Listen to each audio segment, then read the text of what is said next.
welcome everybody to the Football Friday Show, another edition of the Football Friday Show with your host, Mr. NYG Jeffy T85, where I'm going to be talking to you about all the news and notes that are going to be happening around the NFL. And we just got a major bombshell of a report that was dropped earlier on today, resulting around some more gambling issues. I don't know if any of you guys saw this big major story that was dropped earlier on today surrounding the NFL about some potential gambling issues. And that is current Detroit Lions, 5 players on the Detroit Lions and 1 on the Washington Commanders have all been suspended from the NFL for gambling. I mean, are we kidding here? Gambling? This is insane. This is absolutely insane that the NFL has caught more players that have been indicted due to gambling.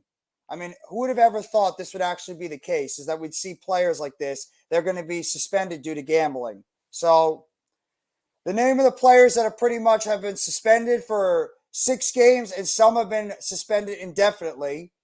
Lions wide receiver, former first-round pick, Jameson Williams. Everybody remembers Jameson Williams, the former first-round pick last year in the NFL draft. He's been suspended for 6 games, along with wide receiver Stanley Berry-Hill. They've received 6-game suspensions, while safety C.J. Moore and wide receiver Quentin Cephas have been suspended for at least indefinitely. So who knows when they're come back. They're actually going to be released by the team. And Washington Commanders defensive end Shaka Toney has been suspended by the Washington Commanders indefinitely. 5 players in the NFL have been suspended due to gambling issues. And here's the official release by Ian Rappaport from the NFL. The NFL has indefinitely suspended 3 players and 2 other players 6 games for gambling policy violations. The NFL confirmed today that the 3 players have been suspended indefinitely for violating the league's gambling policy. 2 other players were each suspended 6 games. Quentin Cephas and C.J. Moore of the Detroit Lions and Shaka Toney of the Washington Commanders are suspended indefinitely through at least the conclusion of the 2023 NFL season for betting on NFL games and in 2022 season. These players may petition for reinstatement at the conclusion of the 2023 season. So obviously they're not coming back anytime soon. They're out of here in terms of them coming back anytime during this season. Stanley Berry-Hill and Jameson Williams of the Lions are suspended for the team's first 6 games of the regular season of the 2023 season. These players are eligible to participate in off-season and preseason activities, including preseason games. The suspension will take place at the final roster cutdown. The gambling policy, which is annually reviewed with all NFL personnel, including players, prohibits anyone in the NFL from engaging in any form of gambling in any club or league facility or venue, including the practice facility. I mean, you guys want a bombshell in terms of NFL news and notes? You just got one today. Unfreaking believable. Evan, what's going on, my friend? How are you doing today, Evan? Thank you so much for coming by the live stream. Just talking about this major bombshell of a report that just dropped earlier on about the NFL, including 5 players being suspended, 3 for the season indefinitely and 2 for the first 6 games of the season. Dakota, what's going on? NFL Detroit Lions, yep. And 1 prominent player in the NFL has been suspended. That was a former top pick. And just trying to look up some more information about it. Jameson Williams and Stanley Berry-Hill were placing bets on college games for the Lions facility. That's just, wow. A statement from Jameson Williams' representative has been issued right here as well. Alliance Sports confirms that its client, Jameson Williams, has been suspended by the NFL for 6 games for violating the NFL's gambling policy. Jameson will take full responsibility for his actions and is very apologetic to the NFL, his teammates, and the fans and city of Detroit. However, it is important to note that Jameson's violation was not for betting on football, but rather due to a technical rule regarding the actual location in which the online bet was placed, in which would otherwise be allowed by the NFL outside of the club's facility. Jameson would never intentionally jeopardize the integrity of the game he loves so much and looks forward to getting back to his team as soon as possible. This is via Alliance Sports due to the violation of the suspension. Yeah, I just heard about this like literally about a few minutes ago. It's absolutely insane. Errol, what's going on, man? How are you doing? Thank you so much for coming by the live stream, Mr. Cole. The NFL makes so much money based on all of this, but it's wrong for players to do this. It's kind of contradicting, isn't it? The fact that you have players, that the NFL is in bed with betting, yet there is an issue when it comes to this situation going forward. Yet you suspend these players for betting. I understand it's not a smart decision by Jameson Williams and these players in the NFL for betting on college games and pro games. That's not right. You don't want to see guys go out there and do this. But at the same time, we have to be honest here. You are in bed. The NFL is in bed with betting. And yet you have a problem with players that want to bet on games. Yet you're going out there and pretty much acknowledging DraftKings, acknowledging, Bet Sports Network, whatever the networks are. And you are contradicting yourself when it comes to this whole situation. It's a bad look. It's a bad look for the NFL. It's a bad look for the Detroit Lions. It's a bad look in general. And it's a damn shame that this has to happen, especially, when this whole situation happens for the Detroit Lions, who have so much promise. They have so much promise coming into this NFL, and then you have a situation like this drop, and it just absolutely ricochets all over the place. It's sort of like that, Earl, but there was a player last year on the Atlanta Falcons who ended up getting suspended for a full season. Calvin Ridley missed an entire season due to betting, and he had to end up – he's now part of the Jacksonville Jaguars after he got traded over to the team later on. But, I mean, it's such an unfortunate situation if you think about it for both sides. Jameson Williams is one of the young players who needs to prove themselves. He does. I'm glad you brought that up, Evan. He does. He's one of those guys that was a highly regarded prospect coming out of the NFL, out of college football, as part of Alabama. He tore his ACL during the BCS game, had to come back, rehabilitate that, missed pretty much all of last year, played towards the end of the season, and then when he was able to come back, it pretty much was just a situation where he had to pretty much go out there and see if he can rebuild himself going back. Rob, what's going on? Thank you so much for coming by the live stream, Rob. Hope you're doing well. Just talking about the situation that happened a little bit earlier that broke concerning the NFL and the suspensions laid down for 5 players, 2 of them for 6 games, 3 of them for indefinite suspension, and 2 of them have already been released from their teams. Quinton Cephus and CJ Moore have been released from the Detroit Lions due to this suspension. I mean, this is just, wow. The NFL suspended one of its biggest stars, Paul Hornig, a full season for gambling to send a message as the sports was growing. The severity of these Lions penalties feels similar, trying to scare the issue away early. You better hope that's the case, because right now I don't know if it is scaring away any type of, or it's sending any type of message or scaring anybody away due to this situation. Especially for a young player like Jameson Williams, who is coming into the NFL with all this hype and valued, being recognized as one of the top players coming out in college. And then you have something like this happen where he pretty much had his rookie season wrecked due to injury. And now he's going to have pretty much half of his second season wrecked due to suspension because of betting. It's an unfortunate situation either way, but this is a very, very, very sad story to hear. It's very, very sad to hear this. And I don't know what the NFL is. I don't know what the NFL and the Detroit Lions are going to do about this. So this is a very sticky situation. But have a good day, Jeffy. Thank you very much, Evan. I appreciate that. What's going on, Luis Martinez? How you doing, bro? Thank you so much for coming by the live stream. Just talking about the issues that happened. You know, the suspension that just was handed down. NFL, just be 1 second, guys. I mean, this is absolutely insane.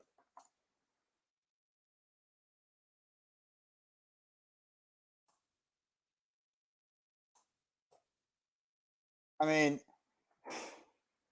both channels alike. Thank you very much, Earl Cole. I appreciate that, Mr. Cole.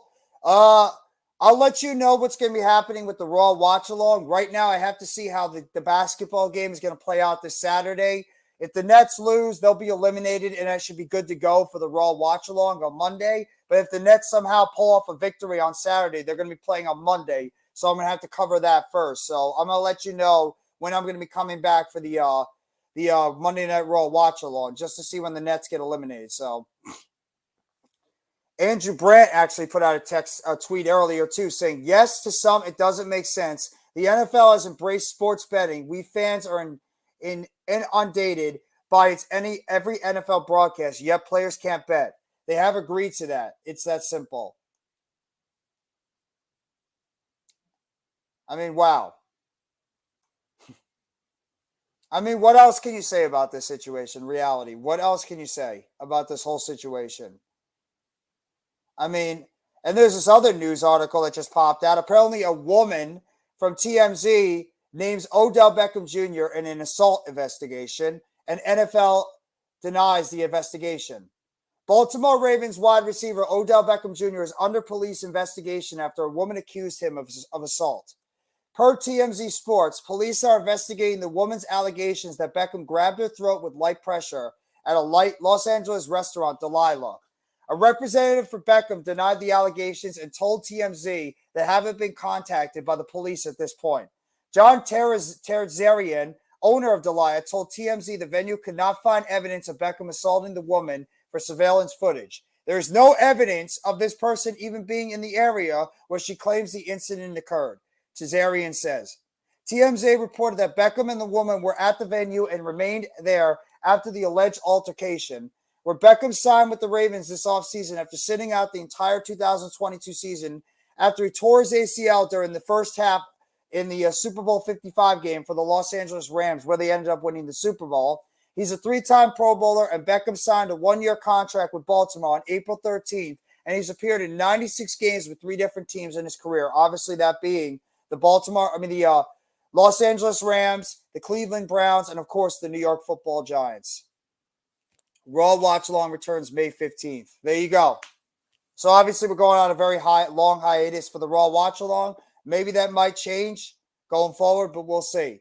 I mean, they aren't wrong. I'm a huge UFC fan, and they are fighting, placing bets on themselves, then throwing that less than 20 punches or dragging a fight decision. If that's the case, then that's ridiculous.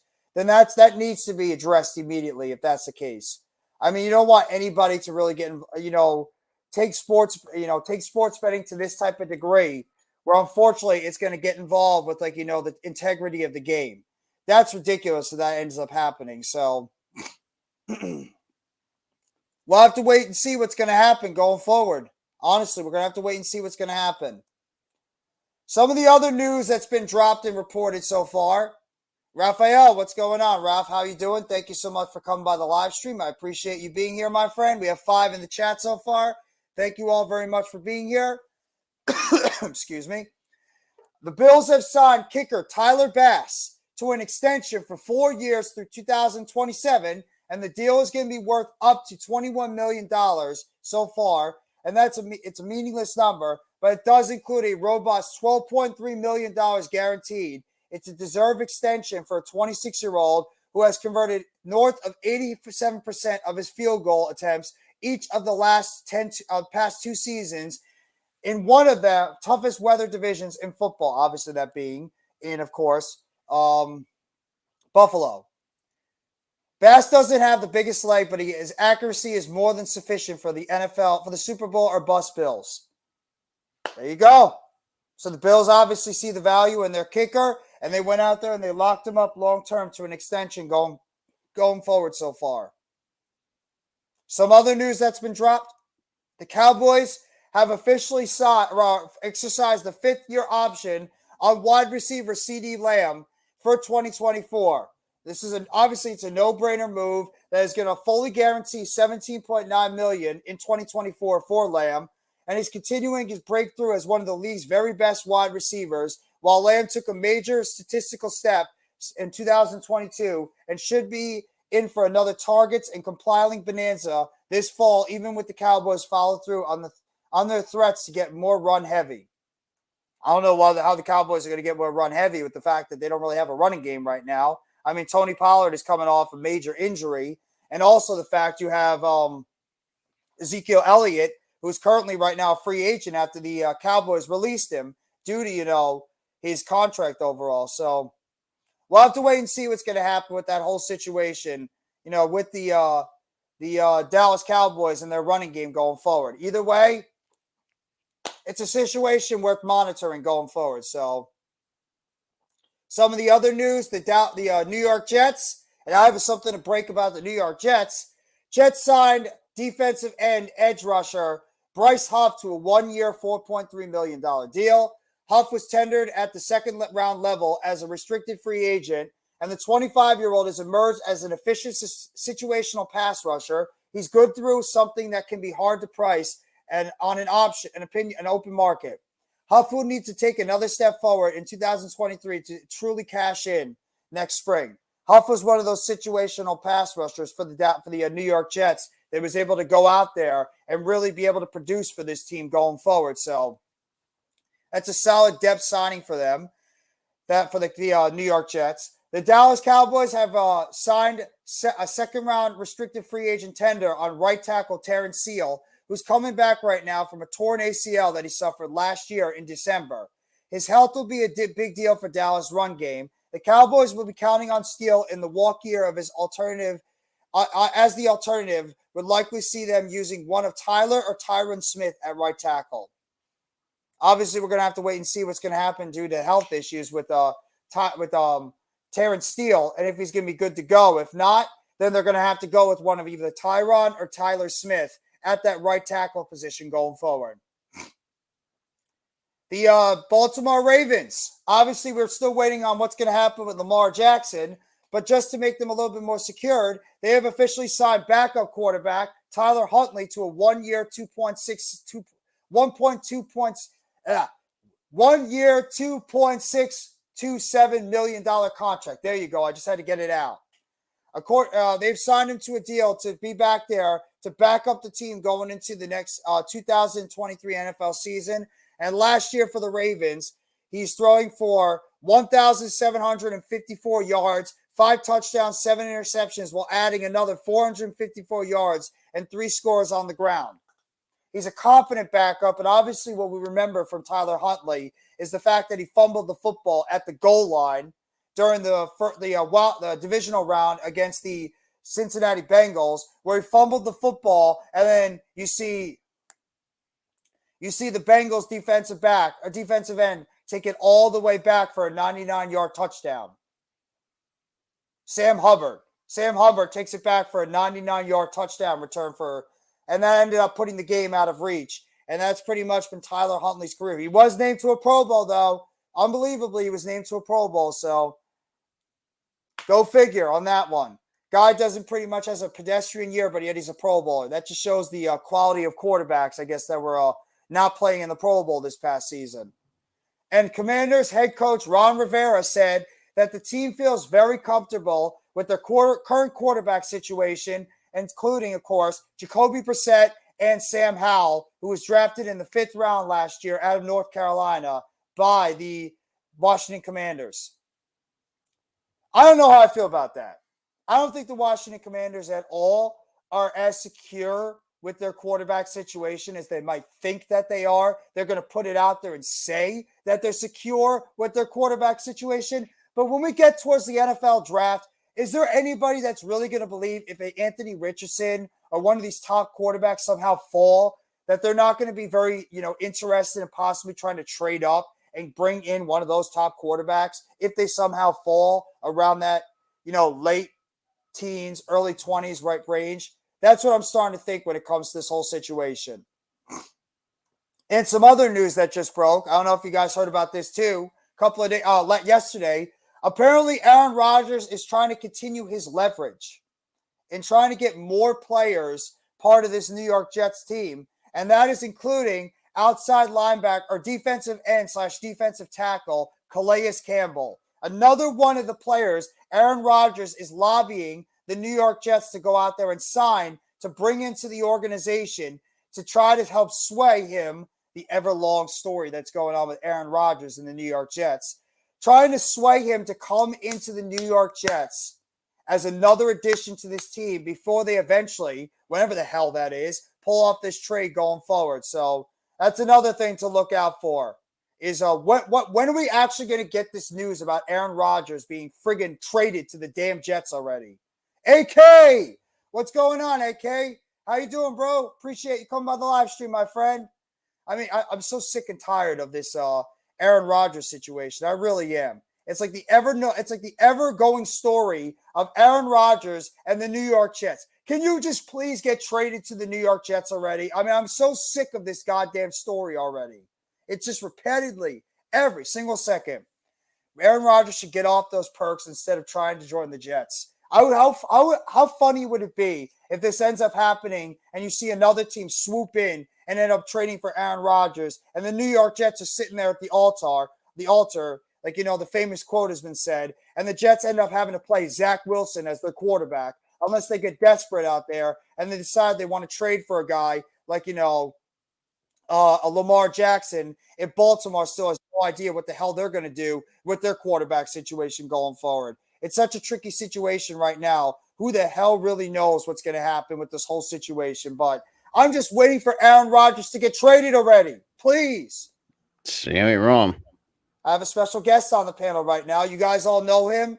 Leader of the All-Star Sports Network. Proud member of the Hardcore Sports Network. And that, of course, is Rob, a.k.a. Sports Talk Podcast. What's going on, Rob? What's good, Jeff? Shit. Do you have anything to say about this suspension that was held out earlier with the Detroit Lions? Honestly, it's kind of, I feel like it's kind of hypocritical, like the fact that you have these sponsors like FanDuel and shit like that, and and yes, to a degree, yes, players shouldn't do it because first of all, like they're making much money as it is, so I mean it's not really, how should I say, it's not, I'd say not a smart thing to do, but you're making so much money, it's like it's kind of redundant, it's kind of like counterintuitive.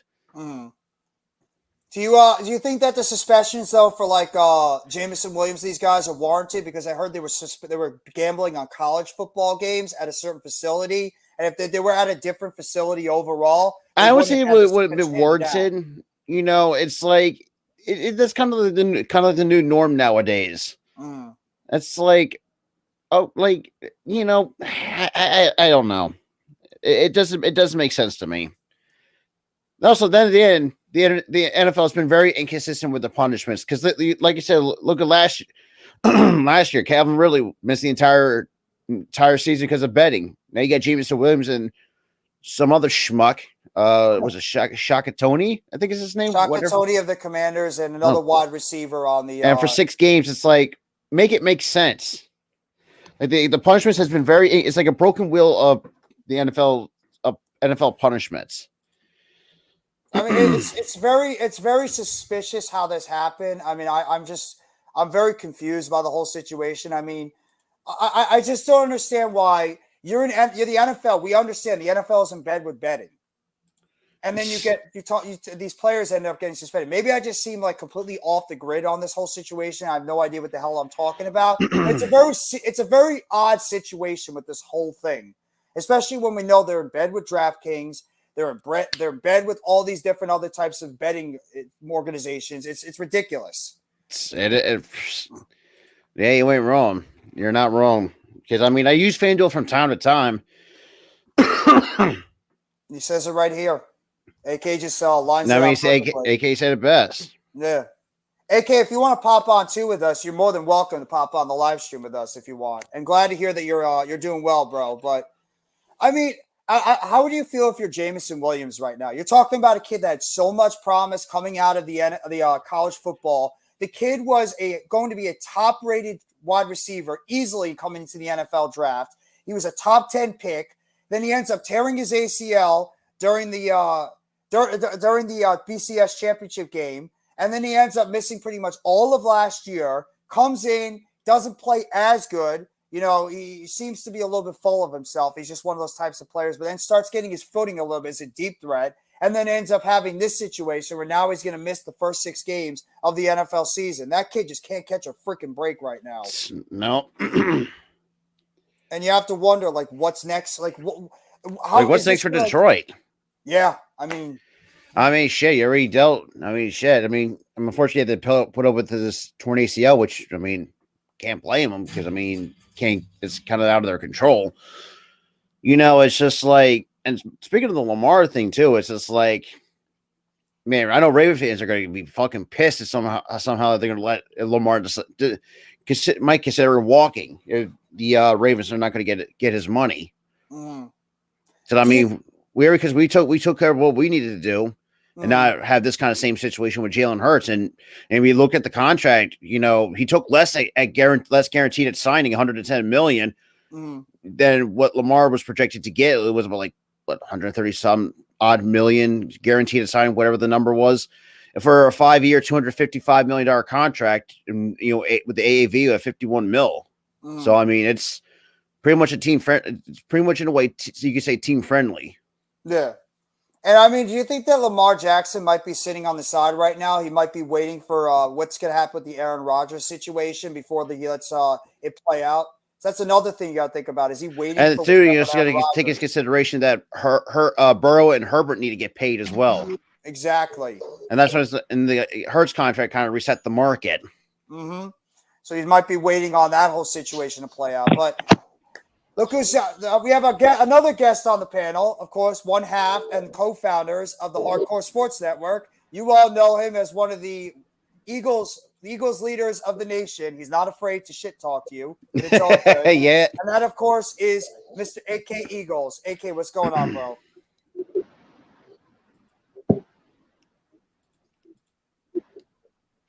Yo, what's going on, guys? I love this conversation y'all were having. Doing well, man. How are you doing, bro? Yeah, it's Can you hear me? Yes. Do you have anything to say, AK, on the whole situation with the suspensions? I must be having a little issues with his audio right now. But yeah, I think the whole thing with this Lamar thing, I would not be shocked if he's waiting to see what's going to happen with Aaron Rodgers. And I think that both, like I said, not just Aaron Rodgers, you also have Herbert and Burrow. So that also plays in consideration of what, and in a way, I can't blame the Ravens try to give him slightly less with more guaranteed. Just because he's coming off a PCL injury, and we don't know exactly what Lamar's going to be looking like. Because if you looked at the last time when he came off injury, didn't look really. Let's be real, it didn't look too not like his MVP self in 2018, 2019. No. His style of play he's going to have to change up his style of play. Can he though? That's the question. That's going to be the biggest question. Can he switch up? Knowing that the Baltimore Ravens, they're just not they don't really know to utilize the passing game a lot, because it's always him and Mark Andrews almost 100% of the time. Since bringing in OBJ, is that really going to work? I don't think it's going to work. I really don't. What is OBJ at this point? Like, what the hell is he? He's 32 years old, coming off 2 back-to-back injuries. AK, you all good over there? Yes, sir. I'm good now. All right, excellent. AK, yes, sir. Why don't you give your full feelings on this suspension that was just dropped down earlier with the Detroit Lions and as well as the Washington Commander? Just go ahead. You could be unfiltered about it as well. Well, in all honesty, man, it's only good for us. But in all fairness, though, it's complete bullshit. In my eyes, you can't sit here and make sports betting legal and then expect these guys not to fucking gamble. Gambling is not just fun, but it's also addicting to some people. And if these players are gambleaholics and you make sports betting legal, they're going to fucking gamble. This is Pete Rose all over again. You know, Uh-huh. and in all honesty, man, Pete Rose, that shit is so old. He should be in the Hall of Fame already. Like, uh, listen, just because they bet on just because they bet on their team to win doesn't mean they're going to win, right? Just because they bet on their team to lose doesn't mean they're going to lose, right? Yeah, I mean, exactly. yeah, well- granted, that's a shitty thing. I mean, if you bet on your team to lose and you win and your teammates find Yeah, out, that is kind of shitty. That's a stupid shitty as way to shit. do it. Hey, it Right. is, but hey, that's shit they got to deal with, though. You know what I mean? Like, if that's the thing that you want to portray in your locker room, that you want to vote against your own or bet against your own team to win, then hey, that's your prerogative, you know. But Yeah. dude, in the end of the day, it's fucking betting. Who cares? It's not like If I'm come not on, man. mistaken, too. That's an extra on, Ralph. revenue for the NFL with all the sponsorships and the ads that they're putting out. Exactly. That's more money you're bringing in. They got a shit more ton money than I do. And I guarantee you'll make a shit ton more money off NFL football players than you will my scrawny ass. I'll tell you that. My bank account and my wallet ain't that stacked. Don't we Betting all to would win is want to no have more. that? Fine, but betting to lose is where. Yeah, it seems very sketchy, and also well, let's really put you in a very bad light at the same time. I mean, shit, I've only betted like a couple times. But yeah, I mean, dude, you can't yeah, you just can't do that. Like that's you can't like, sit there and parade around in front of these guys' faces and then sit there and punish them for using what you're giving out. I mean, like you guys said, the NFL sponsors the NFL DraftKings and shit like that. So you're going to punish your Exactly. players for things you sponsor? Is that really what we're doing now? So wait, if a Doritos guy goes out and he eats Doritos, are we going to start finding him, somebody who works for the Dorito people? You know, like, you know what I'm saying? Like, is this what we're fucking doing here, bro? Like, Apparently, yeah. I don't get it. I don't get it. I really don't. Who gives a shit if these guys are betting? I don't fucking care. It's their money, not mine. You're right. I never bet. Hey, Mitch. what up, Mitch? Here, Raphael, I sent you the link in the chat. That's just for Raphael, by the way. Yeah, I just it's the hypocriticalness of the NFL as a whole.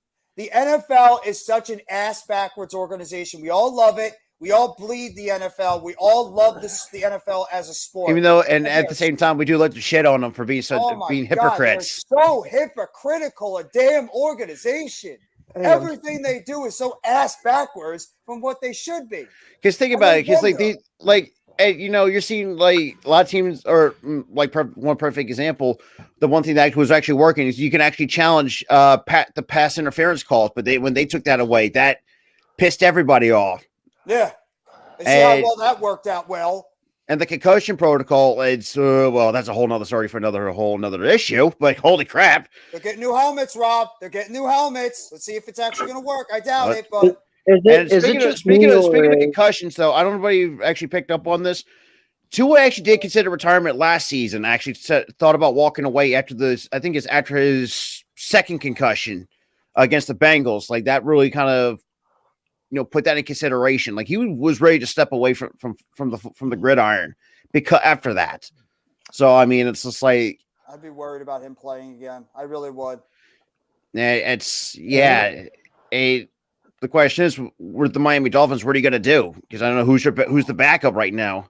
They don't have one. Their backup is Mike White. That's the backup. And I think they still have Mike Glennon too under contract as well. Oh my God, no! Wait, they have Long Neck Glennon? No. Trust me, as somebody that had to deal with Mike Glennon for an entire season, you don't want him anywhere near your quarterback position. I'm telling you, it's like you might as well give up the season. Don't Mike Glennon like that. He sucks. And it's just like, what did he do? He sucks. That's what he did. Damn. But yeah, I think honestly, this is on the Miami Dolphins. They really screwed themselves here. I think they really put themselves in a tough position. Like, do you still hold themselves? Yeah, I mean, they're putting themselves in a hole where they have to make a choice. You either go after a quarterback, or you have to risk running back with Tua. Or how much more longer does he have on that deal? Like about a year, 2 years left on this contract? I think he's got like another year or two. I believe he's going. Like, what do you got to do? Like, do you go after a quarterback, or do you risk running it back with Tua? And unfortunately, I'm not I'll leave it at that. That's kind of the situation that they put themselves in. Brady to the Dolphins. No. Nah. No, please no more about Tom Brady. He's finally retired. He's done. Oh, that's right. That's right. The Dolphins don't have a first round pick. I forgot they actually forfeited after that Brady tampering bullshit. So I mean, I thought it was the Tyreek Hill trade that they got rid. They lost the It pick. was Tyreek. no, I thought it was the Tom Brady one that I think is. It was Tyreek. It might have been either or, but it was one or the other. But what were you about to say before, AK? I don't even remember, bro. Oh, yeah, no, I do now. I do. It just Yesterday was his special holiday. Okay. That was yesterday. This is today. Different day. No. I was gonna say. I believe it was because of. Oh shit! Who was it? I think it was either Steve Young or Troy Aikman or somebody like that had like 5 concussions in his career, and they made like a 4 or 5 concussion rule. Like if you have 4 or 5, I think that might have been Troy Aikman. Yeah, was it Troy? He had a ton of concussions towards the end. I mean, So unfortunately, it was now there us is a who rule. actually prematurely ended his career. Yeah, so now there's a rule after the Troy Aikman debacle that if you have 4 or 5 concussions, I forget which one it is, but you can't play football anymore. It's an NFL rule. And I'm pretty sure Tua has already had 3. He's had 3, but apparently So missed 2 2 more, and guess what? He can't play at all, even if he wanted to, because the NFL won't let him. Yeah, he's got a 1 more year after this upcoming season, where he's going to be making at least this year a little over 1 million. He's going to be making a little over 9,600,000. So that's just going to be his cap hit for this upcoming season. So said Tua was better than Jalen. Well, I mean, Sorry. whoever said that looks like an idiot now. Too soon? My bad. Not too soon. Not too soon, because you sound like an idiot now if you end up saying that. Jalen Hurts is way better quarterback than Tua. I like Tua, but it's just like Tua's just been injury prone for most of his career. Yes, not just from professional, even at the collegiate level, he had to deal with that hip. God, he was hurt all the time in college. I'm sorry, but even if he wasn't hurt, I don't think he still would be as good as him. No. Rob, how many times did he get hurt in college? What was it, like hips, ankles? I mean, he had a hip injury. I think he also had an ankle injury at one point earlier in his college career. I think he also had a shoulder injury at the same time. The dude was getting banged out left and right. That's like, God. It's like a walking operation game. That's exactly what he was. You're just wanting to figure out what body part of his is going to get hurt next. And now we're seeing him at the professional dealing with brain trauma. I'm like, good God. I'm the Dolphins. I'm sorry. If I was Miami, I wouldn't send him back over. No, I agree. I would never send him back out on that field. If I'm Miami, I wouldn't. I don't care, dude. After 3, nope. Yeah, no, yeah. You're pretty much into that kid's career with the age only 24. Yeah. I'm not going to be the guy that sent him out there to get his last concussion that fucking puts his ass in a wheelchair. No way. No, because it's like, think of it, if he has a kid, like that's going to be worse. And he's not going to want to stop because he's an NFL player. He's going to want to keep going out there and wanting to keep playing because that's just in his blood. He doesn't want to give it up. It's just how NFL and sports and athletes work.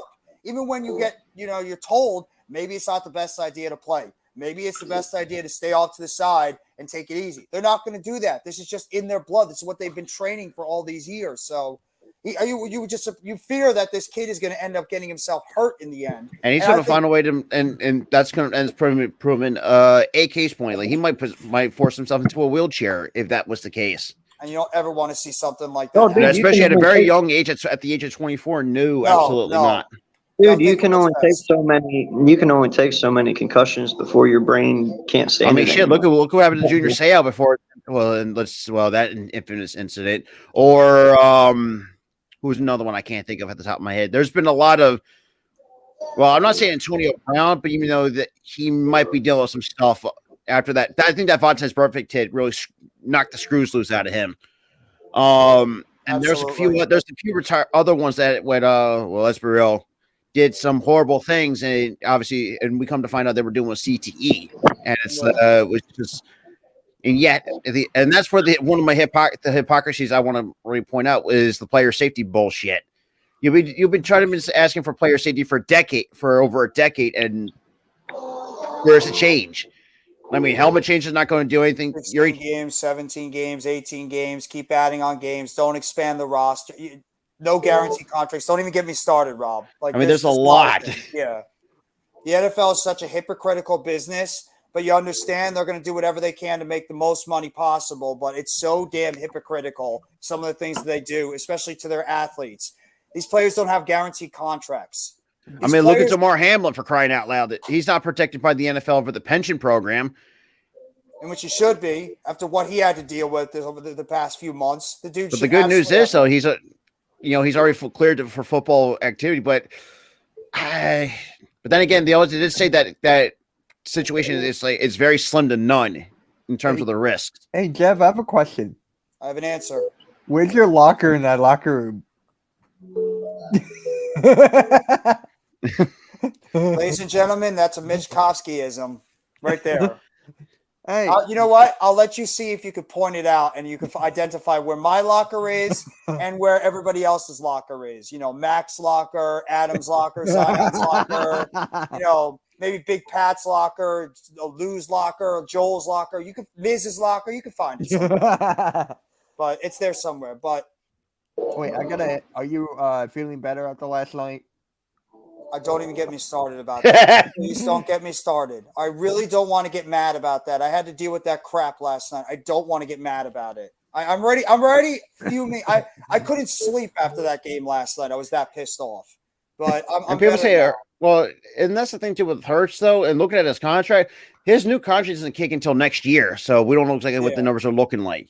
But right now, we're going giving him about 14.2 mil, just because this is last year of his rookie contract. Yeah. So I want to say he got overpaid, but I think in terms of the guarantee, it may seem high on paper, but at face value or logically, Howie gave him. I think Howie and Jalen agreed to probably they could take a lower guaranteed deal against the cap. So we don't know what the cap hit's going to be looking like. No, he didn't get overpaid, man. In fact, if you want to be honest, he probably got underpaid. Daniel Jones got paid more. And look at Patrick Mahomes when he signed. Like, people thought he got overpaid, but in reality, kind of got underpaid a little bit. But it was ever Patrick Mahomes anything after what he did this past year. No way am I ever questioning that guy ever again. But I'll say this too, though. But I know a lot of teams are kicking themselves for not picking up Patrick. Hey, Randy. Yeah, no lie, man. I love how Howie and them did it. They backloaded the contract. They made his most expensive cap hits at the end of his contract, which is awesome. It gives you more room to move. It gives you more room to build a team around him, so forth. So, and he won't be a free agent until he's 31. By the way, AK, this man right here down on the bottom left has been waiting. He's actually said he's missed talking with AK, and that's Jack Gladney. He's like, he said it a couple days ago. It's like, I miss talking with AK. What's up, AK? How are you? What's up, gang? How you guys doing? I'm fantastic. Oh, I'm doing great right now. Doing well, Coach. Just love talking some football, even though I'm getting ready for the best. That's right. And the trade draft is next week. Next week is day one. Yes, sir. It's next week, and it's getting interesting in a lot of the different fan bases. So don't get me started on ours. Well, I mean, Giants are no better. No, I mean our fan base is they want us to drive a running back. Absolutely fucking not. EC1 was saying that the entire time in the chat yesterday. Oh, don't even get me started. We're drafting Bijan Robinson, and that's it. I'm like, why? Like, first of all, that's a risk of taking a running back early in the first round. Shit, if I'm lucky, I wouldn't mind taking Jahmyr Gibbs from Alabama in day two if he was still available. Because right now, I mean, for me, I'll go like at least offensive lineman, go defense, probably get another safety, maybe. I want to go more offensive line because after we got Jalen Hurts paid, I want that O-line to be in tip-top shape. Yeah, that's true. I think you could go defensive line as well because you. I mean, we can go anywhere because I mean we really don't need much to work with. Like for me, it's between at number 10. It's between Jalen Carter. Hey, Miz. And it's between Jalen Carter and Center Anstey. And Peter Skoronski from Northwestern. Yeah, I don't know why. I was just watching Thomas Soranski. Yeah. Skaronski is he's gonna be a hell of a guy coming out of the But draft. if he ever go safety, I wouldn't mind like a Jordan Brand or Brian Branch or a Branch. Jordan Battle. What about Gonzalez and Witherspoon? Gonzalez and Witherspoon. Gonzalez, from what I've seen and from what I've heard from people, like the dude at times has been running back too. a DPI kind of machine, and there's some. And then we watched a little bit of film on him. There's a few instances where he gets burnt on some certain coverages. Oh, he gets burnt. But Give me one Witherspoon, second. I like what Witherspoon brings. The dude, it feels like it's a complete package in terms of if you want to bring in a cornerback. Yeah. But about Joey Porter? Like, no one talks about him that much anymore. I feel like Joey Porter might be sliding down the draft. For me, could be sliding down the draft boards. I think he could be a late first rounder, early second. Coach, you agree with that, or where do you have Joey Porter going? No, Joey Porter is definitely going anywhere from, I think, probably the mid-teens to into the early 20s. You know, I can't see him going into the second round.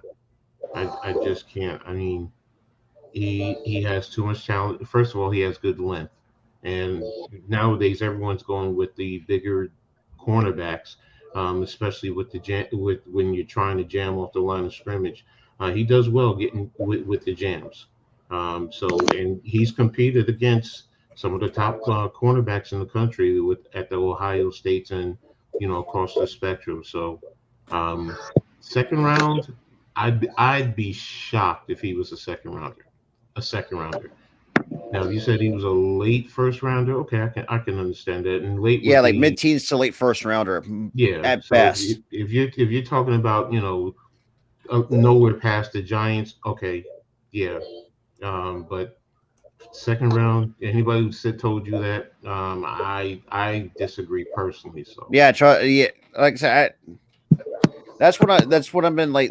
I've seen some hypotheticals. It's like, I don't think so. Like, look, I don't watch film a lot of guys, but I'll watch some college football games when I can. It's just like Joey Porter. Yeah, the dude can give you length, and a lot of times it's like there's some teams don't want to take a chance on that because usually they're like a tall, maybe don't have like a certain weight to them. Like we've seen cornerbacks, or not just cornerbacks in general, but position players like that, kind of slide. So exactly. we have to wait till see listen, next week. man, this is what I'm doing. This is what I'm doing with our picks. At 10, I'm taking 10 and I'm trading back to 19 with the Patriots. So Patriots can jump up at 10 and get either Will Levis or whoever the hell they want to be their starting quarterback. Jeez. At 19, I'm taking Branch. At 30, I'm taking BJ Ojolari because BJ is going to be better than Azeez Ojolari. And now when you trade with the Patriots, you also get pick 53 and 153, 2 second round picks. At 53, I'm going with Charbonnet, the halfback. Charbonnet is good. And then I am going at 153 with Tomlinson, the corner from TCU, I think. Actually, he actually really did a really good year for TCU. Yeah, LaDainian Tomlinson. Sorry to cut you up. I know I want to point out the discrepancy. The fact that I don't know if everybody saw that Trace McSorley is now a Patriot. I mean, if they go quarterback here, I'll be laughing at them because, like, first of all, it's like you have like 3 quarterbacks. You both have Bailey Zappi as your second rounder. You ever have Mac Jones. Now you just brought in Trace McSorley. Oh, good Lord. The fact he's still in the league is beyond me. That's fucking jeez. Hey, Mike Glennon's still in the league, so what does that tell you? Yeah, that should tell you, like, it's just, nah. I'm not convinced they're settled with their quarterback position yet over there in New England. I'm not. They might give you the indication that they're settled with Mac Jones, Bailey Zappi, and these guys. I would not be shocked if they get a quarterback. And speaking of quarterbacks, what do you guys think about this news that's been floating out there lately about the Houston Texans not being sold? They're bluffing. I call their bluff. I think they're because bluffing too. mean, first of all, why running back with a guy like Davis Mills? Good Lord. Mills. Yeah, like they should tell you how many bad quarterbacks they've gone through. No, I think they're bluffing. As much as I want to shit on the McNair family for some obviously good reasons, some different reasons, but I do think these Texans are bluffing because I feel like quarterback is their biggest need right now. Mm. And and my boy Coach John, I know he says this better than anybody, and he knows. That's his team, Yes. and he knows they can't really win with Davis Mills. They're going to have to move on from not from Davis Mills, and actually try to get a guy like a Bryce Young, a CJ Stroud, maybe a Will Levis if he goes that high. We'll have to wait and see. Wait and see. What's I up, agree Jose with you. Perez? Go ahead, Jeff. I'm sorry. No, I'm just pulling up an article that was also pulled up right here, about the Colts wanting Will Levis, but it's complicated if CJ Stroud falls. I'm finding all these things being tied together very interesting. Yeah. So they don't want Anthony Richardson if he falls? I think Anthony Richardson I might. agree. I could see him AR-15 maybe the first overall pick. I'm going to say this. I will say this about Anthony Richardson. If he was to get control and have good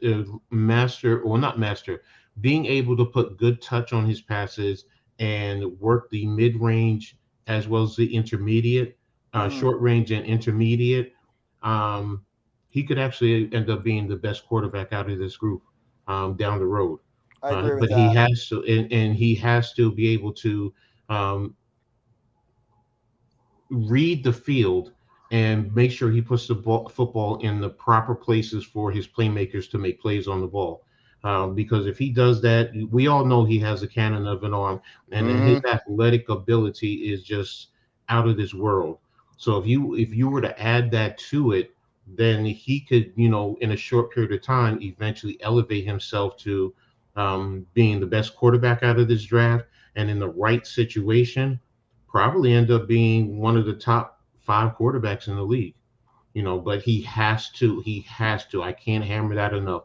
He has to be able to do better with the short and the intermediate and his accuracy. I mean, those are the biggest things that I see in his game. Good point too, Coach. Because actually, I saw in a couple Florida games where his accuracy just was god awful. Like his accuracy, he's got a good arm, but it's just so inconsistent. Like there's no consistency. Exactly, and that's the biggest thing. Where if you have that consistency, he puts the ball in the right place. I'm telling you, it makes it harder for a defense to defend him. Yeah, to defend that, and the fact he could also run the football as well better than anybody. Exactly, and that's the whole point. What's up, brother Miz? Miss you, man. Haven't seen you in a minute, so hope you're doing well with the kids, man. Yeah. But yeah, if Richardson hones that down, for me, because that's the one thing that Bryce Young definitely has. He has the mindset. He has the quarterback IQ to go out and play the game. So. Well, hey, if he wants to make that money, go ahead, bro. Go get that money. Exactly. Can't be worse than the what's the other guy? Was it Maravich? Pete Maravich. Pete Maravich, yeah. Yeah. I'm not Pete Maravich. Pete Maravich. I think the dude looked, he was all like no. What's his name? He came from Michigan State. I know you're talking about. Yeah, the Packers pick. The Packers pick Jordan Love.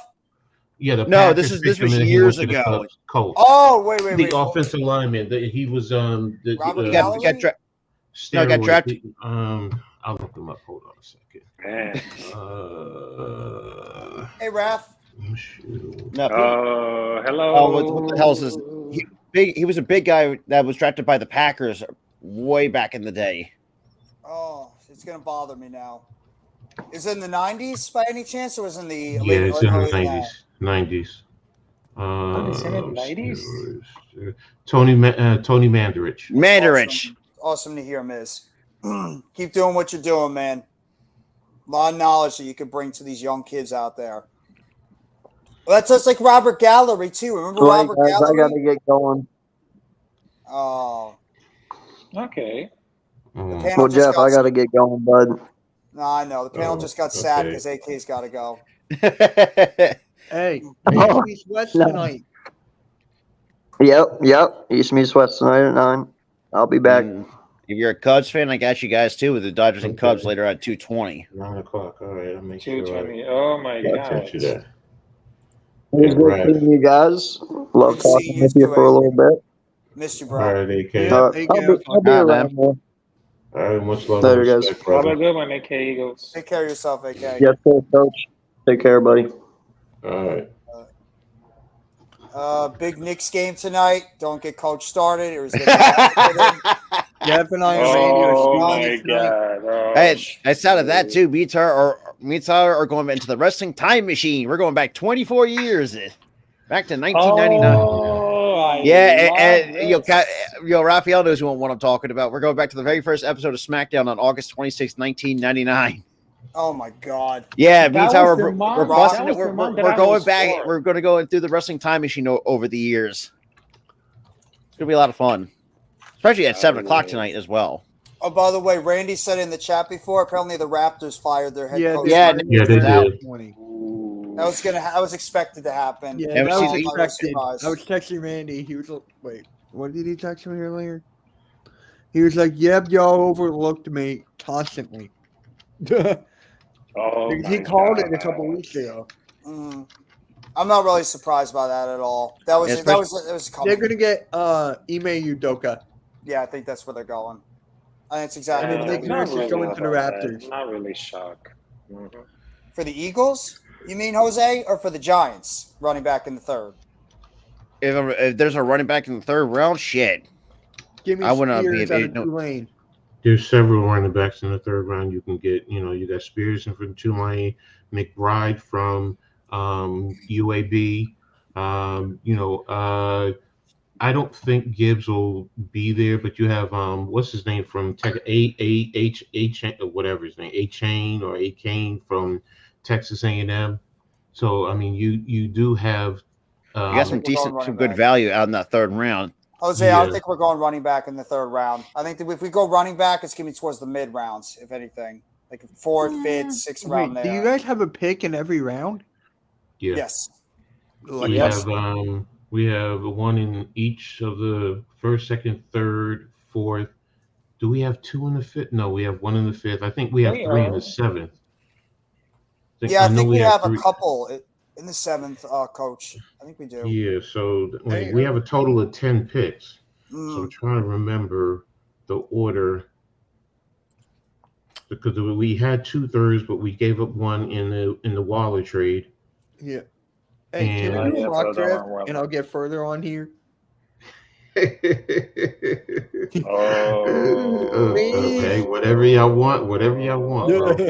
I mean, if you want, this is going to be the last Football Friday show we do because next week we're already going to be recapping. So the first so far, round of the NFL so draft. right now the Giants, you have 10 picks so far in this draft class. Mhm. You have number 25 in the you, first round, number 57, your third rounder at number 8 at 89, fourth round. You have 2 fifth. You have 2 fifth Yeah, round okay, picks. so that's what And I the thought. ones, Yeah, the number 172 is a compensatory selection. You also have the round 6 from KC, that part of the Kadarius Toney trade, 209. And you also got you're holding a 7th rounder from Baltimore at number 240. Yeah, we have three first 7th rounders. I agree. I say best So- corner of our center available in the second. I think that's where we're going Here's to. a running back I want you guys to just keep an eye out for. I think with proper development, he might be a little sleeper, and that's Chris Rodriguez out of Kentucky. Okay. Go watch his film. He's a pretty good back. Not elite, but he's good. He can definitely play in the right system, and he can get you yardage. And when he was there, when Wandell was there, he was a productive running back last year. So just keep. Is an he eye a on bigger him. back? Is he a bigger back, Coach, or is he like more of a scat, elusive back? No, he's not a scat. I mean, he's good size. He's 5'10"ish, 5'9", no 5'10", 5'11", and probably about 206. Oh, let me double check that for you. Chris Rodriguez. And I also want to hear your comments, Coach, too, as well as Mitch, about the information that dropped earlier on today about the He's at- suspensions laid down. He's 5'11", 225. Oh, he's bigger than NFL. Okay, 225. Oh, those suspensions are ridiculous. I have no words. Oh, the suspensions on the what? On The Lions.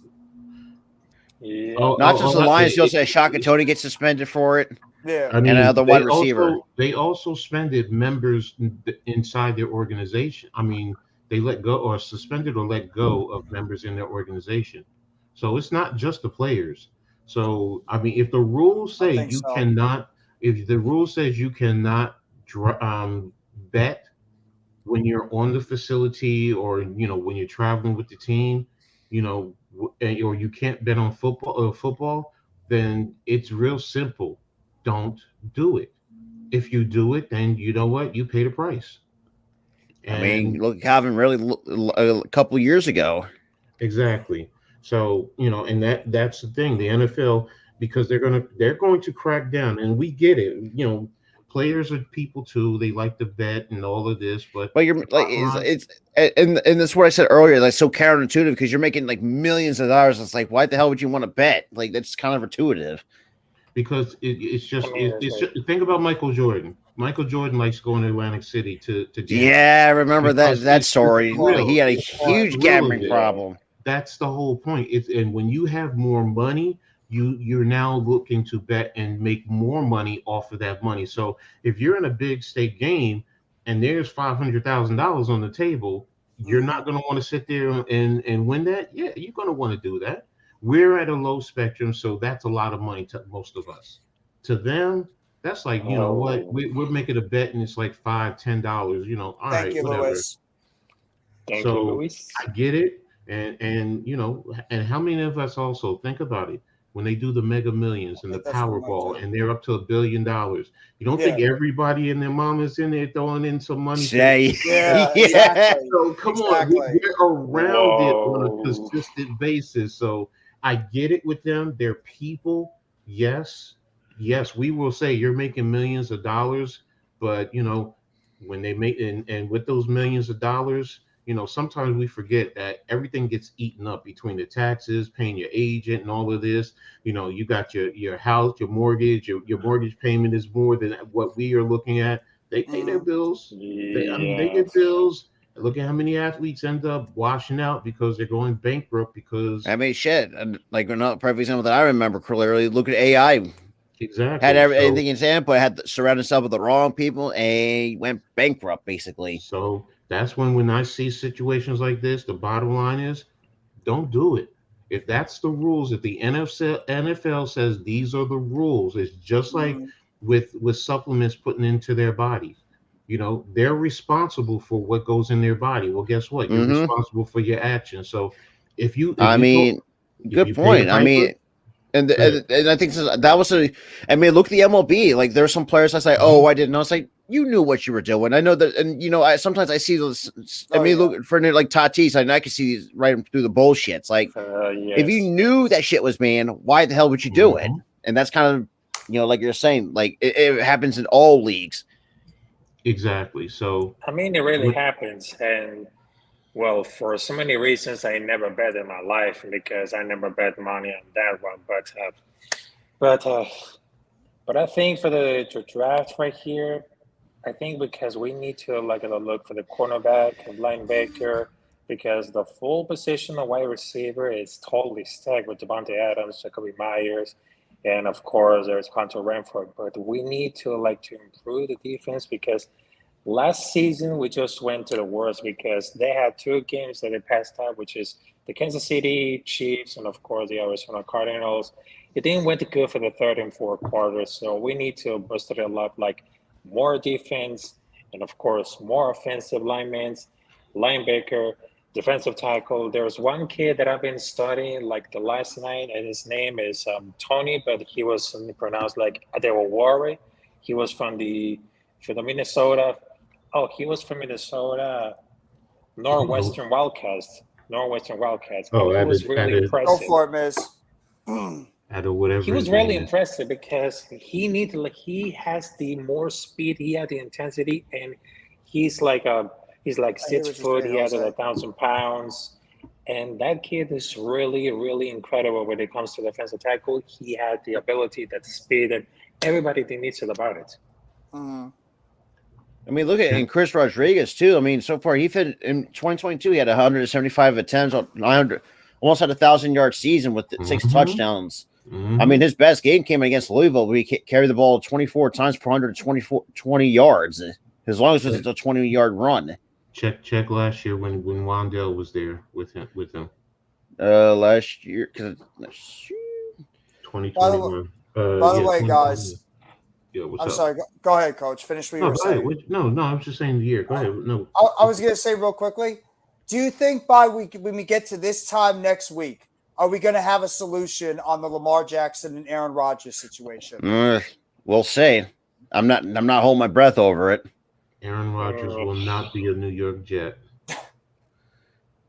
I'm dead serious. I don't think it's I don't very think so safe. either. I don't think I don't it's think so either. So in 2021, overall, like in its entire junior season, carried the ball 225 times, 1,287 rushing yards, averaging 6.1 yards per carry with 10 touchdowns, 13, and also really good at the backfield too, 61 receiving yards on 13 receptions with 3 total touchdowns. So overall, I had 16 total touchdowns in his 2021 campaign at Kentucky. That's over 2,000 yards over 2 seasons too. So his production is there. He's a good running back. If you're right, Buko. yes, I know. I mean, shit. I mean, if you look at overall, I mean, he finished with almost 4,000 yards with 36 touchdowns and about 116 receiving yards on 20 receptions. If you're a Jets fan right now, you'd probably just you're just nervous as hell that the Jets are going to somehow Jets this whole situation with Rodgers, and then you're stuck at the altar with Zach Wilson as your quarterback. And you lost Mike White to the Dolphins, so I mean, you're pretty much screwed on your back. That's true.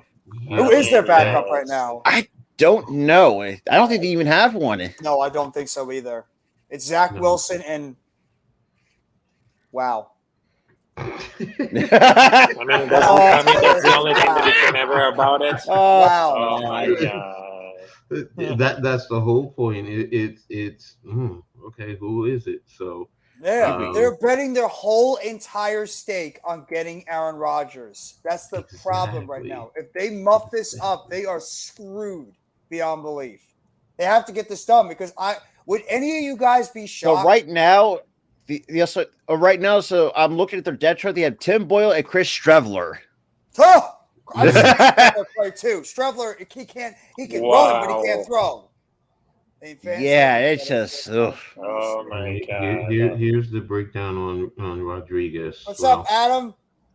Hey, Adam. What's up, brother? What up, Adam? He doesn't have elite speed, but he's fast enough to gain yardage in chunks. He's Adam a big and Miz, back if you with want to good pop feet. on. Be like a third down back. Hey, there's Buko. Yeah. Buko's here. We ain't nervous. Oh, you guys hello, are nuts. Chris Friendly Buko. wager. Rodgers only recruiting.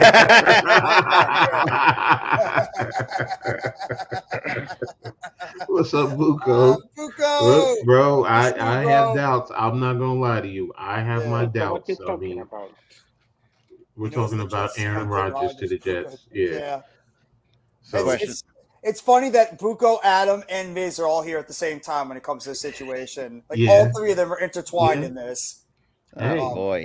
This is like I personally speaking, I'm like this. Okay, if it was going to be done, it should have been done by now. Yes. I mean, I'll be honest. It's that should have been done, but way too long. And when it gets to this length, that's where ridiculous. I start to feel it's going in the opposite direction. Yeah. And now the Packers going to say, well, what are we going to do? Because they're also up. I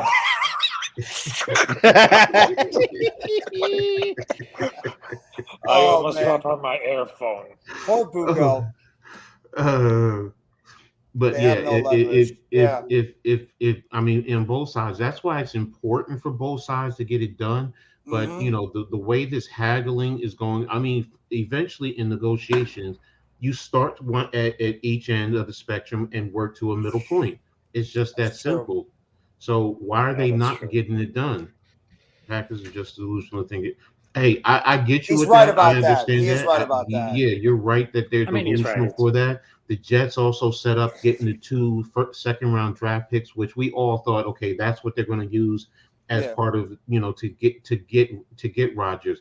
I also understand the Jets' point of if he retires after one season, what do we get coming back? Because if they give up a first round draft pick, I ain't gonna lie to you. I'm going to want a first round draft pick. I know that's might be a little bit high, but I'm going to ask for a first round draft pick back because I only got 1 year out of him. That's where the two second rounders would make better sense. So, but this Yep. should have happened by now, and for me, because if it's not, I should have been. I'm going to move on, whatever. And now that changes if it doesn't happen come Thursday. Do the Jets now have to look at a quarterback? Do they think about moving up to go get a quarterback? Because Let me help you out here. go ahead, brother. Go ahead. Let me help you. Hey, out. Adam. Oh, go ahead. Let's go I'll on, be right guys. back. There's no way on God's green earth this is not going to go down. We can sit here and speculate. Well, it's going to take long. It's going to take no. Rodgers has a no trade clause. I mean, he can't. He dictates where he goes. Mm-hmm. He's already said I'm playing for the Jets. He already knows he's playing for the Jets. Both the GM of the Jets and the GM of Green Bay have both said he's headed out of here. So Green Bay is the one that looks like fools. Now, someone can tell me, well, the 49ers come and get a first round pick. I doubt it. If he's already said that, Speaking of 49ers, though, I mean, I don't know if you saw that they're also trying to fill inquiries for Trey Lance at the same time. It's just like. So my point, all I'm saying is that if he came out and said nothing, it was just like I want to play football. I don't know where I want to play. I'll sit down with my agent and we decide where we want to go. Fine, we could say whatever. And the Jets were the only one to offer him something. But this is going to happen at some point. The problem is that we sit here thinking that it's not, some team's going to come in. If I know that this person is going to end up going here, I'm not even going to bother asking because they're not going to trade. Rodgers already said it. The fact that Rodgers went on to a Sirius XM radio station, Pat McAfee, and said, I'm playing for the Jets, right? That's it. You're done. You have no leverage on either side. Mm. The Jets have all the leverage because they're the ones with the draft picks. They could say whatever, man. I mean, this is going to go down to the 11th What's hour. up, Alex? Everyone's like, well, he's not in camp. I mean, this guy's 40 years old. What can you not teach him about the offense that he doesn't know? And Nathaniel Hackett's there. You're not wrong, Miz. I get you with that, but it's still the fact that it's not getting done. That's the bottom line. Yes, you're right where he said they're going there, but if he says he wants to play for the Jets, fine. But he can't play for the Jets if the two sides don't come to an accord on a trade. Okay, so then he retires. Okay, he retires. The point I said is that he's not going to the Jets. He's not going to play for the Jets. That's what I initially said. I have my doubts. No, I'm not saying. I'm sorry. I think he'll play with the Jets. I think he'll find a way to circumvent whatever it is going to happen because right now the Packers lose everything. They don't get a comp pick if they cut him. Right? They have to pay $40 million. Yeah, they pretty much just screwed themselves giving that $50 million that $50 million contract extension. Well, real quick, they have the only compensation they're going to get is a third round pick compensatory if they decide to get rid of cut him, right? And they still are on the hook for $40 million. He retires, they get nothing. He stays with the Jets. He stays with the Packers. He's obviously going to be a backup because he doesn't want to play for that team. So you're going to pay him now $60 million. So Green Bay has to get rid of him.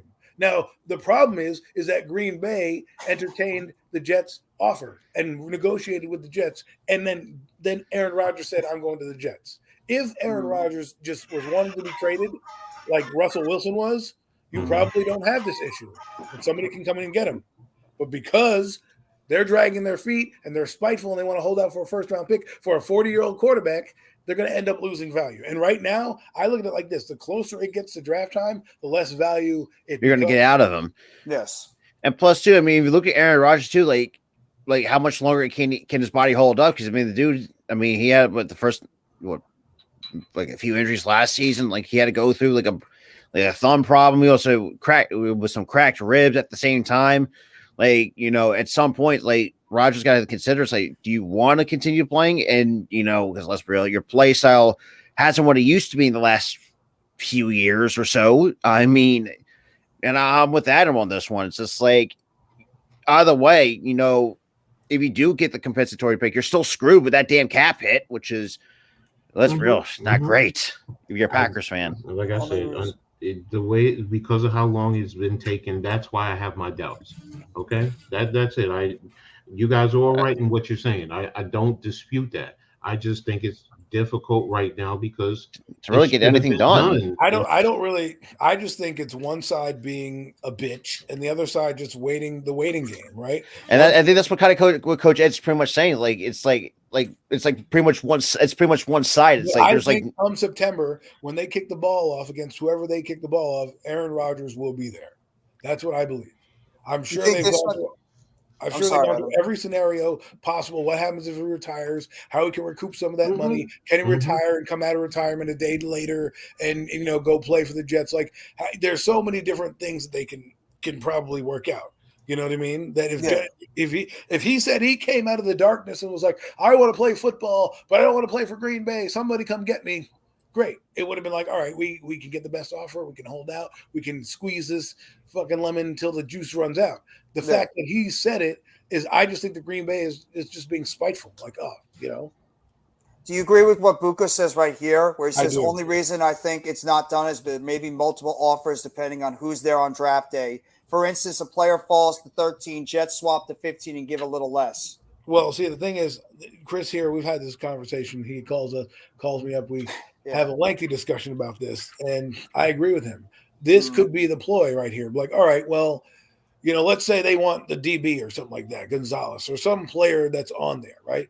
The Jets can go, well, I know that, the Eagles want Gonzalez, all right? And they're going to trade back with us. Let's make this deal. I'm just using this team. I know they're in different spots, but let's just say. Oh, I get you. I kind of get that. So they say, okay, fine. We'll trade you 13 and a second round this year and a second round next year, right? What the Green Bay wants is they want a first rounder or the Jets 2 seconds this year. I don't think you get them this year, right? And the Jets, the Green Bay Packers probably know next year if the Jets are somewhat better, that second round pick is going to be a lot lower than it is right now. So you would want the second round pick, again, the one that they traded for. So I get it, but I just don't think, in my eyes, that they have any leverage. That the Green Bay loses no matter what. Green Bay loses no matter what. I think that GM is just pissed off because of everything that Aaron Rodgers is creating turmoil in that organization. This is his way to spite Aaron Rodgers, and the fact that hold out, and the fact that and you're like a veteran quarterback, but yet you don't want to help out your younger core, potentially next core players. It's like. Yeah, I could imagine, Brian Gutekunst, Well, you don't want him on the team. I'll tell you this right now. You don't want him on the team. God forbid that kid Jordan Love struggles, right? And you are Matt LaFleur and have to turn around to that guy to say, hey, save our ass, who doesn't want to play for you anyways. It's not going to be good. So you can say that you don't want the $60 million. It just doesn't work out for Green Bay in any way because he's already severed the ties by saying he basically wants a divorce and he's already found somebody new.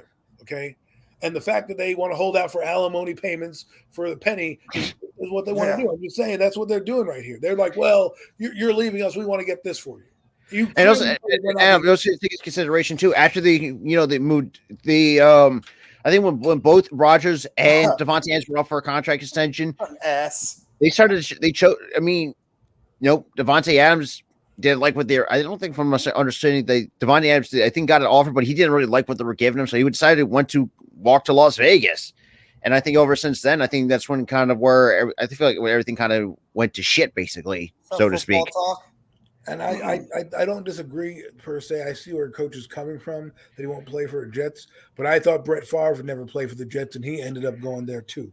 So, this isn't the first time Green Bay's gone through this. This isn't the reason it's the big name. It's because it's the big name quarterback, right? It's the biggest name quarterback that's still left, not named Tom Brady. Yeah. Okay. So, they want to drag it out. This story has been lighting up the NFL airwaves for weeks. It's the only thing that people can talk about. So much so that guys like Tiki Barber think, the 49ers are going to come in and swoop in. Like, well, no, are you listening to what he's saying? What? Green Bay, he's already said he's going to the Jets. He wants to play for the New York Jets. When did Tiki say that? Tiki said this week, a few weeks ago. I think, he did. Yeah, I think he did say a few weeks. Like, good. And this Wow. is Okay. like still in the middle. I mean, obviously, we know like that's kind of like, and like Adam said, that's a big storyline. But with with some underlying storylines mixed here and there, with Trey Lance getting fielded, some teams asking for him. Man. I've been in Florida traffic. I know how you feel, bro. It's a nightmare down there. You see Rogers week 1, 9/11, Monday night game. I love that Miz and Buko are going back and forth in the chat. This is entertaining stuff. While Adam's up here, just like trying to help out Buko and not let him go insane.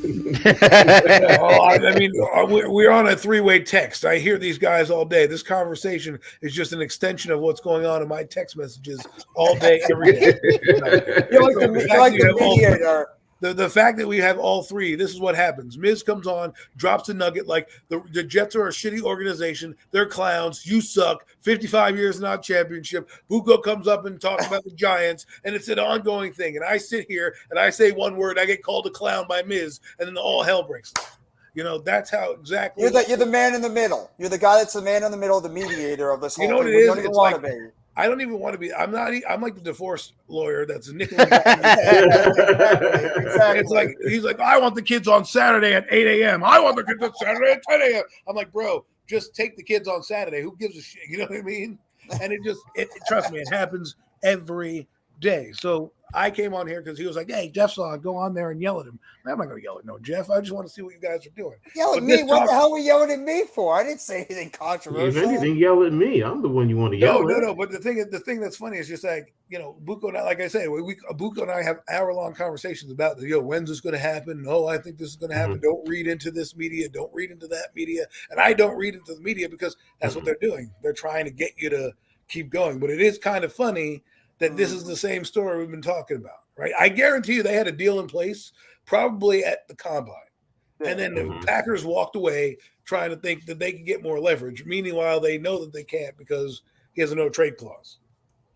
The curse of Favre. The Jets always find a way to do the wrong thing. Yeah, not really. That's actually not a very invalid statement at all. Comes full circle. I mean, I think the deal was eventually probably going to happen. I know we're all making fun of the Jets right now because it seems to be the easy thing to do. I mean, it is the Jets, but I think eventually they will get to a deal, and I think it's going to happen around the NFL draft. That's where I believe that all this is going to finally come together because of the fact that you have those draft picks that are on the table, and I think those are going to be part of the negotiating ploy between Green Bay and the New York Jets. So you could see something get done around that time, and I believe the same thing is going to be the case for Lamar Jackson. I think you're going to see something in that case get solved around the NFL draft too, because you have draft picks and all that type of compensation that's going to be in play as well. So that's when you're going to see these other deals that have been pretty much talked about for the past few weeks, months, wherever long it is. I think that's where it's eventually going to get solved. Speaking of Jets fans, Alex's brother's here. Luca's here. What's going on, Al? Luca? What's up, guys? I heard you guys talking about Aaron Rodgers. Yeah, the conversation that never ends, Luca. The conversation that never ends, the New York Jets and Aaron Rodgers. It's like a never-ending circle of like going around that just never stops. I mean, it's just, I just want this to get done already. I know it's great publicity. I know it's a great thing to do. It's like get everybody talking, get everybody excited, et cetera. But at the same time, you just want this to get done already for the sake of Jets fans. So at least some of them aren't going to want to jump off the bridge or something, getting all worried about this whole situation, thinking that another team could come out of nowhere and swoop in and grab Aaron Rodgers. And all of a sudden the Jets are sitting there like, huh? What do we do now? Strevler, can you play quarterback? Like that's what they want them to do right now is like just sitting there, and then they're pretty much in a panic situation. Hey, Favre wasn't a bad deal. People forget they were good before he got hurt. Then following 2 years, they went to the AFC Championship. I'll sign up for that all day. You're not wrong about that. The Jets had 2 years in a row where they made it to the AFC Championship. You're right about that. That's true. Yeah, the casuals will say Favre was a disaster. He wasn't. They only look at it that way because he got hurt and it cost Mangini his job. Yeah. I mean, that whole Favre injury, I think it was a broken finger, I believe, guys. I think it was like a fractured finger that he had is the reason why he was banged up, and instead of sitting out, he decided to play through it, and the Jets just absolutely collapsed after that throughout the rest of the season. It was 2008, I believe. Was it 2008? It was like 2008 or I think 2009, I believe. you're right about that. Yeah. Oh, it was a torn bicep. Buko says it was a torn bicep. I thought it might have been a finger injury, but it was a bicep injury. Yeah, that derailed that entire Jets season. And they were looking like a top team in the AFC at that time. And then that injury occurred, and the team just bottomed out after that. I mean, they couldn't recover after that injury. Oh, we just lost Adam. But, like, yeah, it's just it's an unfortunate situation. But for the Jets' sake, they need to get something done eventually and just get this deal done, get it completed, so at least then you can move on with the rest of the off season. Appreciate it, Adam, popping on. Thank you very much, man. Thank you. But Thanks, Adam. Coach, what do you think about the situation now with the Giants? I know, like, we haven't really talked about the Giants in the first hour and 25 minutes, but where do you think at this moment in Coach Ed Gladney's, draft spectrum, where do you think the Giants are leaning right now towards in that number 25 pick? It's kind of hard to say where they're leaning. I mean, I get where people say, quarterback. I mean, not cornerback, cornerback, wide receiver, even offensive lineman. I get it. I understand it. And because they are areas of needs. Based on the board, when I just did my draft, I ended up having to take, and I use that word specifically, I ended up having to take Zay Flowers. Mm-hmm. Because what I wanted to do was move back into the second round and get an early second round and an early third round, because then that allows you to get cornerback, offensive lineman, defensive back, and even a possible edge rusher at any point in time. Ooh, nice background, bro. Well, thank you. It's a shining light of the New York Giants coming your way. Exactly. So, but I can also understand where, you want to stay. Zay Flowers would be a good contributor to the offense, to the team, if you were to select them. So right now it's kind of hard, because, I mean, you have all these rumors and, now the CJ Stroud dropping, and that's just people doing that, or that's teams doing that to get people or other organizations to either panic, to trade up, or to push the value of that player down so he drops to them wherever they are. So, I mean, in my mock draft, I even had the Jets trade up with the Eagles. And it was just, playing the board and seeing what was happening and trying to work trades. And, it was also Paris Johnson and Skoronski were gone by then. So, they had to move up to possibly get, because, you were also considering Tennessee jumping over them to go ahead and get up. So, you just have to play the board. That's really what it is. As far as the Giants, I mean, if I had to put a percentage on it, it's probably going to be a wide receiver. Really? It's probably going to be a wide receiver with a corner. I mean, you can get cornerbacks later in the draft too. That's true. true. I'm looking at Brents from Kansas City, Kansas State. Yeah. He's a good one. I mean, you still have Stevenson from Miami. So, I mean, there is still a Eli Ricks from Alabama, Cam Smith from South Carolina. Exactly. So it's South not Carolina, it's not like, you can't get them. Now, you know me. I'm banging the table for Jonathan Mingo. I mean, realistically, am I thinking he's going to go in the first round? No. Buko agrees with you, by the way, Coach. He thinks if Flowers is at 25, that's going to be the pick for the Giants. No, I agree with you. Yes, exactly. I think it's going to be him too, especially if he's there. But again, you also know, Jeff, I've talked about Nolan Smith. If Nolan Smith is there, that elite pass rushing that he brings and his versatility to also be able to play as a linebacker. So everybody thinks he's only a defensive end. No, he's an outside linebacker, so he can drop into coverage.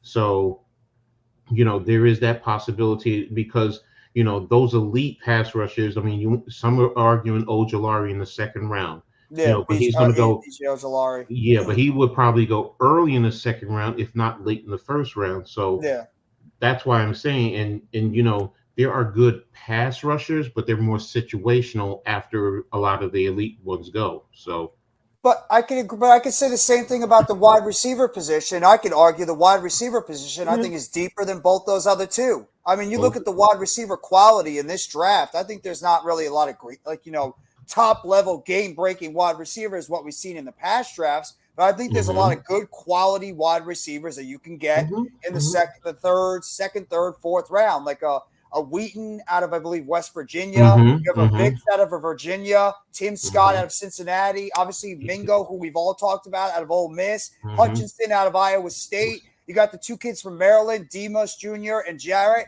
You're right. There's so many good quality wide receivers coming out of this draft that I honestly think it'd be a little foolish unless you really believe that a guy like Flowers, who Bucco even said, and I did hear that too, that the Chiefs are very enamored by Zay Flowers, and they were thinking about maybe like getting potentially jumping up and drafting him, which I wouldn't be shocked by. But is like these wide receivers that are projected to go early, like a Smith and Jigba, a Addison, a Flowers, a Johnson, are they that much better than, say, the guys we just spoke about? I don't think so. The top three, I would say yes.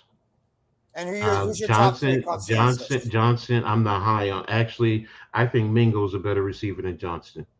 I'm starting to agree with you on that. I like Johnson is, he shows flashes. Don't get me wrong. He's a good wide receiver. So please do not think I'm saying that he's not a good wide receiver. No, he's a good wide receiver. I don't think he's a good wide receiver. Coach said it. He's inconsistent. He's inconsistent. You'll see games where he's dominant, and then you'll see games where he's just average. So if you're an elite wide receiver, you have to bring it every game.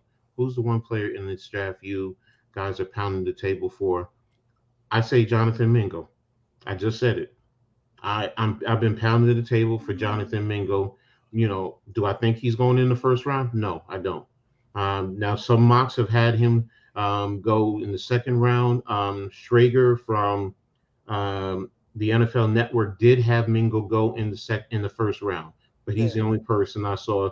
Everyone else is pretty much in the second round because before he was a fifth rounder, but he's moved up. So. Kancey from Pittsburgh. Yes, I do like him. I like him a lot. I've had arguments when I say the comparison to Aaron Donald, and the reason why is size, same school, and Donald mentoring him. I mean that's a big thing. If Aaron Donald is mentoring him, he's giving him the tricks of the trades. And he's helping him become a professional before he even gets out there on the field. So, Strever, quarterback, can play quarterback in the CFL. Okay. Yeah, I've watched him play in the preseason. Strevler's he's good, got good, decent legs, but he can't throw the football. He's got a very awkward. That would be an interesting one if the Hawks take Flowers at 20. That makes sense.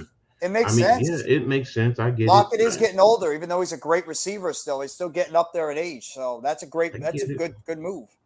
I get it. It's just I can't lie to you. I just see them taking defense. Yeah, they do need some help on that defense. I agree. What did I have for them? I'll tell you 1 second. Hold a minute. I'll tell you mine. In terms, I'll answer Bucco's question real quickly. Yeah, go ahead. For me, I'd probably say I'm going cornerback. I've been one of the guys that's been pounding the table for a cornerback at 25. That's the position I'd like to see this team go after. And for me, it's two players: Emmanuel Forbes and Deonte Banks. Those are the two guys. One of those two guys I would love because they're lengthy cornerbacks on the outside, can bump and run, good press coverage, don't get beat easily on the outside. Those are the two guys I would be pounding the table to get onto this team. That's what I would love. I love Kancey as well. Randy agrees with you, with Bucco on that one. Typical Seattle wide receiver is Wheaton in later rounds from West Virginia. They love height and speed, guys. That's true. Lockett is not exactly a big receiver, but he's got incredible speed. And that's where Flowers is. Flowers is speed. So that's why I said it. I get it. I understand. It makes sense. So, when I did my draft, I had 5, they got Jalen Carter, and 20, they actually got Van Ness. I had them take Van Ness at number 20 because he fell that way. Yeah, so What about that center from USC? I know he's coming off a severe injury. Do you think he's a guy that could potentially play a factor in the center market during this draft? Do you think he's going to drop because he's coming off an injury? He's more of a. I have him more of a guard. Okay, so But he's like an Alex. I'm not saying he can't play center.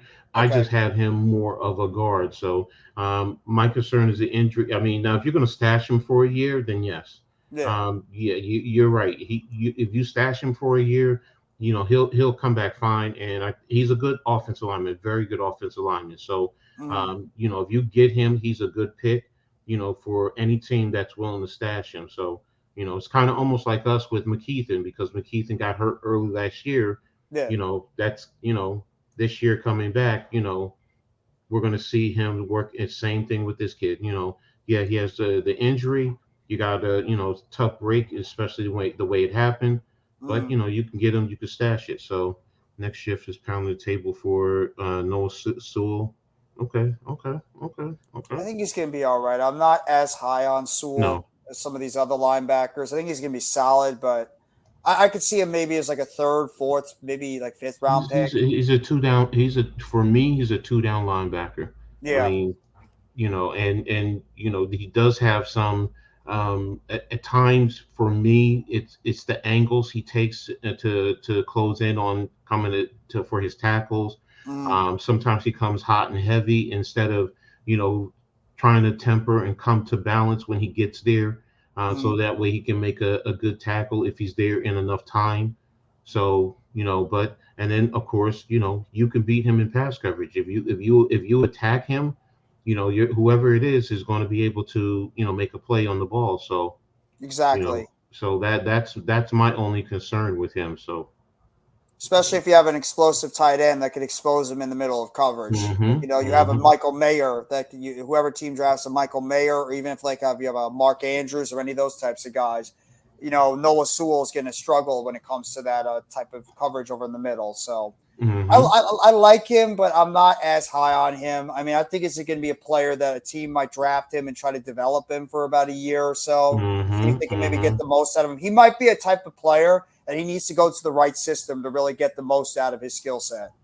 Well, he does. He needs to be pretty much any players like that, though. But yeah, he's one of the extremes, though. He's one of the extremes, I believe, that needs to be in the right system to succeed.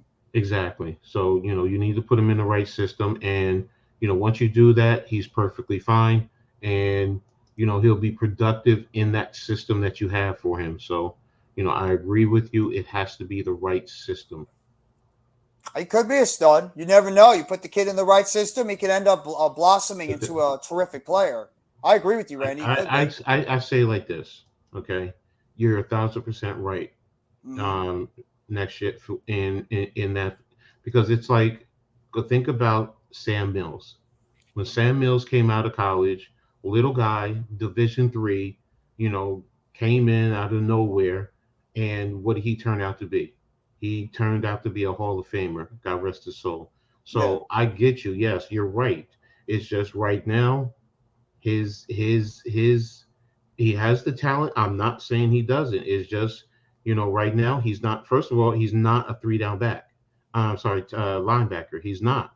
He cannot cover guys. And if this is a passing league, what is one of the prerequisites? What is the biggest thing a linebacker has to do? Be able to do? He has to be able to cover. Yeah, exactly. We as Giants fans, that's one of the things we cried about. Our linebackers can't cover for crap. So it's you need those linebackers, because it's not just the tight ends. They have to also cover the running backs, and at times they're going to cover a slot guy. Exactly. Because teams scheme it and they're going to shift.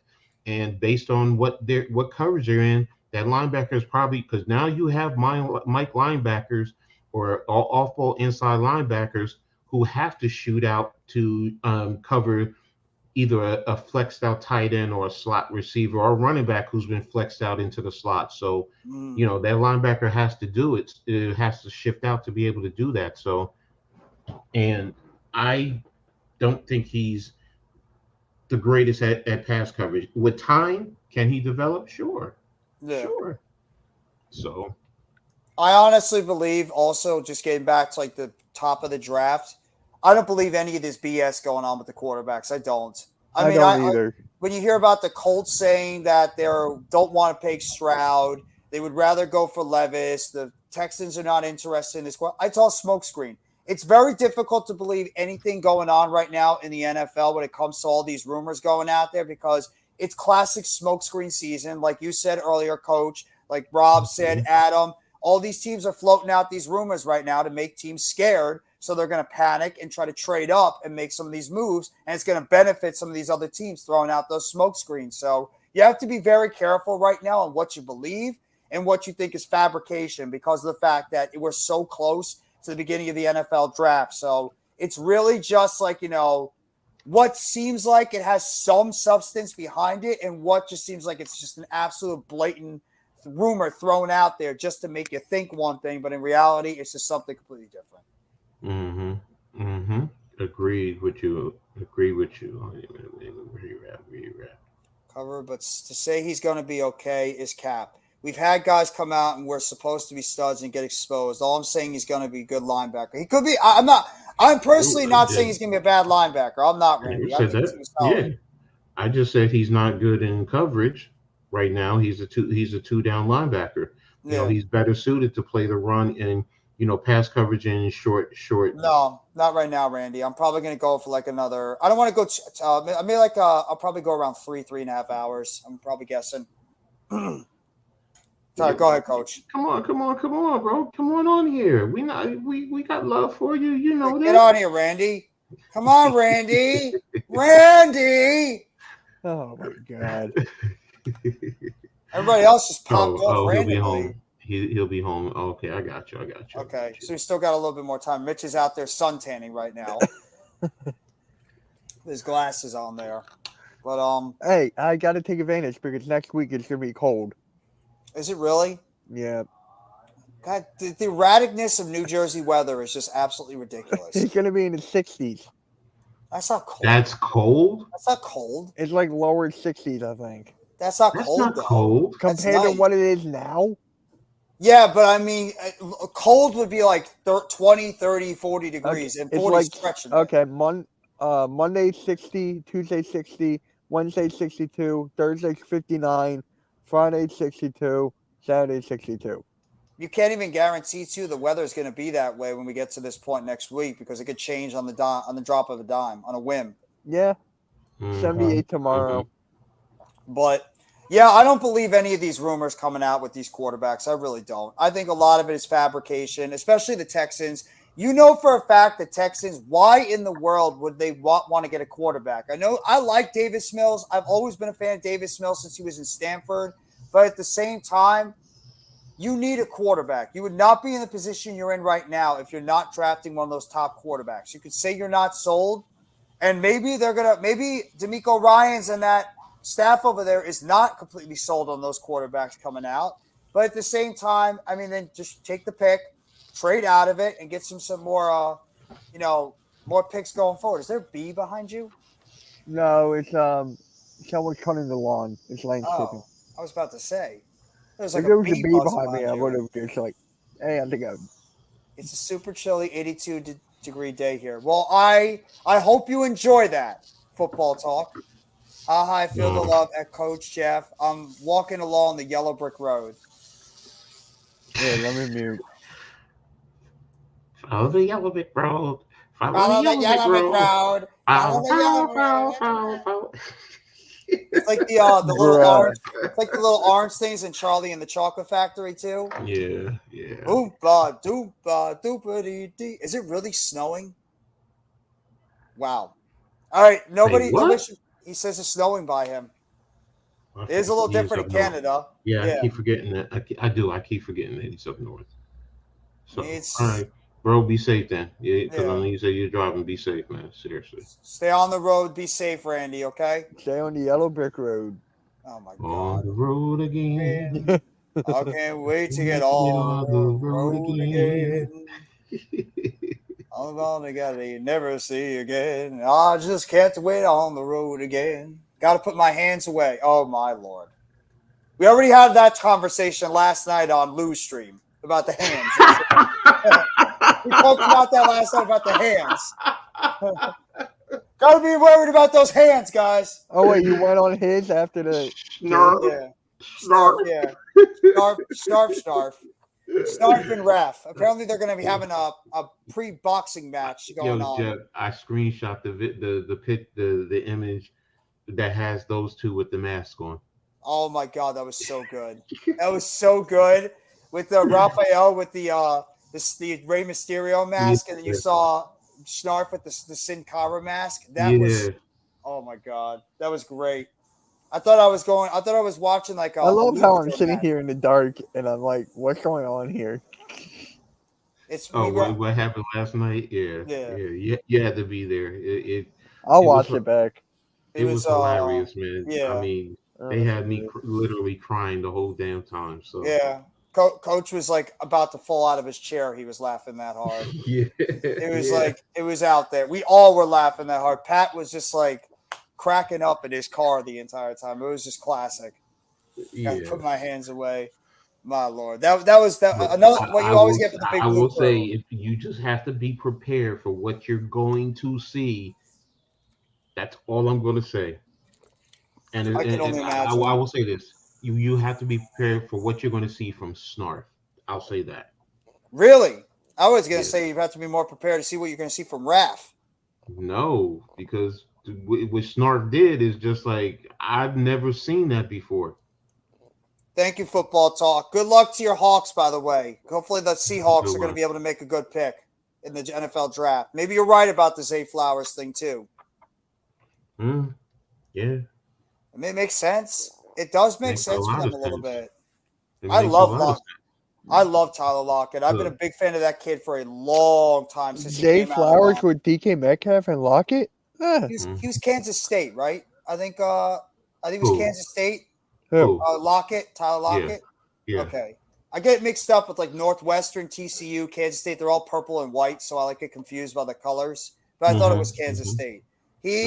He's terrific. He's one of the most underrated wide receivers that doesn't get talked about enough, and he just keeps going out there and putting up great seasons. Tyler Lockett is a terrific wide receiver, but I agree with him.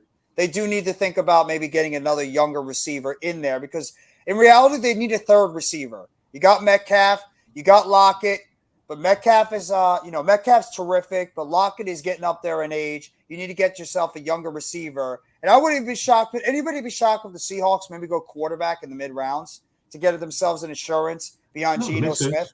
It makes sense because, you still don't have him long term. You have him, for 3 years? I believe so, yeah. And you could probably get out after year 2. So, yeah, you still want to cover yourself to be able to, get production now, but get a quarterback who you can develop and, because Geno is older. So, it makes sense. He's like, Makes a what, whole lot of 30, 33, 34 years old? Or I mean, he's not that old. Yeah, so Geno Smith is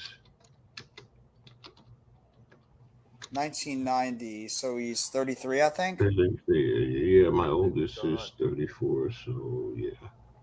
Okay. Yeah, it's not old, but it's definitely football-wise, somebody. it's older, so we get it. Geno Smith is 32. Okay, so he's probably going to be 33 sometime this year. In October, he'll be 33 in October. Okay.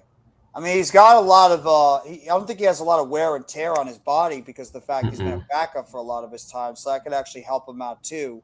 Now that he's getting his opportunity to go out there and play. I mean, is anybody really expecting Geno Smith to go out there and replicate what he did in 2022? The Seahawks are. The Seahawks, yeah, but do you think that he's going to be able to do it again? Personally, no, I don't. I don't either, Coach. I think this was just one of those years for him where he's able to go out there and produce at a high level, but I don't know if he's going to be able to do it for a second time. Teams are going to adjust. Exactly. So with teams adjusting, then it's going to change. So when they adjust to what you've done, then what? Now you have to elevate your game even more. So it's just we're just going to see. So and teams are going to work to take away who his primary receiver. So I mean, you could say well, if you're going to go take away Metcalf, you got to Lockett and vice versa. Yeah, I get you, but you can do certain things to cover that up. Why are you only letting me put up 4 pictures, man? And then you got Walker in the backfield too as a threat. Exactly. So He had a terrific season last year, and he could have been the rookie of the year at that running back position. I mean, obviously Hall got injured, and of course Pierce both got injured too. And both of them are terrific young running backs, but they both are coming off injuries. So yeah, it's like a situation to monitor with those guys. But I mean, that Seahawks team, I do think they need some improvements on defense. You can't trust Jamal Adams to be able to go back out there and perform. He's just too injury prone. I know they brought back Bobby Wagner. He's part of the team again, which that made sense. Bobby Wagner's a Seahawk. He should be back with the Seahawks. So that makes sense. They did that. I think they have some decent young defensive ends. Their offensive line is still something I wonder about. I mean, is Charles Cross and Cornelius Lucas going to be able to take that next step as offensive tackles next year? And then, I mean, there's skill positions I think are solid overall. So it's really in reality what's going to happen next with that football team going into this draft. But do you guys think that we're going to see any crazy trades or big move ups that could be happening in this NFL draft upcoming? Don't ask the Eagles fans. It would be like trade up for Bijan Robinson. You guys can get him probably at where you are right now. I know. It's just Eagles fans nowadays. Yeah, I hear you. Well, let's put it like this. Yeah, I think there's going to be some trades. Maybe not at the top end. Maybe more at the mid to the late end of the first. The latter part of the top 10, but more so right outside the top 10. So,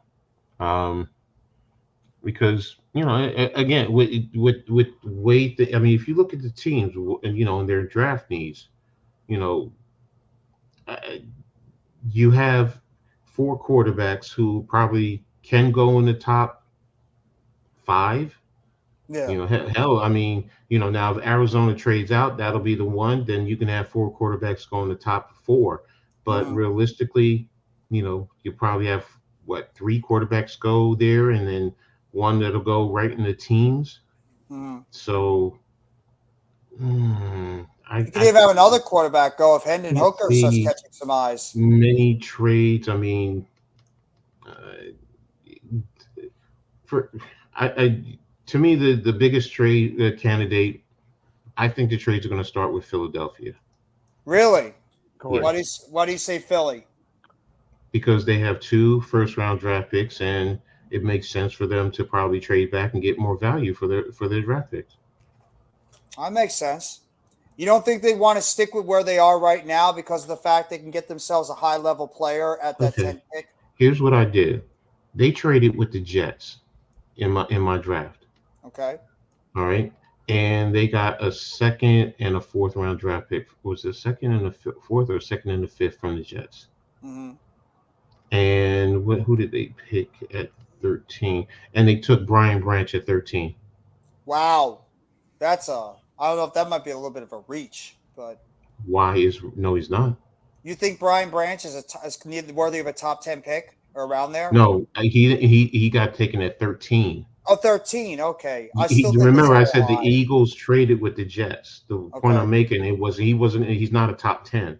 So if you want to say 13, 14, and they traded back 3 spots, and they got 2 extra picks because they don't have a lot of picks. So I still think that's high. He's the best safety, and realistically, he also can play nickel corner. That's true. It's not like he's strictly a safety. He's versatile. He can play over the top. He can play down in the box, and he can play as the slot corner. He's good in run support. The only thing that hurts him is that he doesn't have elite speed. That's it. Yeah. You give him elite speed, then yes, he is definitely worth the top 10 pick. Wouldn't he be better as a box safety though, instead of a coverage back end safety? He's probably better playing in the box, but I'm saying at Alabama he played a lot in the slot. He played a lot of coverage in the slot. So and that's top competition in the SEC. So his ability to do it is there. Yeah. So can I? And he played too high at times. He played single high. So what I'm saying is he has the versatility to play all those positions. His best position is, like you said, probably right in the box. He'd probably be better suited there, give good run support, come on the blitz at time, and not have to go too far, depending on your scheme in terms of your coverage. And if he has to play the man, he could ride the seam and carry, a tight end or, a slot guy to the safety if you're playing in the zone concept. And he can, if you give him good help over the top, he can still run with most receivers, unless you're going up against a guy who's 4'3", 4'2", whatever. Yeah, like Zay Flowers, pretty much, like one of those types of wide receivers that can beat you right over the middle with his deep speed. Yes, that's different. Crossers will probably get him if you run it right. So, but again, and his ability, if you 13 to 20 is not a bad spot for him. It's really not. I was thinking more like around the late 20s. I think, around the early to mid 20s. I think would be where a sweet spot to get him. Yeah, I can see it and I understand. I'm just saying, with that trade scenario, that's why I said, the Eagles are the key to me, because and not to go too far. And it's also a matter of the board. For example, if Jalen Carter dropped to them, ain't no way in hell they better trade out of number 10. No, that'd be absolutely idiotic if the Eagles did that. So if Wilson, from Texas Tech, if Wilson from Texas Tech is there, then no, don't trade out of that position. But if you're talking about a cornerback, they can still get cornerbacks later. Yeah, like a Witherspoon. If a Devin Witherspoon or a Christian Gonzalez is sitting there, would they draft one of those two or Joey Porter Jr.? See, Joey Porter Jr. you can probably get later. Yes, I agree with that. So Witherspoon, I think, is going around the top 10. And Porter Jr. you can get with your second pick, if anything. At what do they have? He's at 30. Well, you could probably no, they're not going to trade up because they don't have the capital. So yeah, now if they trade to the middle of the teens, then then you could probably think about taking him there. So but the thing is, I said with them, that's why I say with them, that pick will probably get them a lot of draft and early in the second round too. So that's the other point. So you're getting a quality pick that can bring a quality product, so. I have a sneaky suspicion they might go linebacker too. I don't know why. I feel like the Eagles could go inside linebacker, but you're they not need going help at that position. Where are you taking an inside off-ball linebacker? Because you're not taking them. There's no off-ball linebackers that is worth that, unless you want to argue Nolan Smith. But Nolan Smith is not a consistent off-ball linebacker. He can give you some plays there, but he's not. Now, if you're talking about in the second round, and I don't know if they have a second rounder, so because I don't know their actual picks. I don't know if they have a second or a third. I think they're missing one. Mitch. So. I was going to ask him. He might have an idea. Mitch, do you guys not have a second or third round pick this year in the draft? We got a second and a third. We don't have a fourth, fifth, or sixth. Or fourth, fifth, or sixth. Okay, thank you. So depending on, let me see where they pick in this. Oh no, it's 62. So because I was going to say if Simmons, you could look at Simmons as a linebacker for them, but Simmons will be going way before that. So Simmons or Simpson? Simmons, what's his name from Clemson? It's Trenton Simpson. Simpson, okay, yeah. Simpson, thank God, I don't want another Simmons in Philly. I'm sure you don't want another one in New York, Jeff. I don't want to talk about it. See? I really don't. I don't want to talk. I don't want to talk about what happened last night. I still have a sour taste in my mouth after that. I wasn't talking about it. I'm just saying. It really bothered me. It really bothered me last night. I'm not even joking. That really bothered me. But I was so quiet I couldn't say anything. Yeah. Well, I mean, it's nothing I haven't seen before. So, like I said, I'm going to say it right now. Knicks are going to win tonight. I don't care. Coach, you can disagree with me all you want and say they're going to get blown out. Right to your opinion. Knicks are going to win. I think they're going to win tonight. I do. Like I got the right. You have the right. Y'all have the right to your opinion. I don't see it that way. So I mean, I have the Cavs in 6. I have the Knicks winning the series. I do. No. I think one of these games that I don't know why. I think one of these games, RJ Barrett is just going to snap into. I will He's say going to have this. one of those games. If the Knicks win both these games, then my whole thought process will change. but I agree with you. I don't see it. I don't see it. And if it goes 7 games, I cannot trust the Knicks to win a game 7 in Cleveland. So it has No, to I be 6. understand that. So Well, if they split the two here and then they somehow go into Game 5 and can pull off that victory over there in Cleveland, that's going to give a lot better opportunity for them to close it out in Madison Square Garden in Game 6. I'll give you that, but I don't know. I don't have trust in them. So No, I understand. They haven't given you any reason to trust them. I get that. yeah, I feel the same. I completely understand why you'd feel that way. But I mean, getting back to the football stuff real quickly, I mean, maybe that's what the Eagles are going to decide to do. I mean, I think they are one of the wild cards in this draft because of the fact they don't have a whole lot of holes on that team. It could easily trade back and they could get themselves another defensive lineman because Fletcher Cox is getting up there in age. Obviously, you got Brandon Graham is getting up there in age. You know, they might want to get themselves some more young defensive linemen to pair up to what they have right now. So that's another thing. They love to do that. The Eagles are well known. What if they get a guy like Osiris Torrance, that offensive lineman for Florida? You don't think they want to get another good offensive lineman? They could plug in over there and trade back and get him. They don't need an offensive lineman. You don't need to trade back. You don't need to trade back. They can get him at 30 if he's there. Do you think he's going to drop till 30? I could see him being a late first-round pick. That is a late first-round draft pick. And I think he's going to go somewhere in the 20s, honestly. I think. I mean, hey, you might be right, Jeff. I mean, I'm looking at the board, and the only team I would think maybe Pittsburgh at 17.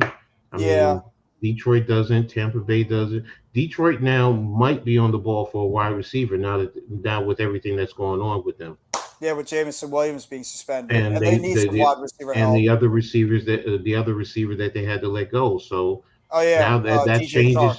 That changes. You know, I do think they're going defense probably with their first pick, but getting back to the cornerback. I think they need a cornerback coach. The Lions. They badly need cornerback help on that team. If whatchamacallit is sitting there at 5,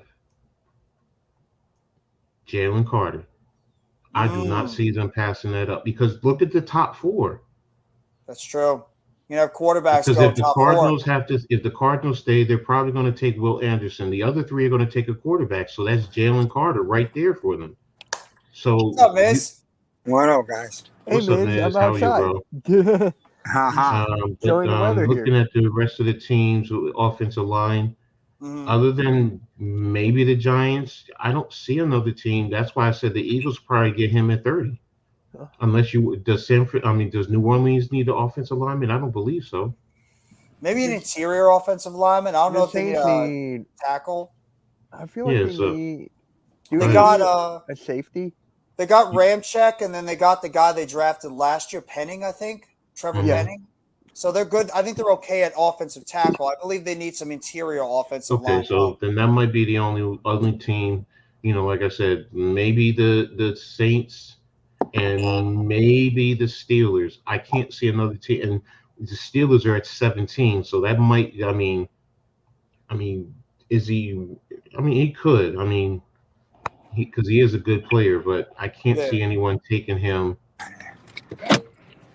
before the Eagles pick at 30 if they're thinking about an offensive lineman. I think the Steelers might go cornerback. I think they might lean towards that cornerback position. Seattle, dark horse for a center. That's a great point. Bucco makes a great point. I think the Seahawks could use themselves a nice center in that offensive line. In the first round, or in maybe like like second round, but I could see them going first round for a center. I could. They need some help in the interior offense. No, I'm not saying they don't. It's just like us. The debate with us. Do we take a center at 25? I could understand taking it. Yeah. I could understand taking, the Seahawks taking a center at 20. I mean, is it 20 or? I don't know. I think they're around like the 20s, I believe. Okay. Yeah, they're 20. No, I got it. Okay. Yeah. So, I mean, hey, if now I will say this. If they take a center at 20, that could almost assure you the Giants are taking a center at 25. Yeah, absolutely. Because then that center. Yep, that center position is going to start going like rapidly. When you see one of those Yeah. guys get taken, yeah, they're going to start seeing them trickle Mhm. down all over the place. Does Shane start to say, well, wait a minute, they took it, now on the other side, now that I think about it, maybe they said, don't worry about it. And we're talking about Shane and he's not going to panic and he'll say, I'll get one later in the draft. But in the same token, that they need it. So where did he go? I don't know. I think he's biasly disconnected with his. 'Cause He's he's driving outside. right now. He's driving right now. That's probably why. 20, you're right. Okay. Yeah. I mean, I'm still on the mindset that I think it's a little bit too much of a reach to grab a center in the first round for the Giants. I'd rather wait until the second round. I think we can get ourselves a quality center that will still be around in that second round. Question is who is going, because all right, if a center doesn't go in the first round, but they go early in the second, then because you can almost say if Schmitz goes early in the second, Tippmann is probably going somewhere right after that. Not Yes. Tippmann, Whitewood. Yeah. Then It the could be question is, Tippmann. It could be Tippmann it could be afterwards, too. Tippmann. I get it. Yeah. So, but the point is, for the Giants to get one of those guys, they're going to have to move up early in the second round. Yeah.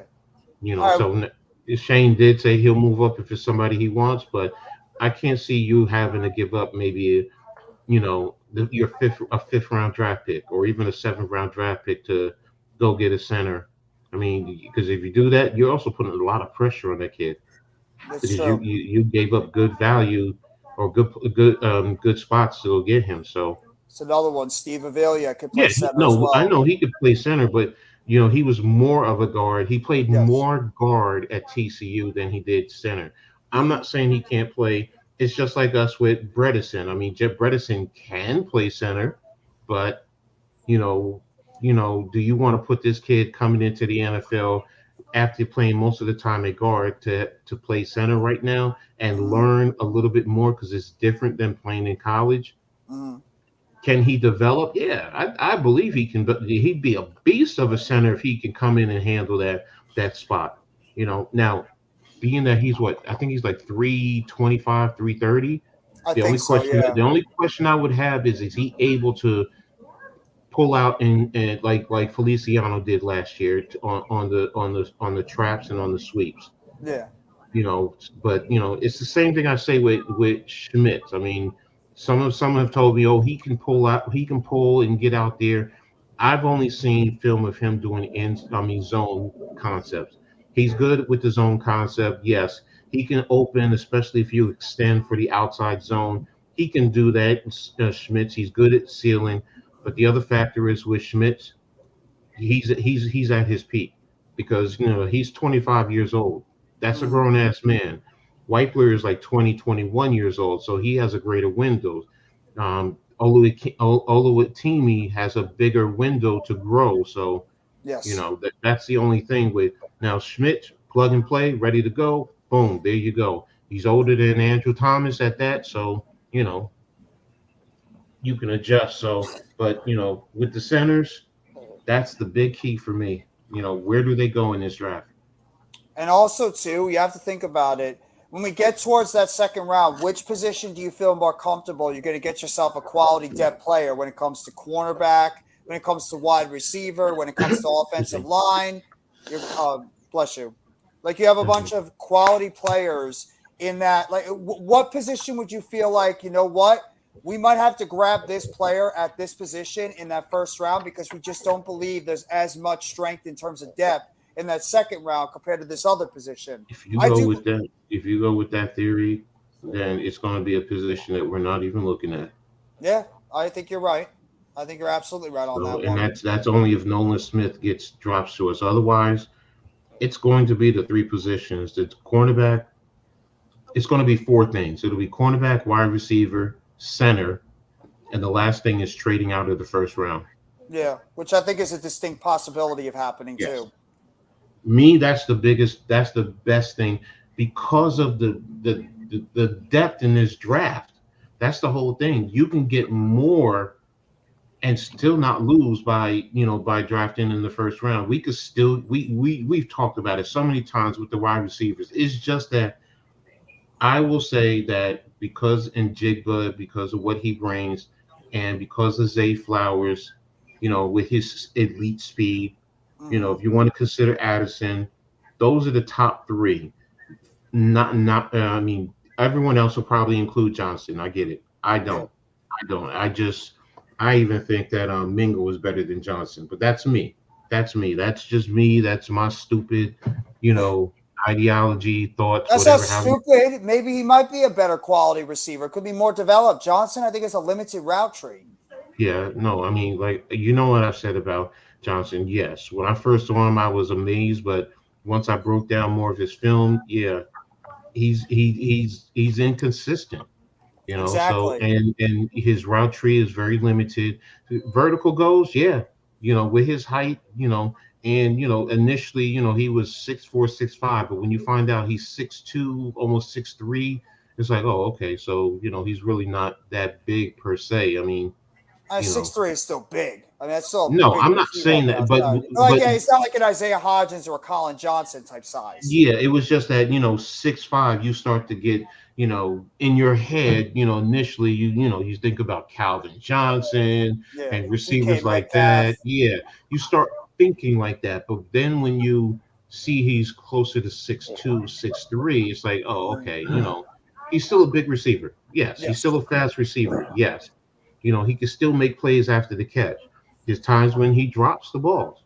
Mhm. I mean, and he's not a hands catcher. He catches more with his body, and that's how you I also don't know how I create feel about that. A Bobby catcher. exactly. So so I mean, it's if I'm gonna sit here and think about the position the Giants are really gonna take, it's exactly, Buko. He drops. Yeah, he dropped at his pro day too. So and that's Mhm. that's the thing. The inconsistency with him and his That's a red performance. flag. That's a red Yeah. flag for So me when you have a and wide that's receiver why drops you passes. know, like I will. The thing that locked me in on Mingo, it's it's just one play. I mean, I broke down his film, looked at everything that he can do. Yes, he can run all the route patterns for the most part. They even lined him up. Mississippi did one thing that really impressed me. I mean, they were back on their goal line, um, Mhm. and they brought him in line, put his hand in the ground, and had him as a tight end. Oh, So interesting. exactly. Now, I'm not saying he's the greatest blocker at that position. He's better on the outside. But what they Mhm. did is had him go out to get the a defensive back, and he sustained. So when you see something like that, fine. But the play that got me was against Central Arkansas. He ran Mhm. a skinny post, and he got over the top of the safety, but the cornerback was over the top of him in good phase. But when the ball was coming, he went up to get it because it went over the safety in the middle of the field. He went and got it, jumped up. The cornerback was hanging on his arm that he was Huh. going up to get the ball. He snatched the ball with one hand and brought it in with a grown ass man hanging on his body. That to me tells me all I need to know. I That's think you that's a showed us player. that play too, Coach. Exactly. So anybody wants to see it, go look it up. It's in his highlights, Mhm. and yes, there are things that he needs to work on. He needs to be crisper in his route running and so on and so forth. But there's no receiver that's coming out that is perfect. I don't care who it is. In Jigba, Zay Flowers, Addison, we can go down the line. They I all think need to work. Addison's the most polished in terms of the wide receivers, in terms of his route running, but even he could use some work. He needs to work on his game too. Yes. Yes. And he has drops. They all have drops, every last one of them. So, It's that's a red con. flag So, for me, Coach. but I don't a like lot of it receivers is that drops. concentration. Yeah. So, good one, good comparison. I like that. I like that. Well, So hopefully he has a better career than what Quincy no, of Onunu course, had. of course. But Onunu I'm was saying he was very good. Yeah, but when I he was agree with that. coming out of college, yeah, he was Yeah. that type of player. So everyone else tries to compare Mingo to Brown with the Eagles, and I get it. I Same get it. school. Yeah. Yeah, same school, almost the same build. Mhm. So they look alike. When you look at Mingo when he takes his shirt off, you're like, wow, this dude is really built. Yeah. So I get it. So it's just like I said, for me, that's my guy. And it's because I know number one, he's not going in the top 10. I mean, in the first round, I don't believe he is. I want him to. If he got more love, then I'd be, all right, fine. He's with the rest of the pack, and I wouldn't be pounding the table as much. But that kid can play, and honestly, ultimately, really, if I was to really like, everyone's high on Njigba. I'm not as high on him. he's good, but Yeah. I would put Zay Flowers over him. But that's I me. do too. I do too, Coach. That's I me. think like Addison and Flowers, I think are higher prospects in my list than I would put Jackson Smith and Jigba. I still know what the kid is. He's injured all the time. I can't He's get a good injured. He played a lot more slot, and I get it. exactly. I get it. It's because of the receivers they had, and but he made most of his plays from the slot. So, Yeah. and his one explosive game, yes, it was a ball game, and it was against a good Utah team. I give him that. I think he would have over 300 yards in receiving yards. So I get it. He runs good patterns. But how much was that because of Garrett Wilson and Chris Olave being out there getting the Well, attention? but it's also Marvin Harrison Jr., and that's my That point. too. That too That's as my well. point. It's you had those productive receivers that took away from all the eyes looking at you all the time. So Yes. and you come to the NFL, there's going to be and there, if you're that dog or you're that number one receiver, you're going to get their number one cornerback. And Jalen Ramsey on him. Sorry, he's going to shut him down. It's going to shut him down right now. So and I get it. That's all the receivers you could say, but I think Zay Flowers would be able to, as long as he can get off of the press and they don't get hands on him. He's the one receiver I think that in terms of his route running, he can create the separation that's needed. So it's just his window may not be as great as the other ones because he's not as tall as them, but and he can still play inside and outside, and he can go up and get the ball. He can high point it. So Zay Flowers probably hands down for me is number one. I actually would probably put Mingo number two, and Addison probably number three, with Njigba number four, and I'd have to look at the rest. I'm just not big on Johnston. I'm just not. Has the talent, but but that's me. That's me. I could be totally wrong, and I'm probably gonna get a lot of egg on all over my face and all over my body. I don't care. It's the drops that I would worry about. I know it's a concentration thing with wide receivers, but drops is a very difficult thing for a wide receiver to fix. I mean, how many times do we complain about Darius Slayton every single year about his drop issues? Every single year, it's like a topic of conversation. One of the biggest ones with the Giants fans is Darius Slayton and the fact the guy can't catch the ball consistently. Wide receivers and drops, it's a very, very difficult thing to be able to fix because it's, like you said, concentration and the way that you're catching the football. You lose focus so much because sometimes these receivers are too busy trying to run without the ball getting into their hands first. They're waiting to make the big play after the catch before they actually make the catch. Ooh. What? Really? What? College football, the clock won't stop after most first downs in college football games next year and beyond. Wow. So they've That's adjusted big. That's huge. That's huge. So it's like the NFL in a way. Yes. Coach, you know what you should do? You should honestly make a video about that. I'll look at it. I just got the text right now. It's on Yahoo Sports. Yeah. So, wow, the NCAA play rule found Wonder why they did that. keep the clock running after first down during most. It's only on the. Why are you only doing it on Division I and Division II? Then you might as well do Division III. That makes no sense. That's That's another odd. thing. It's another thing with the NCAA is another one. It just they're ass backwards in a lot of the things they do. It has to do with the money. Yeah, that's true. I mean, Division III, they're not really on TV, are they? No. I think so. They are? I don't know. They might not. I thought they were, but I don't think so. Maybe I'm wrong on that one. Okay. So all games at the top levels of college football won't have the clock stoppage after first down outside of the final 2 minutes of each half. Okay. Okay, So so it's the- pretty much the last 2 minutes is when they're going to do that. Yeah. It's like the 2-minute warning thing. I guess Yeah, that makes somewhat sense. But not for Division 3 though. Yeah. That's where I'm like, yeah. The change is being made in an effort to reduce the number of plays per game and also shorten the length of games. Okay. It's all Yeah, I good get news. it. I get it. I get it. I get it. I get it. I get it. Mm, I get it. You know what? That is fair. You know, because the kids are out there. You know, they're out there 3.5 hours sometimes. So, and I get it. I get it. You know, get them on, get them. You know, let them play, and then get off the field and go ahead and be a college student after the games. Whatever. I get it. mm, mm. Yeah, I guess that makes somewhat sense. I mean, it's only the last 2 minutes of each half, so it's not the end of Let me the just world. make sure. Yeah. And while it will stop after all first downs in Division 3 games, all games at the top level of college football won't have college stoppage after first downs outside of the final 2 minutes of each half. So, okay, won't have clock stoppage after. And this is going to get implemented during the beginning of the 2023 Yeah, this season. is 22-23 season. Yeah. Sorry, not 2023.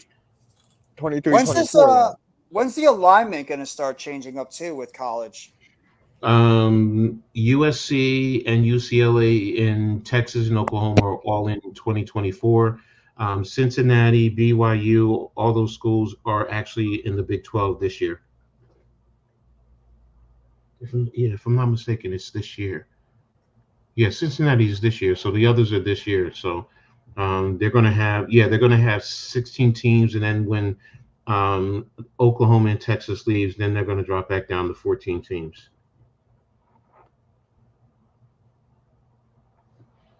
You're muted, Jeff. You're muted. Sorry. Oh, okay. There you go. It'd be like sometimes. Yeah, I had to change my headphones. These ones are killing me. It's like 2000. Yeah, I figured it'd be like 2024, 2025, a little bit later. They start doing the realignment. Come on, y'all. Just hurry up and cut the BS and do what we all know you're going to do. Yeah. And the Big 12, go ahead and, well, first of all, I know the Pac-12 is waiting on their TV deal.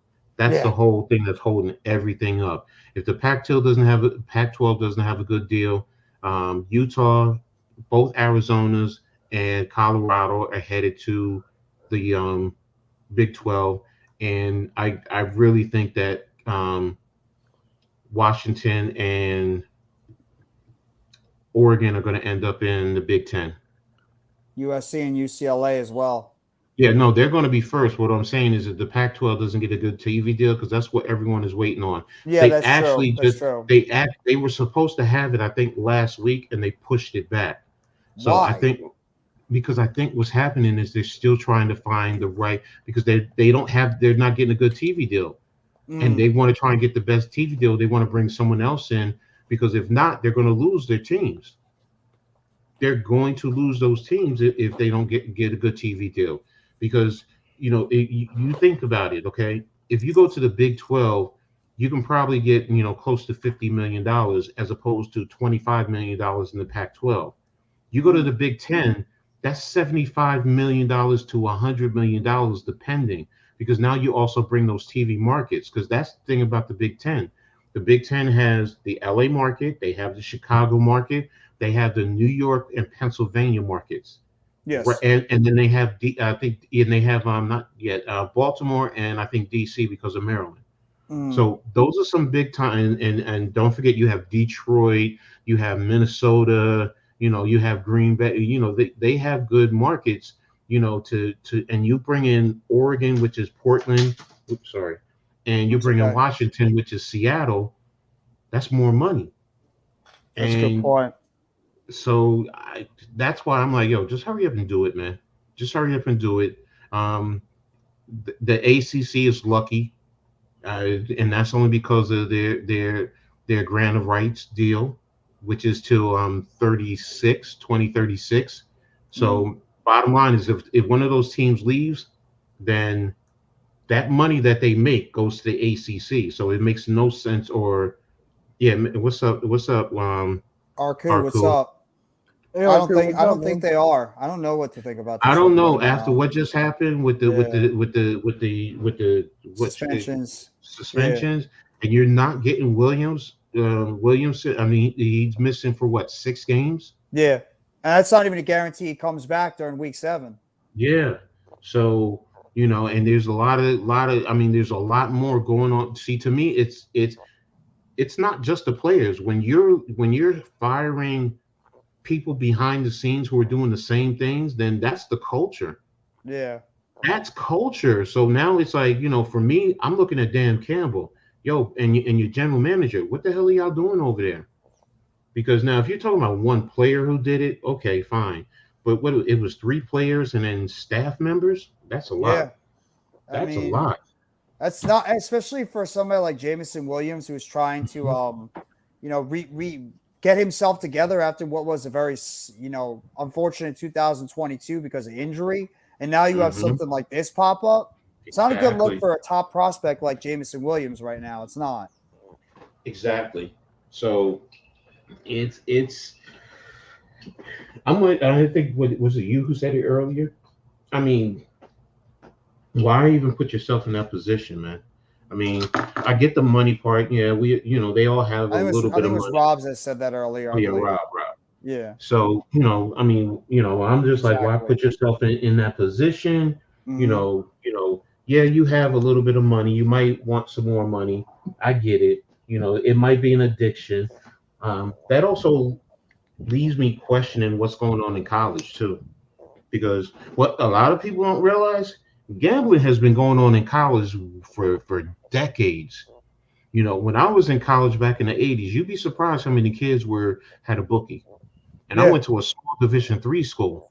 Mm-hmm. And I was surprised hearing guys saying, "Oh, I got to call my bookie because I want to make a bet."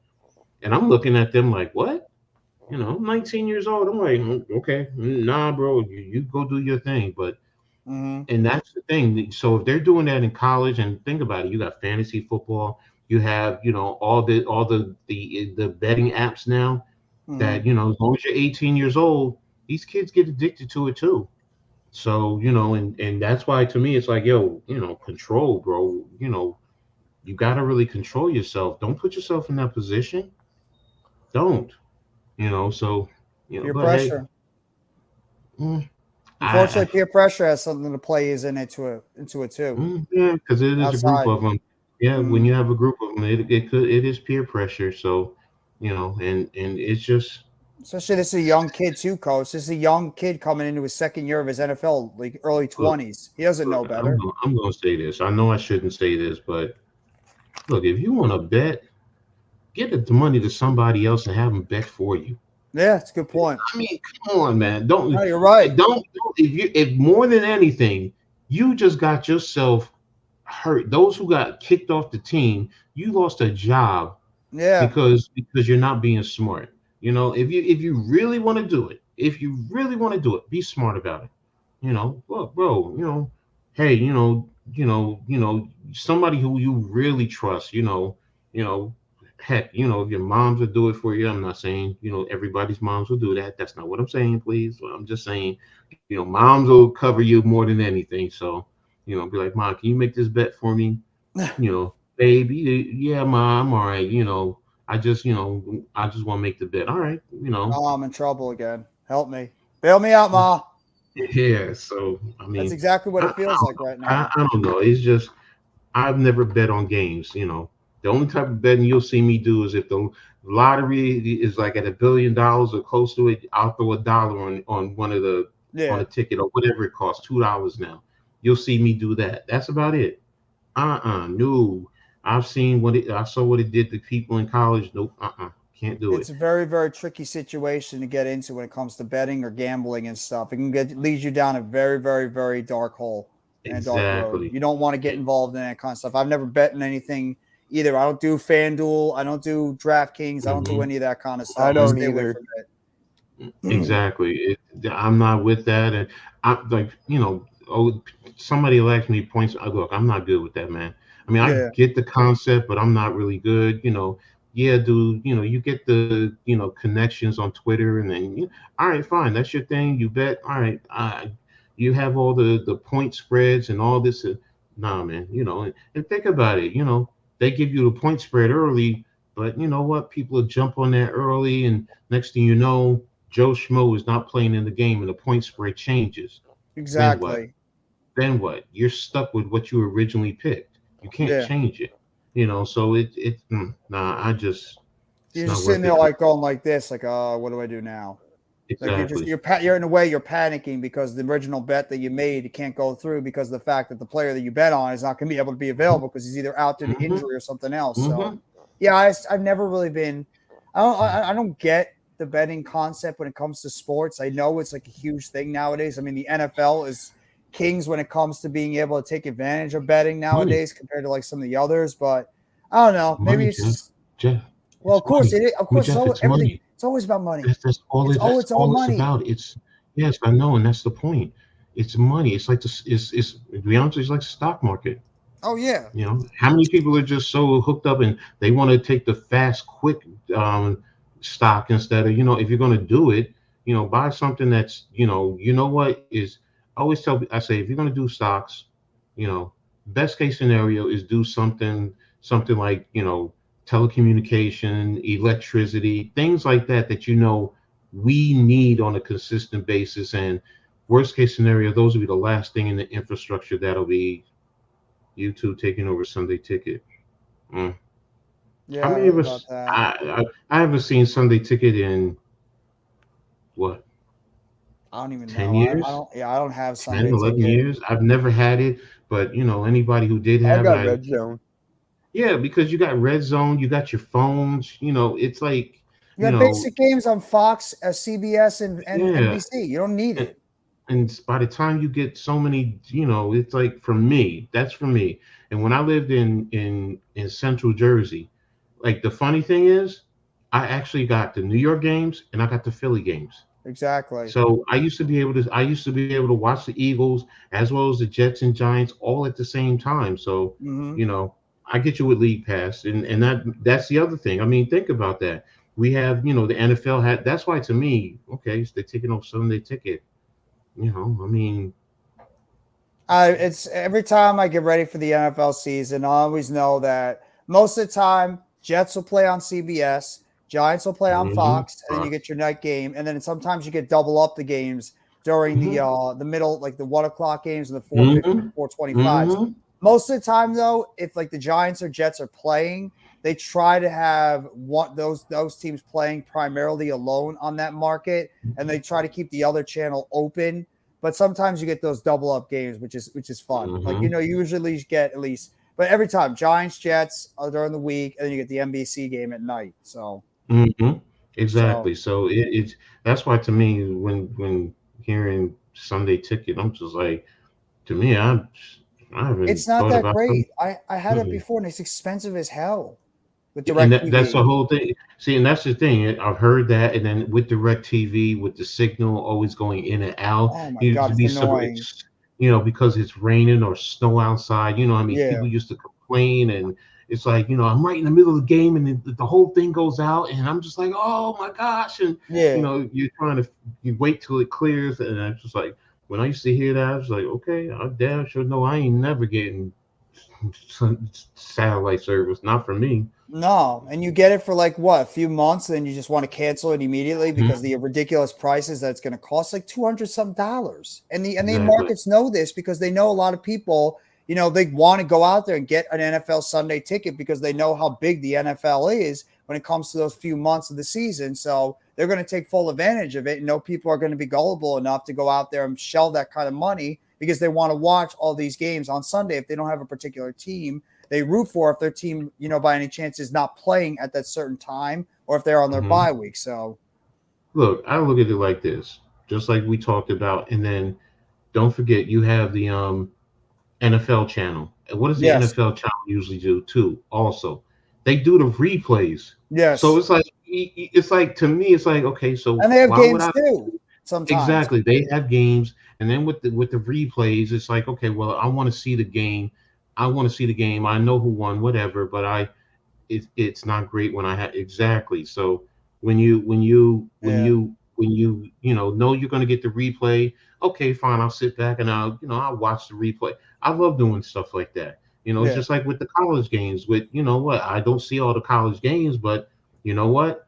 you know, for example, the ACC channel, the SEC channel, the Big Ten channel, and the Pac-10 12 channel, they do replays. They Mm-hmm. do replays during the week. Some of them are in 60 minutes, but that's fine with me. But Mm-hmm. others are, you know, SEC will play, you know, a game over 2 hours. Cool. You know, I get to see all, and that's why it's like, you know, for me, I can't see me paying money for sports like that anymore. I just can't. I love it, but I can get it for free. I I'll find my free way to get it. Yeah. Mm-mm. Not Plus, you know, I don't it's really care not. about seeing those other teams. Just watch highlights. You watch, you Mm, know, highlights. You can watch film, all that kind of stuff. When it's mm, football season, I care about the Giants and the Jets during the regular season. Giants, obviously, by far number one, and I like watching some of the Jets games as well when they're on. It's not when unless they're not on, when they're on the same time as the Giants. Obviously, I don't really care about what mhm, they're doing, mhm. but you know what they used to do when they had one team playing at one and the other One to team one. playing at 425. So Exactly. you know you casually So check out what they're doing. exactly, I'm with you on that, bro. So Sunday ticket and NBA League Pass is better. Yeah. Um, I haven't done League Pass either, so it's just I No, don't I haven't know. done the It's baseball one either. no, I don't know. I guess for me, it's like I'm not paying for seeing the what you call. I'll find out. I'll find a way to. And then the other thing is, especially if I can figure out with the Fire Sticks how to get the free channels, the free stuff. That's the other thing. It's just like, you know what, you got Fire Sticks. If you could figure it out, you're gonna get it for free. You know, so Exactly. why? So that's why to me it's just like, I'm not. It's That's not me. worth it. That's It's me. not worth the I pain in don't the want to. ass. And please, if that's your thing, ladies and gentlemen, do you. I don't begrudge you. I'm not putting you down. For me, it's not worth it. For me. No. It just feels like you're throwing away a lot of money just for Hmm. pretty much renting. It's like you're not even buying it in a way you're renting it. You're renting it for a few months and then you're just going to get rid of it again. That's what when I was doing that before, my mom bought like I think Hulu or whatever it was just for the football game. She got rid of it immediately because it was just too damn expensive. And what the heck is the point of keeping it when you're not really going to utilize it? I don't watch anything on Amazon. The only reason why I purchased Amazon was for Thursday Night Football. That's it. Hmm. I don't really watch any movies or anything on the show, but I still have it. My No. dad uses that all the time. Well, it's good if you Okay. want to buy stuff like you have I'll be Amazon. right back. I'll be right back. That's fine, Coach. Take as much time as you need. That's good. But Amazon is just like something if you want to go out there and purchase something that looks, you know, pretty valuable or nice, then you utilize that, or even something like, you know, a occasional movie that you like pops on the stream. But yeah, the reason why I ever got that was because of that reason. Is just because of you know, the football games. Randy, what's up? Why was not laughing last night? No, I don't think anybody was not. laughing on No, the that was Clippers. pretty bad. That was bad last night. Yeah, Just close like game though. It's still Yes, it close. was. 5-point game. I was a bit surprised on the final score. I'll be real. It was a lot close. Well, no, actually, my game was close too, but yeah. Yeah, Yeah, it was. we don't need to talk about that. That's No, old that's news. okay. Oh, I you can could still talk talk about about it. Nick Nurse if you want for a little bit. Yeah, Randy Sorry? texted me. What You can talk about Nick Nurse. Yeah, Randy texted me and was Oh. like, "You overlooked me again," something like that. No, he was right. Randy was Yeah. absolutely right on that one. Yeah, I've been hearing a lot of rumblings, you know, amongst the fan base here in Canada. And then, like I said, the final nail in the coffin was when Nick Nurse had his exit meeting, and he basically said to the coaching staff that he has 1 foot in and 1 foot out. And when you got a person that says 1 foot in, 1 foot out, that basically means they're not really Yeah. thinking about long term about this. And then today he said to Masai Ujiri, our GM, he said, and I quote, "Have fun with these guys," end quote. So that was kind of, I don't know if that was a parting jab, like basically saying, you know, this is the team he gave me and this is all I could do with them. So yeah. It sounds like a parting jab a little bit. But then also too, Jeff, I can also see it from the mindset that Nick Nurse was the guy that was part of the coaching staff that was part of the G League that helped develop the Fred VanVleets, the Pascal Siakams, and then come to the Raptors as an associate coach, and then alongside, Dwayne Casey, and then he helped basically develop the OG Ananobis and so on and so forth. And then now, fast forward this year, it's it was a complete collapse. So yeah, Bobby Webster is the GM and Masai Ujiri is the president of ops, but Masai Ujiri still has some control with the GM side of things. Bobby Webster just oversees things. So yeah. Yeah, this is what my basketball team did last night. Yeah. A lot of I'm on a that. different tab. A lot of that. Oh, Yeah, a lot of that last night. So just gonna throw that out there. That's what my team did last night. But Hey, So- yeah, at least your team's in the playoffs. At least your team's in the playoffs. Mine couldn't even get through. the we're gonna playoffs. probably be done tomorrow.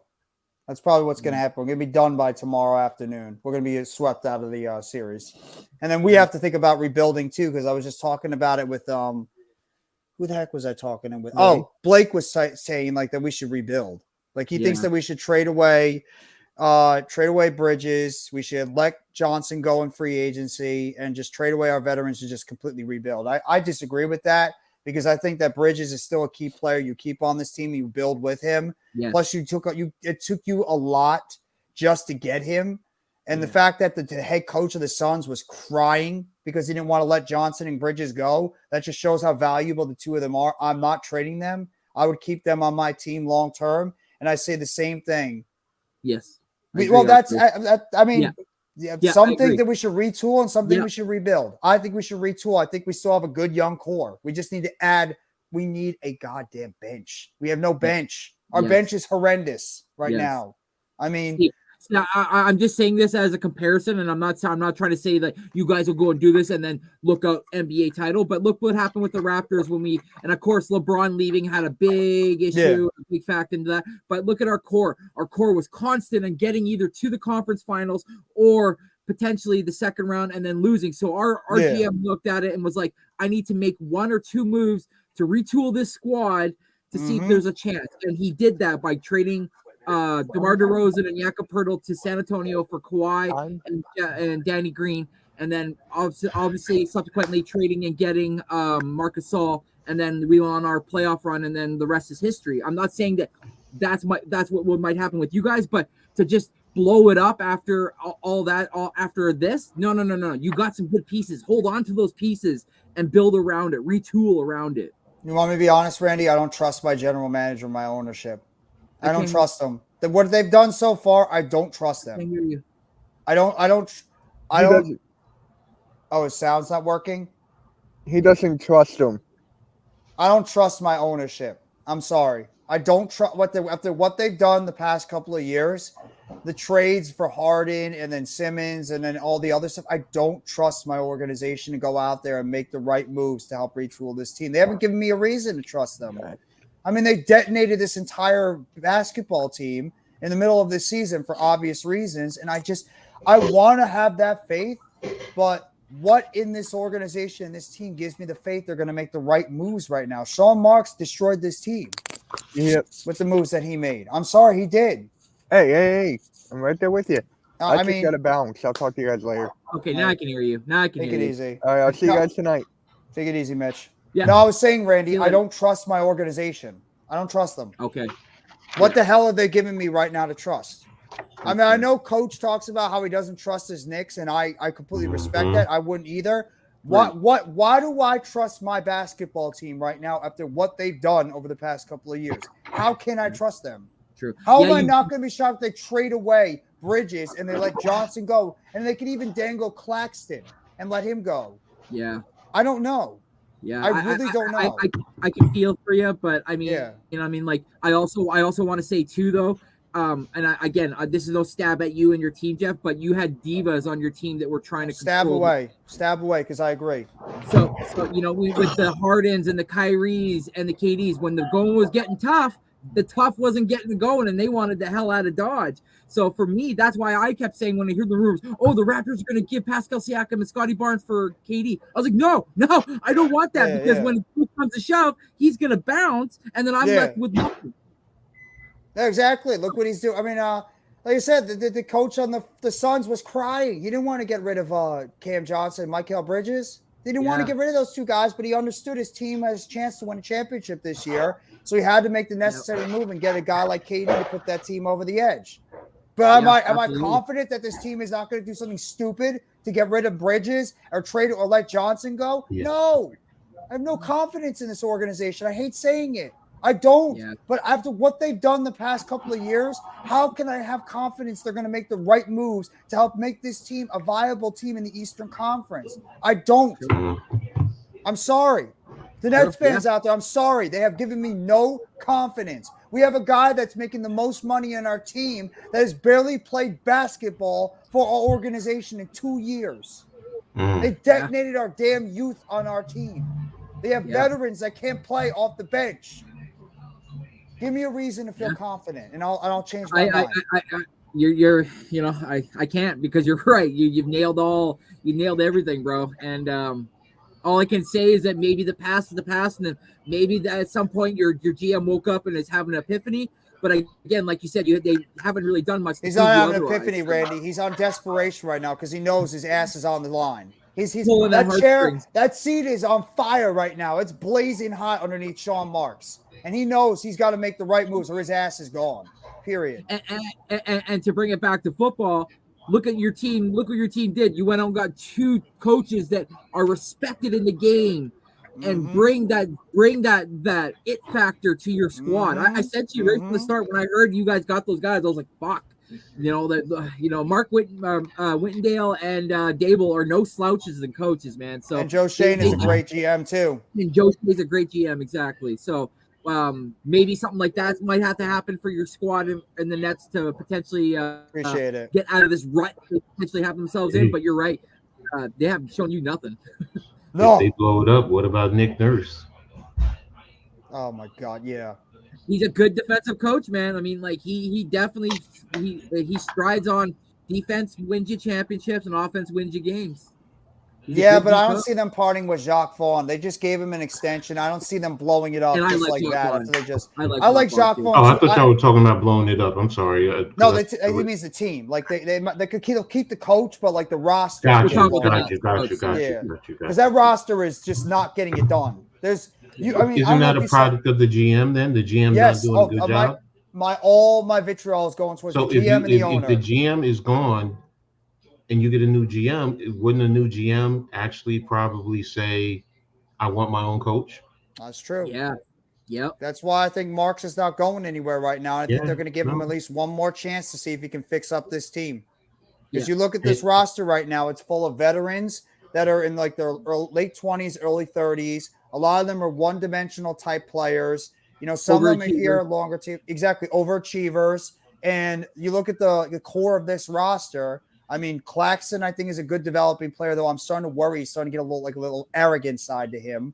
I don't care, but either way, a little cockiness to him, which got him ejected last night, which killed, in a way, it hurt our team last night. Yeah. I mean, Bridges, I think, is a good number 2 scorer. I don't know if I could say he's a number 1. Cam Johnson, I think, is a good 2 or 3. Yeah.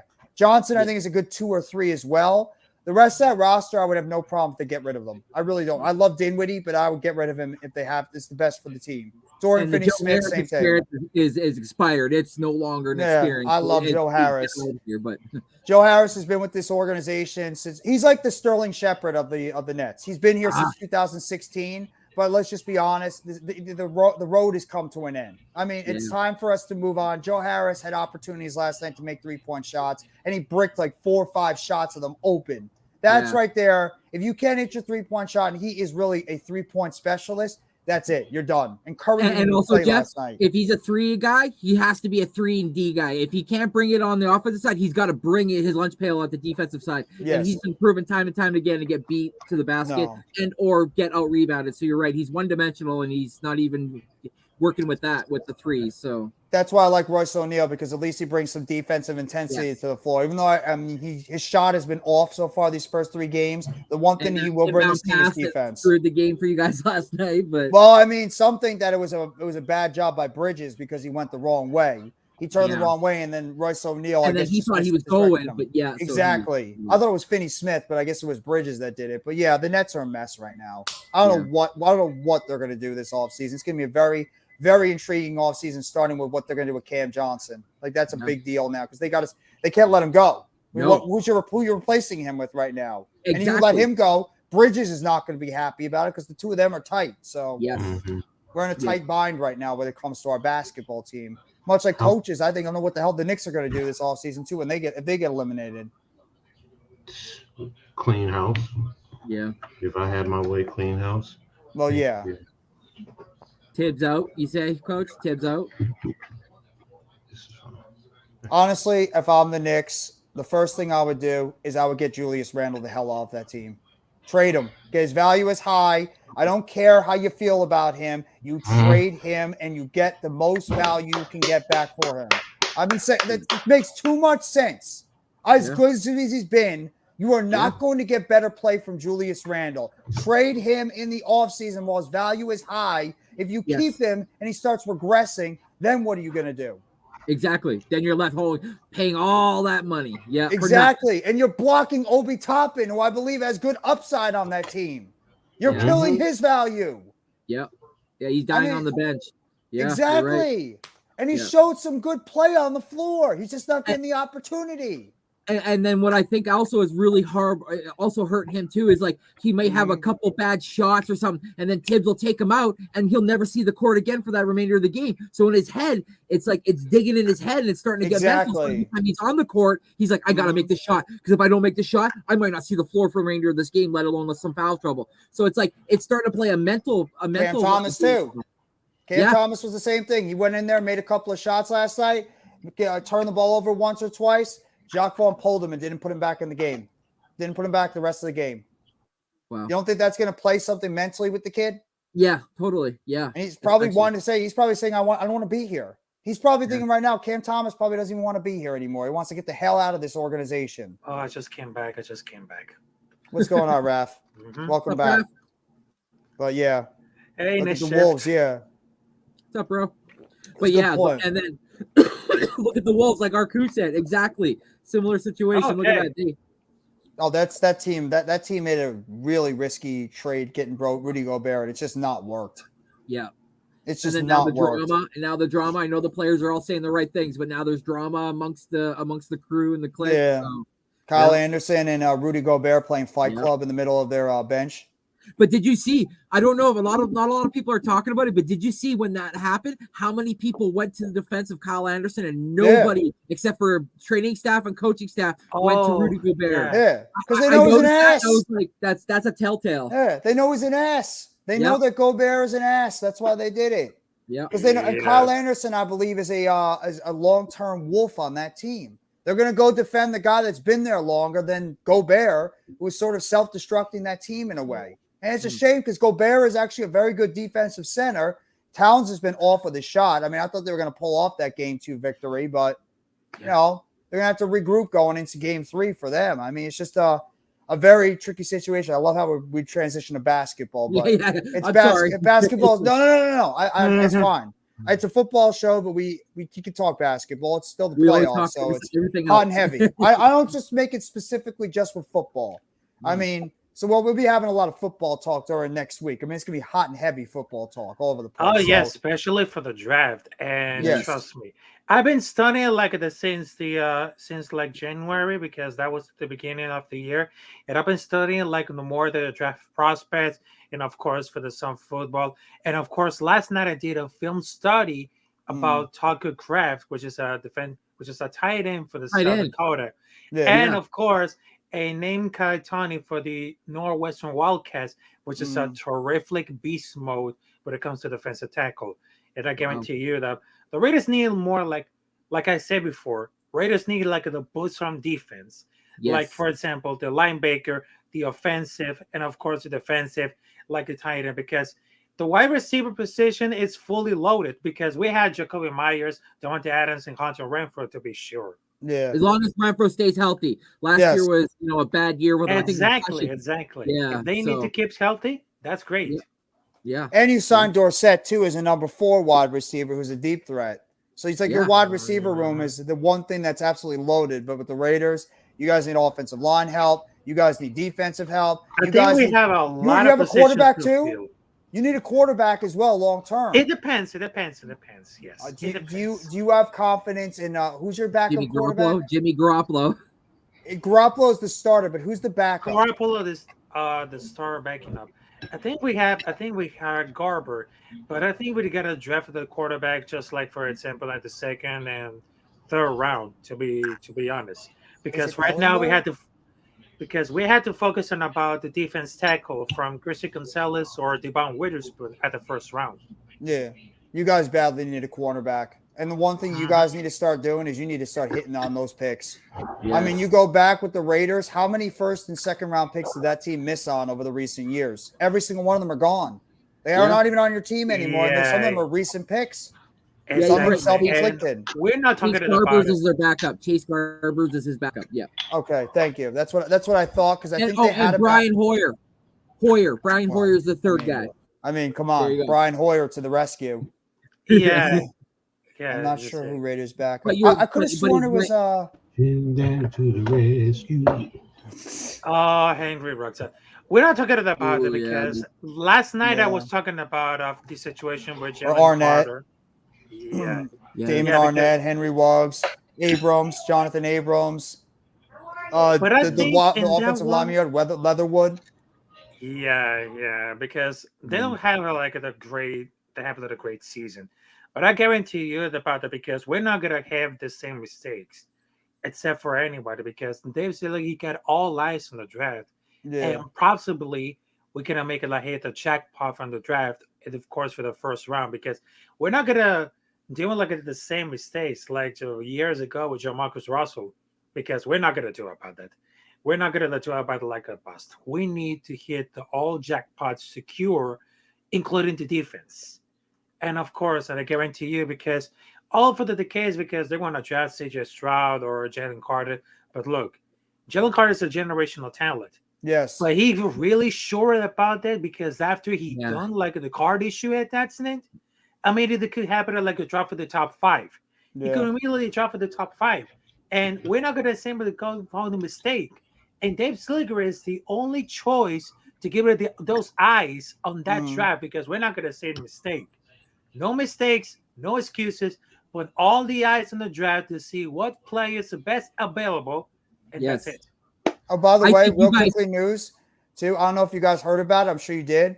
Seems like that the Las Vegas is going to get a new baseball team soon because there's a Yeah. $1 million offer that looks like it's going to be finished off soon. That the A's are going to be moving out of Mhm. Oakland. They're going to be going to Las Yeah. Vegas. So Las Vegas took the football and the baseball team from All right, Oakland. what basketball team is Exactly. going there next?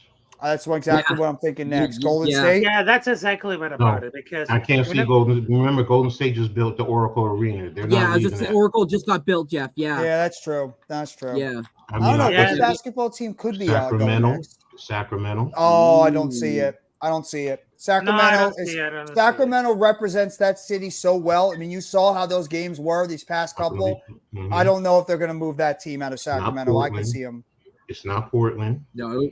No, it's not Portland. What about Memphis? Yeah. But it's really similar because at first they changed the Oakland Warriors to San Somebody's gonna say Francisco, my to Golden team. State. Yeah, Well, yeah. Golden State Somebody's going to say my team. Nets. We're Warriors. going to become the Las Vegas Nets next. Yeah. Canada won't have a NBA team. It's going to be the Las Vegas Raptors. Nets are still making more money than they would in Vegas. That's true. The New York market is always going to – they are a small market, but they draw incredibly well in that arena. I don't see them moving I that wanted to team out say of really quick Sacramento. though, to you two, Cat there, El Capitan. When you guys Uh-huh. let Rich Bisaccia leave and go to the Packers, you guys should have kept that man in house. That was a he had dumb that move. team I Dumb think move. that the best choice is Kid Rich Piscaccia, but we had Josh Yes. McDaniels because we had a bad season. And don't even indicate about the 2 games that we just blow out in the third and fourth quarter. Like, for example, Arizona Cardinals, Jacksonville Jaguars, the Kansas City Chiefs. All of them was for the third and fourth quarter. I mean, the defense is not playing so well. And Right. for that moment, Jimmy Garoppolo understands really good because he was a former player for the Patriots and of course for the 49ers. He understood that about the Josh McDaniels system, but he can really be able to be healthy at 100. I mean, Mhm. this is the biggest. That's the biggest issue that I always got. Yeah, that's your biggest issue. Yeah, is it can Yeah. Jimmy G stay healthy? Yeah, Exactly. Because you don't Because have an you're- answer at that backup quarterback position No. if, God forbid, Jimmy G goes down with injury again. yep. I mean, like you Mhm. said, we were just pretty much Brian Hoyer. Do you trust Brian Hoyer to go out there and be able to start consistently Right. for the Raiders if, God forbid, Jimmy G goes down with injury? I doubt it. That's bringing Wow. back Jeff Exactly. Yeah, Yeah, exactly. Yeah. I mean, we have a bigger choice right here because we need to focus all about the defense on this draft, I agree.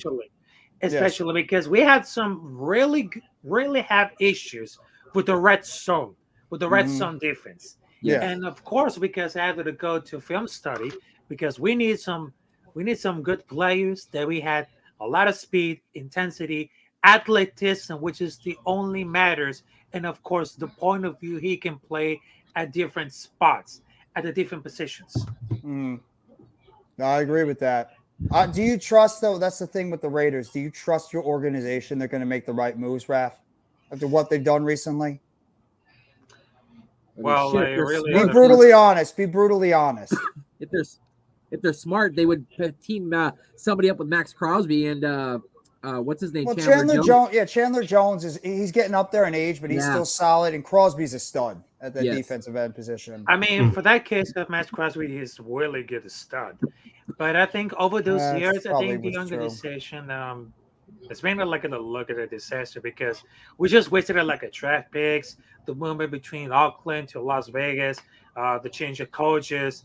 We have bad draft picks over the last years. But I think that it could be like the year for rebirth, like something like that under the new Yeah. regime right there. But I don't think it's really safe because over the last years, that organization for Raiders became like for they just came up with a disaster because after Al Davis passed away, and of course they had Mark Davis, I don't think it's going to be really safe to good enough to save the Martin organization. But I think it's time, it's be sooner or later, they had to rebuild it, or else it's going to be like too late. Because the last time they just lost against the Super Bowl, it was against Tampa Bay Buccaneers. And since then, we have a good choice to have it move to the playoffs. But in that point right here, I think it is going to be a good opportunity to rebuild the organization if they had really guts, because that's where it really needs to matter. Because we need to improve the defense. We had to go like we had to step back to the past and live for the future. We had to go there for the future. You see how we're going to move into the generation. We had to improve. Like there are some players that we are good, and there are some players that are bad. I mean, Derek Carr is gone because forget about it because it passed the page. Right now it's the New Orleans Saints, and right now how can it be about it? Because he's over 9 years of a career for Las Vegas Raiders. Yes. Didn't have the playoff wins. They don't have playoff wins, so they need to step forward to it, see where they got it. And I will look at it to see because I need the organization build it better to be like a playoff team. If we had good players, if we can build their defense, that's very good. Because the only matters because we had to fix all these issues of the red zone, and of course those problems in the third and fourth quarter for some games, that we're looking really forward. Because that organization needs to repair sooner or later. Yes.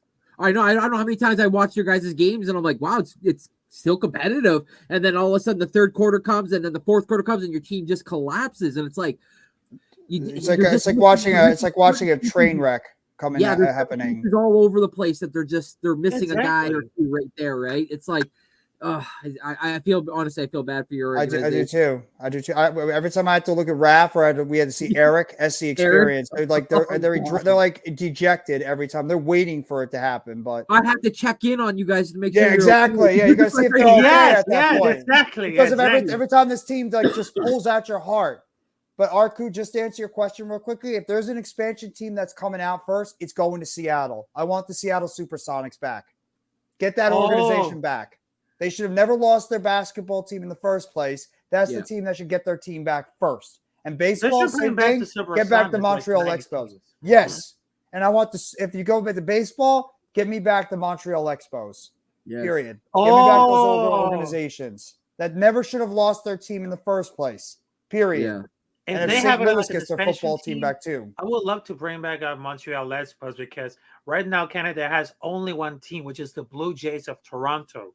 And trust me, if they need a suspension team, I That's think not a Canada's shock. gonna be like another team like Yes. the Montreal Expos. Yes. So Wembanyama did declare for the draft. That's not a shock. Not a Wow. shock at all. It was probably expected for that Not to happen. shocked at all. Yes. I was watching the Yeah. Cowboys that day. Mhm. Yeah, he's talking So- about the 49ers or sorry, he's talking about the Raiders versus Arizona that game. Yeah. Was, that was a game to watch. Yeah, well, I think the Colts game was another one. Colts and Yes. Raiders, where they blew it at the end. Yeah. Like a deep pass, I think it was it Paris Campbell or somebody? James Dolan or one of those yeah, guys. Yeah, Campbell or Alec Pierce or something like that, but you're right. Yeah. Yeah. But they caught the touchdown at the end, and the Raiders, I think, had a big lead in that game, and they blew it. Yep. So, yeah, it's just. The only good thing they had was that Patriots game where Yeah. That's a Bill Belichick. Yeah, Bill Belichick. Belichick did something stupid in that game, and it ended up disrupting his team over there. I don't know what that was. There's still no explanation on what Bill Belichick was thinking about that one. Yeah, why the that's insane. laterals? You were winning, like Because it's Bill like- Belichick sometimes thinks he's bigger than the game. He wants to reinvent the game of football, and sometimes some of these Yeah, asinine exactly. moves that he does blows up in his face. Exactly like overthinking that. things. Yeah. It's there were some strange things that happened last year in that season. A Yes. lot of strange things that happened in that NFL season in 2022. Some things that we don't see often that season gave to us. Starting off with the Broncos, you know what they did. Still, I can't stop talking about when they decided to kick a 65-yard field goal with Russell Wilson on their team.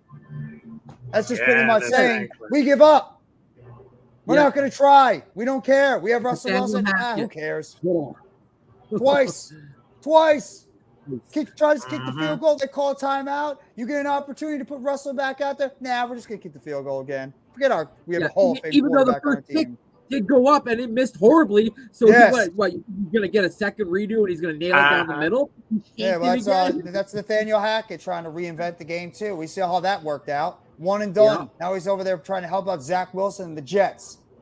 So that's really helped him out over his career. You just went from like the Denver. John Elway was so depressed he quit.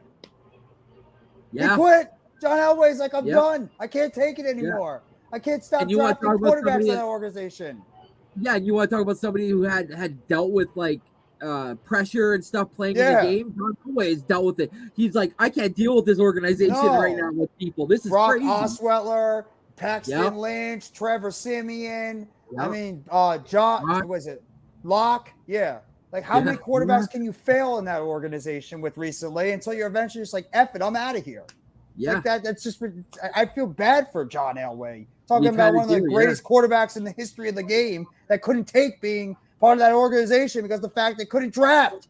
Yeah, I mean, shit, one of the most iconic memories of me and John Elway is when he got helicopter diving for the end zone. He Oh got my so God, yeah. and he just kind of did like Yeah. the 360 in the air. I was And like, that was when he was in "Oh!" his 30s too. Like that was Yeah. when young John Elway. That was like in his 30s, I No. believe. It was against the Packers, I think, right?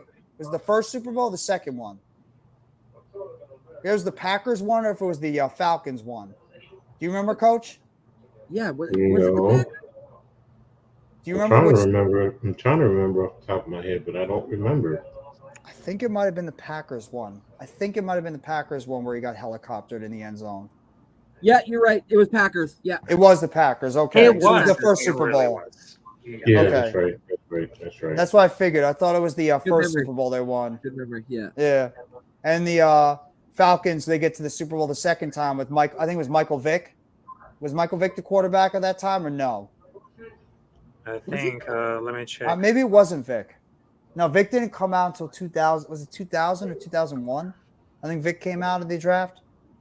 And the Falcons were in the Super Bowl in 98, I believe. 98 or 99. 98. He wasn't. He was on the Atlanta Falcons from 2001 to 2008. So Chris there you go. Chandler, Chris Chandler was their quarterback, running back Jamal Anderson. Yes. I remember Jamal Anderson too. The little bowling ball. Yeah. Little bowling ball running back on that team. Small as God, hell, he but was he could still twitchy, bowl eh? over everybody. He was great. So Mhm. quick. He was quick as hell. Elusive as can be, like a Warwick Dunn or even like a Maurice Jones-Drew, but Jones-Drew was more of a trucker. a guy. Shoot, I'll even compare him to a CFL guy. He reminded me of Mike Pinball Clemens of the Toronto Argonauts. I mean, See? that guy and Montreal Alouettes, he used to just, you'd hit him and they call him Pinball because he'd pinball off somebody and like launch forward and pinball off somebody else. So his nickname was Pinball Clemens. It was And sick. like Jamal Anderson was like what, 5'9", 5'8", 5'9". He was a smaller back, I He was a believe. smaller guy, yeah. Like Maurice Jones-Drew was. Jones-Drew Yes. was like 5'8", MVD. 5'9" too, but he had such strength, like lower leg strength. He'd plow over you for his size. Not like a Darren Remember Sproles. the Jaguars when they had him and Fred? I think it was Fred Jones. Fred Taylor. Fred Taylor, sorry, Fred Taylor. Yeah. Woo! And they had Keenan McCardell and they had Jimmy Smith on the outside with Mark Brunell. That Jaguars all, and then you had Tony Baselli at left tackle. Yeah. That was scary on that offense back in the day. I thought they were going to win a championship. I honestly thought they were going to win a championship. Oh, by the way, news just came out. Embiid and Harden will not be suspended. Oh, There you go. Embiid and Harden are not going to be suspended. They will play in Game 4. Yippee! Kendrick Perkins was asking for Embiid to be suspended. He said kicking somebody in the groin deserves a suspension. That was more blatant than the Harden one. That was actually more blatant than the Harden one. And the Harden one was more of a shoulder. Yeah. Harden was more of a shoulder, like forearm shiver, kind of like just like a nudge to the groin. Where Embiid was like, "I'm gonna boot you in the." He deliberately kicked him in the groin, but at the same time, Claxton shouldn't have done what he did. Yeah, he didn't like being stared down like that. He's the bigger man, yet I'm being timbered over basically. Yeah, I worry about that a little bit with Claxton. He should have did the Draymond to LeBron James when he got up, just flop him right in the nuts. Oh, he was doing that the entire basketball game. He was flopping all over the place like a fish. He was all over the damn ground. Oh my God, I'm so sick. times. I'm so sick and tired of those guys falling on the damn floor every single second. I mean, don't come understand. on. He's such a big man, but yet he falls like a leaf. Like Because you know why? Because he could draw those fouls. Because he's one of the best players in the NBA. He will get those foul calls. That's why he does it. Claxton does one of these, kind of like just boom in the back, and he falls forward like as if somebody just like linebacker leveled him right out over the middle. It's like, gosh, flopper. Like I said the Oscar goes to Joel Embiid. Like, congratulations, you win an Oscar all the time. James Harden does it too. Claxton actually tried to flop once, and he actually got an offensive foul call on Joel Embiid in that game 3. I mean, like they flopped all the time. That was a fun game, though. I mean, as much as I hated the ending, it was a good physical, old school type basketball game. I love those games. I miss those games, like a '90s type style game where they were letting those guys. They should have let them play more, but they were getting physical with each other in that game, and it was a lot of fun to watch. So I hope they do more of that. Knicks and Cavs, I hope it's like that. Oh, the Knicks and Cavs is going to get physical tonight. There's already been some physical stuff going on. I believe it was Julius Randle and Jared Allen got into it once.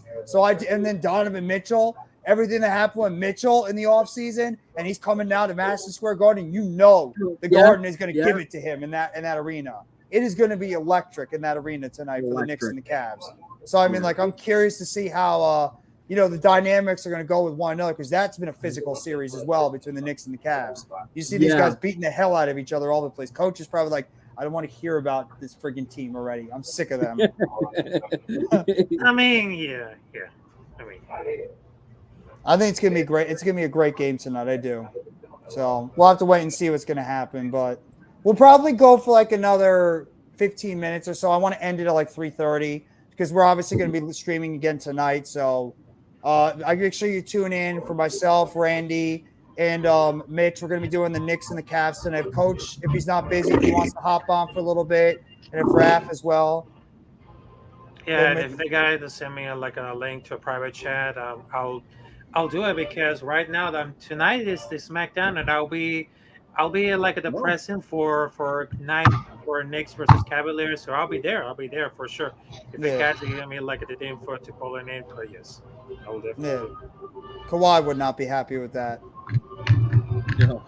No. Kawhi, exactly. See. Is he actually going to play the rest of that series, or is he out? I think it's questionable. For that game. I think it's questionable. For game 4. Yeah.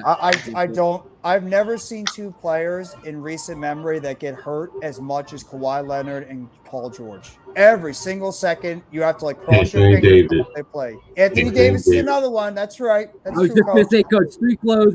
Yeah. Street clothes. Yeah, Coach street clothes Bryant. Davis. Exactly. Oh, Yeah. man. Mr. Osh. God damn. During game I'm a one or pinky. during game two, he was like, "Oh, my elbow," and "Oh, my Yeah. knee." He was like, "Oh my God, here we go." Every time. But Embiid's another one. He gets hurt all the time too. Simmons gets hurt all the time. Man. Just some of Yeah. these guys that like Simmons, you touch them and they get hurt. It's like Bradley Yeah, I don't Beal get is it. another one. Beal always The gets worst hurt. Mm-hmm. Yeah. And now Damian Lillard is always getting hurt too. It's like these Yeah. guys just can't stay on the floor. You have to Their literally, bodies are breaking down. Yeah, I mean, you have some to like players keep your can be fingers played crossed good. that they're going to stay healthy. you do. Well, That's why as imagine being much a as- fan. Like at least for me in Canada, it's a bit harder because I live on the West Coast. So like Mhm. Toronto is like so much further, obviously out east. So Yeah, I almost I to don't New get- York, like Miami, and of course for Charlotte, like almost Yeah. for them for the East Coast. Yes.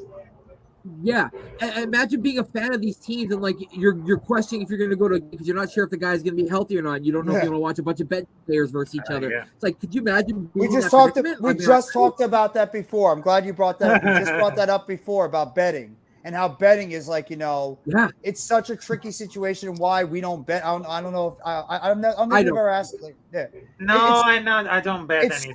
so risky. What if you bet on a player thinking that he's going to play on that game, and then he ends up having some type of injury and he has to sit out, or they give him a quote unquote Yeah. maintenance day?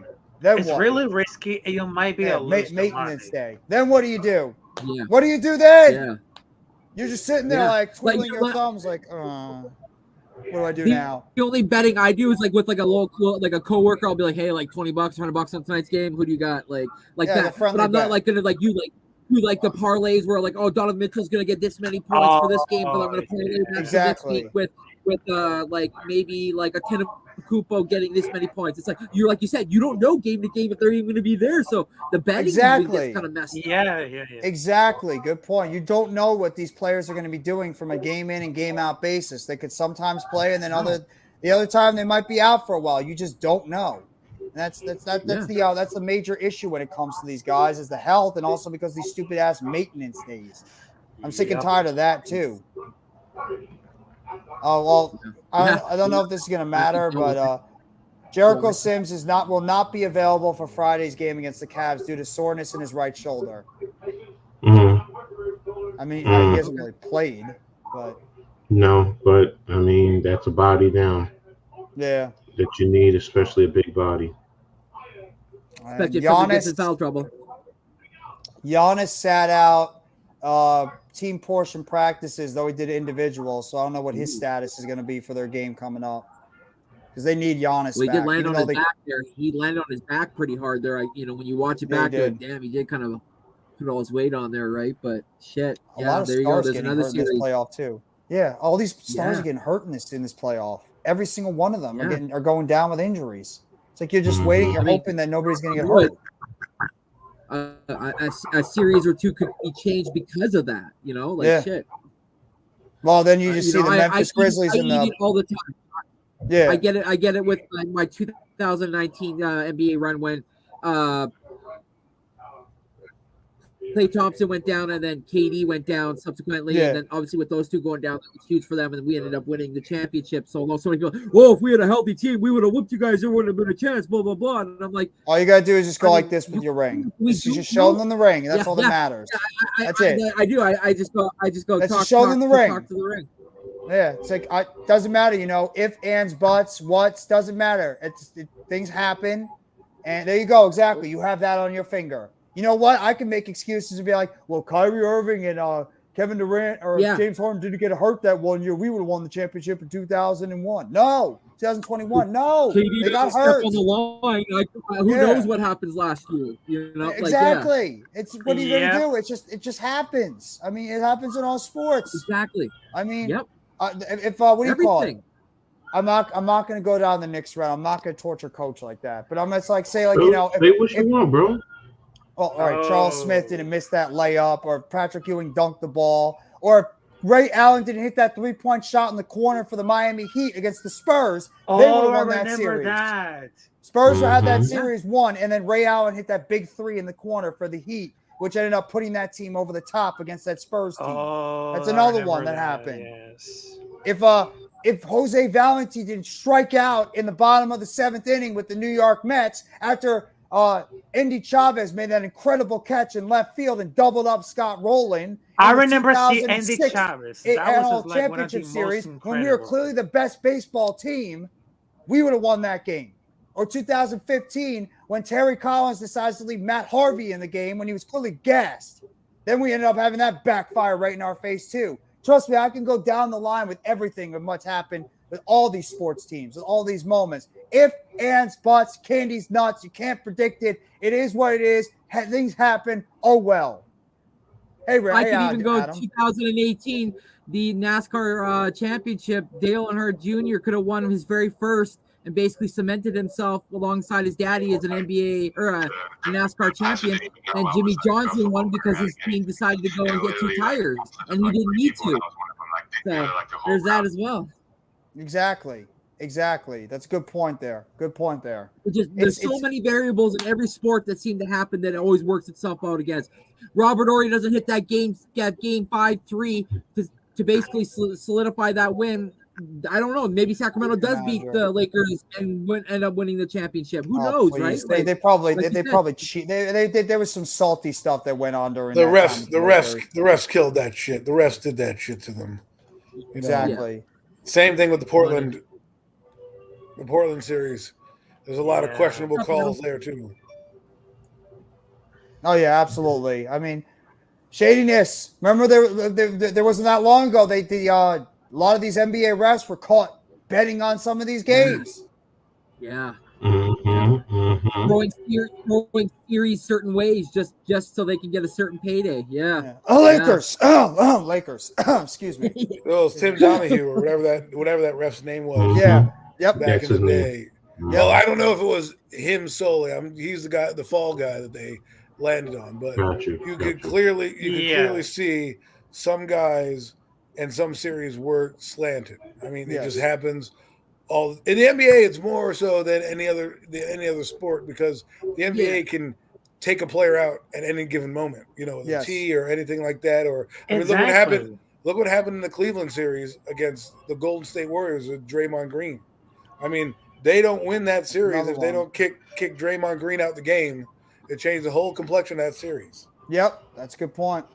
Scott Foster and CP3, that's another one. Yeah. That's a big one. Yeah, exactly. It's why you have to sometimes wonder when it comes to professional sports, like what actually looks clean and what actually is not shady behind the scenes. Football as well, and that's what. But now guys got caught gambling right now in football. So I mean, the problem is the thing is this: all these sports want to be gambled upon. That's their focus. That's their whole business model. That's why we have fantasy football. That's why you can bet on these things with the Las Vegas odds. They want these games to be like this.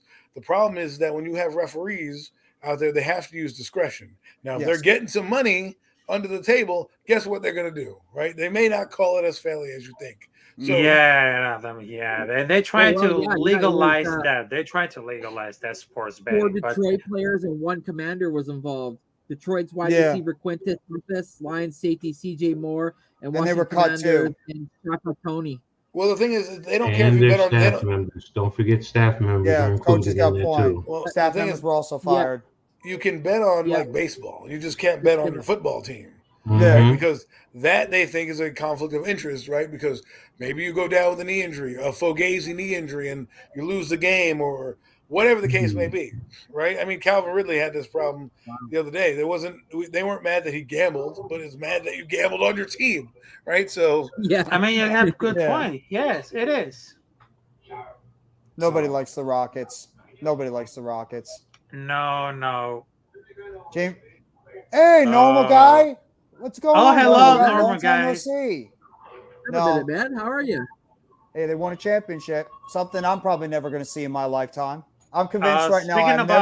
I'm never going to see a championship as a Nets fan. I'm never seeing it. I had my shot multiple times. I'm not seeing it. I'm sorry. I'm not. I've given up. I've almost given up hope seeing a championship coming to Brooklyn. It's not happening. I hate to say it. I'm kind of down that road too. Yeah, I give Because up. they don't build well. They No. don't have a philosophy. I mean, right now, the reason why they're struggling right now is they have inexperience. They're stagnant on offense, and they don't know how to close out teams, right? So, And their right, bench blows. and when you traded that team away, let's be honest, this is what we expected to happen. We didn't expect them to be in the playoffs. They happen to be in the playoffs because of their seeding and where they were in the weak East, right? Yeah. So if they're in the West, they would have been a collapse job, and we wouldn't have to worry about this, and we'd be excited. The problem is that it hurts. I always think this is the worst. If you get there, try to win. Don't just if you know. I know people go in there over your head, but it's like, yo, don't just sit there. Oh, we're gonna lose this team. Go out and give it your best effort. The problem with the Nets, they got no talent. They have no talent. They're playing with a bunch of third stringers out there.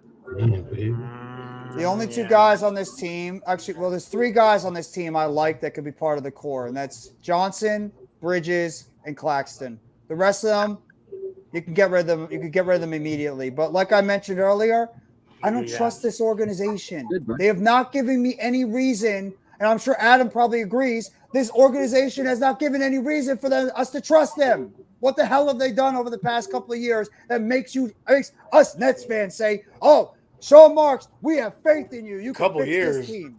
Most I'm the just last going by this decade. regime. It Yeah, is. I'm going by this current regime. Yeah, but I mean, it's but it's funny because they changed ownerships to that Russian guy. Oh You know, my God. they tore it down before they had all these, like Rod Thorne was when we lost Rod Thorne. We lost all hope in our system Great because that point. guy knew how to build a basketball team Yes. and built it well. Once we lost him, it went downhill. But we changed ownership groups, same problem. Again, different ownership group, same problem. So I just think at that point it's cursed. You know, it's Yeah. just like you took a different owner group, different philosophies, different parts, different pieces, and the same end all product. It's the only team I can remember in NBA history that had two super teams and they didn't even manage to get out of the first round. Yeah. Come on. Have you ever heard of a team that could have two super teams that couldn't even get out of the first or second round? This is the Brooklyn Nets in a nutshell. I kind of wish they stayed in New Jersey. But since they I moved do to too. Brooklyn, they moved to Brooklyn, it's been hell. This Well, the thing organization has had ass things happen to them all the time. Right. Yeah. I mean, you had the Darren Williams fiasco. Oh That my God, group, yeah. right. We took a couple years. We took a couple years off. We traded for Kyrie Irving and Kevin Durant. That didn't work out. I mean, this has just been their history Kevin since Garnett, Paul Pierce, and Jason Terry. you know, I mean, just all those things happened at once, and it just seems like they're spinning their wheels. I mean, I've never seen a franchise do what you did, Jeff. Bring in and the problem is they brought in a lot of aging stars. Yes. Right, the first time they brought in the aging guys, like Paul Pierce and Kevin Garnett. I loved it, but let's be honest, they're on the wrong side of their careers. Right, they're on the downside, back nine, however you want to look at it. With Kevin Durant, I at least thought we had a chance, but he was injured for most of the season, and Kyrie Irving just lost his mind. Yeah. That's just it. He just lost his mind because when he came in after winning that championship, you're like, dude, you're now the budding star of the NBA. If you're not on that Cleveland team, regardless of Draymond Green being out, they lose. And James Harden trade is what self-destruct. I'm going to keep saying it. The James Harden trade self-destructed that whole entire thing. It's what started the downfall. They should have never made that trade. That was one of the dumbest moves Sean Marks could have done. He got desperate, and he decided to trade all that draft capital and all those young players to the Cavs and the Rockets to get James Harden because he thought that was going to put the team over the top, and look what it did. It gave us Ben Simmons, who's making the most money on this team, sitting on the bench. He's played 42 games in 2 years. I mean, yeah.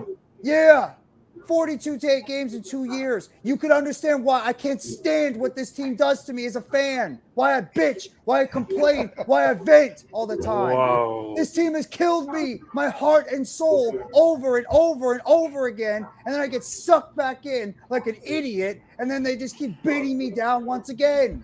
The Mets do it too. That's why I've given up hope with these organizations, because they just don't give me reason to have hope. Yeah. It's tough. It really is. It really is. Really tough. tough. Yes, he did. I can't stand it. And I know Coach bitches and gets aggravated with the Knicks, and it's absolutely understandable. But this Nets organization has been a disaster for years as well. And we've had better chances to win, and we still can't get the job done. Which is bad. Fallen on our face 3,000 times. Which is bad because the East is very weak. So you would think these people coming from the West, Western Conference teams, you're like, well, we got to be first now. There's no way, you know. Yeah, and this jackass is sitting on our bench right now in his suede suits. I'm so tired. I really am tired of. I love my basketball team. I really do. But besides Jets fans and Knicks fans and I guess Mets fans are tortured. Like, we are an absolute tortured fan base. We can't win. Like, no matter how much we try, and I don't give a crap if you want to say, "Whoa, Jeff, woe is me. You're being negative." I don't care. Be a Nets fan for as long as I have, and you'll understand why I'm so damn negative with this organization all the time. Because they've given me no reason to be positive. Case in point, what I've seen the past 10 years. Negative Nancy calling. Yes, Negative Nancy. Negative Nancy is here right now. Next Negative Nancy on the phone, because that's exactly what I've had to deal with for 30 years. You're goddamn right. I'm sick of this team and what they do. The Giants have at least given me happiness for 3 times over this year. It's been a horrible 10 years, but at least they've given me happiness. Because of Brian Chabal. What the hell have the Nets given me? 2 teams that were super teams that got eliminated in the second round. Kevin Durant, Kyrie Irving, and James Harden. Seriously. At least you saw a championship with the Cowboys. I've seen nothing but miserable stuff with the Nets. Now, I've gotten it out of my system. I've gotten it out of my system. I'm sorry. I can't take this team, what they've done to me over the years. Last night was a precursor of what I saw. Precursor. Thanks, Royce O'Neal. Thank you. Wow. You are a master. I give it to you, bro. But Jeff, I hope everybody enjoys that and clip that. I don't even care. Clip all those clips if you want. I don't care. No, I just have because look, even though that I'm a fan of different sports like that, because well, you have a reason to get pissed. Your Raiders do the same thing to you too, Raph. Yeah, exactly. Because how did it done for the Las Vegas Raiders? Because 9 years, like Derek Carr, just like it makes no sense. Because look, I'm a fan of the Las Vegas Raiders, as you should. And and I'm still pissed about it because even though in the third and fourth quarter, I just having a Josh McDaniels playing this year, it makes like no. But look, not only I'm a fan of Las Vegas Raiders, but also I'm a fan of Chicago Bulls, and I feel about the pain about it because. But you won 6 championships. You won exactly because they what had the hell have I won? Jeff, Raph's like. Yeah, exactly. Thank you for that quote right there. You've seen 6 championships. What the hell have I watched? Pain. That's what I've had to endure over the years. Pain in my gut. Of course. You know how I have this pain to suffer about it, but yes, Bulls and Yankees too, Raphael. Yes, even though I'm a Yankees fan because I grew up watching them. Because my dad knows about baseball, my grandfather knows about baseball, including the basketball. Because look, I'm a Bulls fan, I'm a Yankees fan. Because even though I'm a sports knowledge fan, and even though I'm a Raiders fan, because look, if they team could have lost about it, it feel the pain. You feel the pain. It's like, oh my God, I'm gonna be pissed off because they do something right. Oh, I didn't know about that with Antonio Brown, but. Is that legitimate? Is that real? I don't know. Yeah, Juice could just be making it up. Antonio Brown's going off the deep end, unfortunately. I don't know. I hope that he's gonna have. I hope he could really help himself, but geez, Pelicans haven't won nothing. I still watch them because they are my hometown team and the Saints. Well, yeah. I understand that. Yes. Beignets. The only thing that's coming up about Antonio Brown was when back in December 1st, 2022, when there was an arrest warrant being issued for domestic battery. Domestic violence? There's nothing out. Yeah, there's nothing out there about child support. Okay. I think so, yeah. Oh, TMZ? Oh, okay.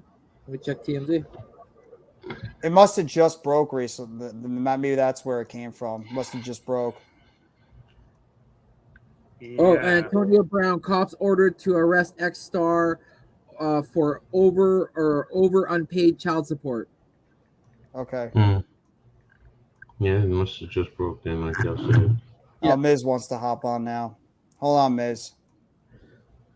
Crap. I love when you're like, okay, I'm going to be done at this time, and then all of a sudden, Yeah, start popping. Hard to say because according for that report, the court order stipulates the Brown can be released if he pays $30,000 toward his unpaid child support as debts because they're involved in like a relationship during these years for the Pittsburgh Steelers. They had a daughter together, but also they run afoul for the law late last year when it comes to a warrant issue for the arrest for domestic battery in the case involving that mother in Tampa, but they don't want to recall for the history.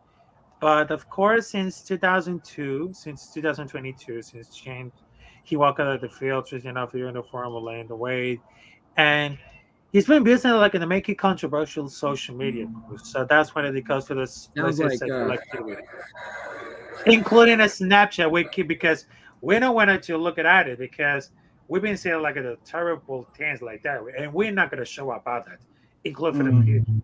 Yeah, we saw that. Thanks, Big V.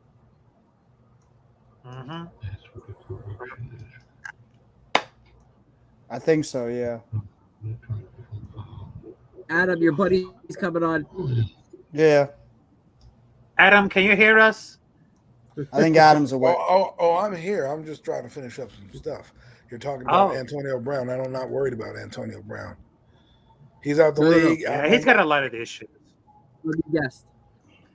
He's got a lot of issues to do. Oh, give me 1 second, Miz. All right, there you are. Listen to me. Oh, okay. Live from the shitter. No, I'm just kidding. I got hide in the bathroom in order to get on for a few minutes. Cause Go for it, Miz. Okay, go talk with him. Listen to me. I want a fucking big, fat, sneaky arm, piece of shit center to solidify this O-line. It don't gotta be at 25, but it's gotta be by 57. What the hell was that? At 25, I'm gonna be realistic. The Giants are probably Joe Shane's probably gonna draft the corner. That's what I think too. I think they're going cornerback with that first pick. Right. And it's gonna be temptations for him because I think there will be a pretty solid wide receiver there. So it's gonna be, but I don't think we need a star receiver, right? We're probably not going to get a star receiver. So I don't think we need to spend our 25th pick on a wide receiver. Agreed. Go get a lockdown young corner. And we could get a receiver in the middle rounds, but I think, a lot of the younger generation, like I always say, maybe they're not in love with a center. It's not a sexy pick, but you know what? The Giants haven't had a real center here in a good 9 years. Might even be longer than that. Probably since Sean O'Hara was probably our last good center. Right. Yeah, you're right. I think it's like 2000 because O'Hara he retired in when? 2009, 2010, I think. He retired 2010. They brought in David Boss. David Boss got injured. They moved over Kevin Booth to the center position. They went on to win the Super Bowl. So I like Kevin Booth too. I think he was a good versatile lineman. Booth was good. Listen, the Giants had good O-line and Booth was the most out of shape lineman I've ever seen in my life. So. Yeah, he was. Yeah, he really was. You're right about that. Yeah, he looked like a marshmallow man. Yeah, he was a so what? You got the job done. My kind of guy. Ain't nothing wrong with being fat and sexy, man, because I'm fat and sexy and I love it. Tell him, Coach. All right. No, but on the real, man. On the real. We can't keep pushing this every year to next year. Let's go get a center right here. Why not? Let's just get this center right here, Where would you draft that center then? We can wait to 57. I believe one of those top 3 or 4 centers will be there.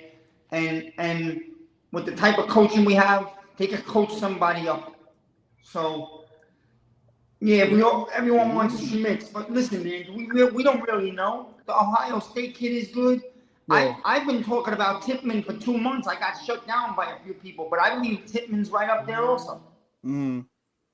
Some people don't like that Tippmann's tall. Listen, man, I'm tired of listening to people. This guy's tall. That guy has a black beard. Stop the bullshit, man. If you play football, you play football. Ass talking That guy has heads a- right now. You can't believe anybody what anybody's saying. I'll draft John Michael Schmidt in the first if Flowers isn't there. So Alex And wants John say Michael Flowers Schmidt. isn't there. Well, check it out. Oh. I'm not that crazy about Flowers, to be honest with you. But some people love him. But I think we have so many receivers that are the same type. You know, Yeah. I was high on Johnston. A lot of people have come off that train. Maybe the Giants, Dabo's offense doesn't fit that style of receiver. Like Adam was telling me the other day, he's right. But I still love having that traditional old school down the field big guy. Yeah. You know? What about a Mingo? Because I know Adam and Coach are high on both Jonathan Mingo from Ole Miss. Yeah, I've heard them talk about Mingo. When can you get a Mingo? You can get him in the third round?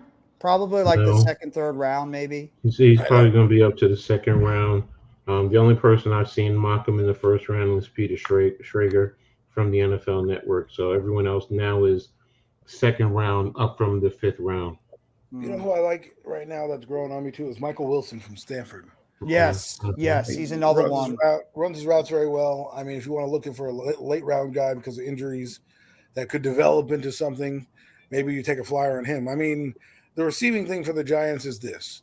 They need receivers because there's nobody really on the roster past Darius Slayton and Wan'Dale Robinson after this year, right? And there's not even a guarantee that Darius Slayton makes the team, you know, the next 2 years. The way his contract is structured, there's no guarantees. But my point is they know next year that there's a deeper class. Maybe next year you say, hey, listen, let's fill some holes here. Darren Waller's going to be our number one. We've got our speedster in Paris Campbell, and we've got our slot guy in Wan'Dale. That's how we're going to roll this season. And then by all means, let them do that. And then next year you can get a guy in here, you know. I've got a question. Shoot. You think, first of all, I from the go, I've loved the Illinois corner more than any corner in the draft. I know he's gonna go early. I love that kid. Wow.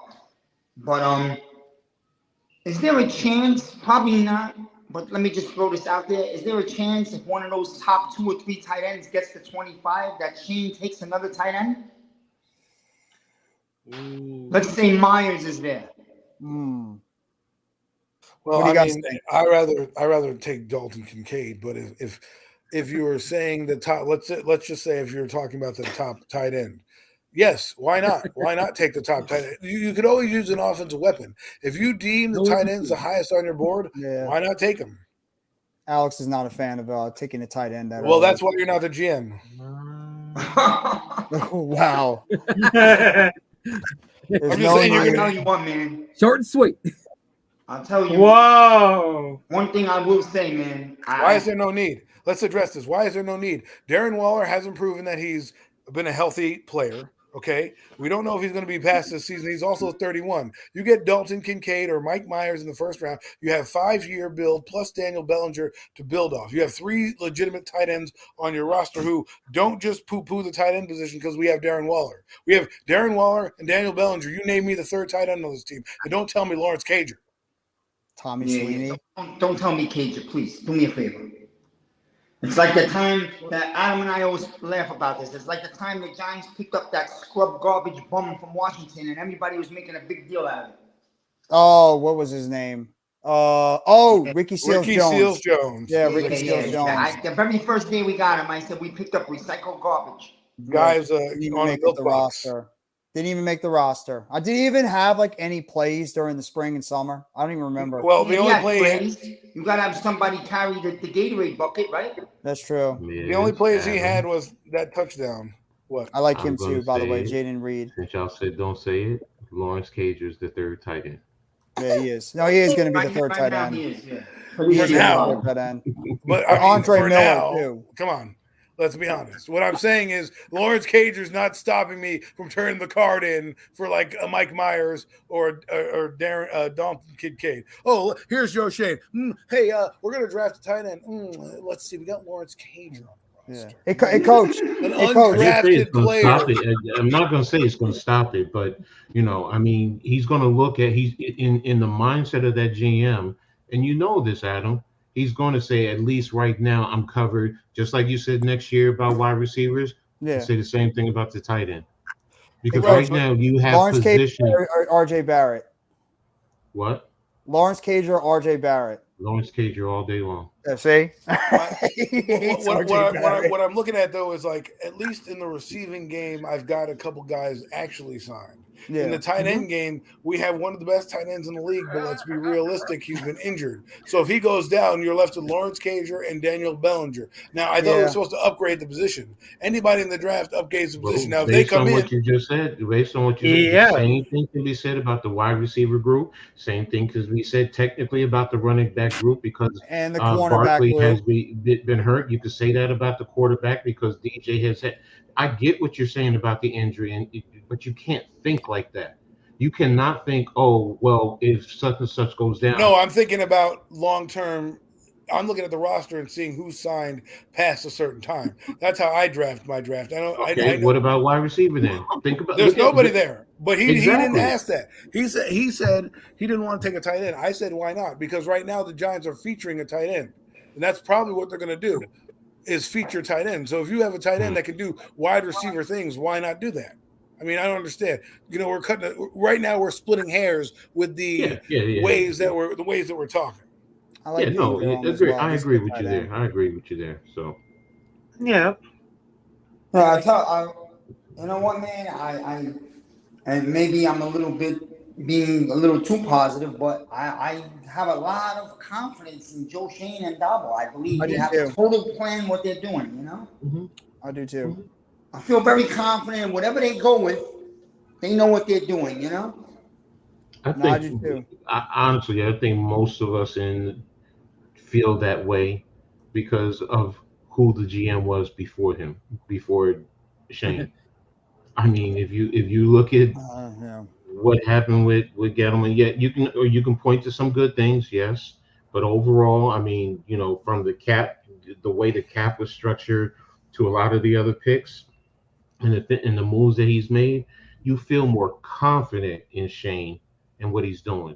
I'm not saying Shane is perfect, far from it, you know, but I feel more confident because that we have a competent GM, and like you, Miz, I trust in a lot of what he's going to do. I don't worry about it per se. I mean, you know what? If he takes a tight end like Adam is saying, okay, cool, I'm rocking with it.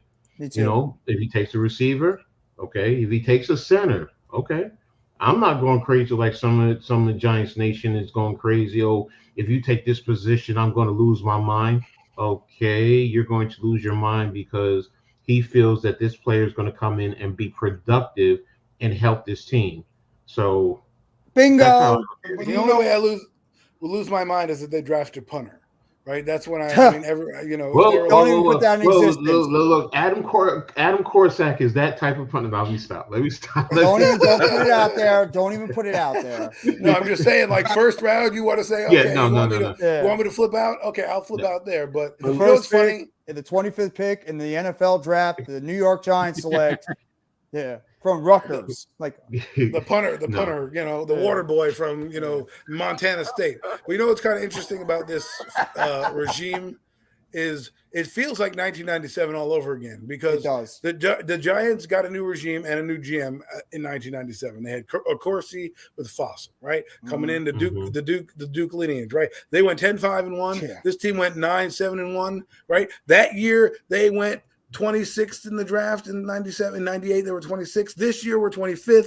That year they drafted a DB. There's hints that we might be drafting a DB. It's almost insane to think about how history is repeating itself. I just wanted to bring that out there because sometimes I know I'm a weird guy. I think about weird shit like this. No, this never popped into my head. So Adam, you ain't weird, bro. No, you're not weird. You're the most rational, most sane man on the face of the planet. I'm weird. I'm weird. I'm the weird I wish one, you'd be on more so we can hear you. Yeah. I'm the villain. I am the Joker to everyone's Batman. That's what it is. No, unless you're talking about the New York Knicks, then Coach is the villain. Look, Adam, you do that stuff on purpose, bro. Because you get a kick out of it. You really get a kick out of it because you poke the bear and you like to see people's reactions. I get it. Well, no, listen, no. I just think of the other side of the coin. Right, where the side that you know how you look under your your rug and you see all that dirt and you put it right back down. I'm the motherfucker sweeping the dirt out. I said, no, you got some shit under there. I'm like, Yes, I do think they might. Adam. I think the Yeah, I'm Lions like you, might go bro. wide receiver Seriously, now. seriously. I'm like, yeah, you see that dirt? Oh, hell the fuck no. Exactly. Get that shit out of here. Some people are like, I'm not going to vacuum this today. No, that's still here. Let's go. We need a clean floor. Gotta go Regardless. bye-bye. I'll tell you one thing I didn't get to say earlier because I was working, but if listen, I agree, Adam. The Jets are gonna get Rodgers, but if somehow he falls through the cracks, you're gonna see a video of me on Bunko's front porch. I will take that right up there. I will be there. You know I will. Oh my God. Jets fans might literally, that whole fan base might self-destruct before our very eyes if that actually happens. No, because the Jets' entire being right now is. Oh yeah, it's Aaron relying on Rodgers. Yeah, they need him. If they F that up, that Jets organization, Douglas could lose his job after this season if they don't get this done because they have no other option. Listen, Jeff, the Jets are not giving up the 13th pick. We know that. No. Okay. I think a 2 and a 2 next year, that's fair value, I think. And you got to take on at least half his salary, obviously. Yeah. And that's I think fair. that would be Just suitable. get it done. That's it. Well, you know that GM is right now trying to let Rodgers weigh in the wings right now. He's going to make him sweat. They're going to make the Jets sweat, and Well, they're going to I'm make gonna that tell you what quarterback happened. sweat. This is my opinion. I didn't get a chance to say Adam knows. Because me, Adam, and Buko, we always talk together in the chat. I believe when Rodgers came out the cave and went on the McAfee show, and he kind of shitted on Green Bay by saying that they don't know how to treat their legends out the door. Yeah. That made Green Bay angry and bitter, and now they made this ugly. Or else I think this would have been done a while ago. Yeah, I agree. Is it because of his salary, too? He's got a large guaranteed money on that salary right now. Listen, man, nobody can tell me any different. He's getting $58 million next year, and he's walking out and retiring. Remember I told you. No, I think you're probably right on that one. I don't see See, Rodgers. that goes into where I can understand the Jets' point of view where, you know what, I'm not giving up that much draft capital because, you know what, if he walks out after 1 year, you know, either you need to recoup, we need to recoup draft capital from you. But, you know, in the same token, you know, if you give up a first round, I'd be more inclined to say, look, I don't care if it is 1 year. I want my first round back. Yeah. I mean, you know, if that's the deal, because, you know, and I think so too. You need some type of assurance that this man is, if he don't play beyond 1 year, you know what? You give me something back. And 2 second rounders, that's high value. A first rounder, that's high value. Right. You know, so, you know, they need to give it back to the Jets and of equal value in a sense. Well, that's why the Jets owner is a little bit worried because he thinks that Rodgers he wants a commitment for these 2 years, and Rodgers hasn't said that. He said, I'm going to commit 1 year at a time. And that tells you something. Yeah, exactly. So that's why, you know, and I understand the Packers' point. They want to get everything they can. You know, who if he was 26, I get it, but he's 39. Yeah. Still, as a businessman, you want to get everything you can. That's what I'm saying. Oh, no, I know. I mean, I can go to the pawn shop and ask for $1,000 for a pair of fucking old Jordans, but that doesn't mean they're going to give it to me. No, exactly. I mean? You're right. You're right. And that's where negotiations come into play. And you know what? Jordans you got? Let's get. Yo, guys, I'll be back. I gotta go close out some paperwork and clock out. I'm sorry. No, it's all good, man. I got some good ones. I've never bought a pair of Jordans in my whole life. Ever. I got some, but it was on a discount clearance rack, so that's all right. It's still Jordans to me. I don't care. Nah, I can't. I just the only pair I ever bought were Grant Hills when they first came out, and they Grant Hill drinks Sprite. Yeah.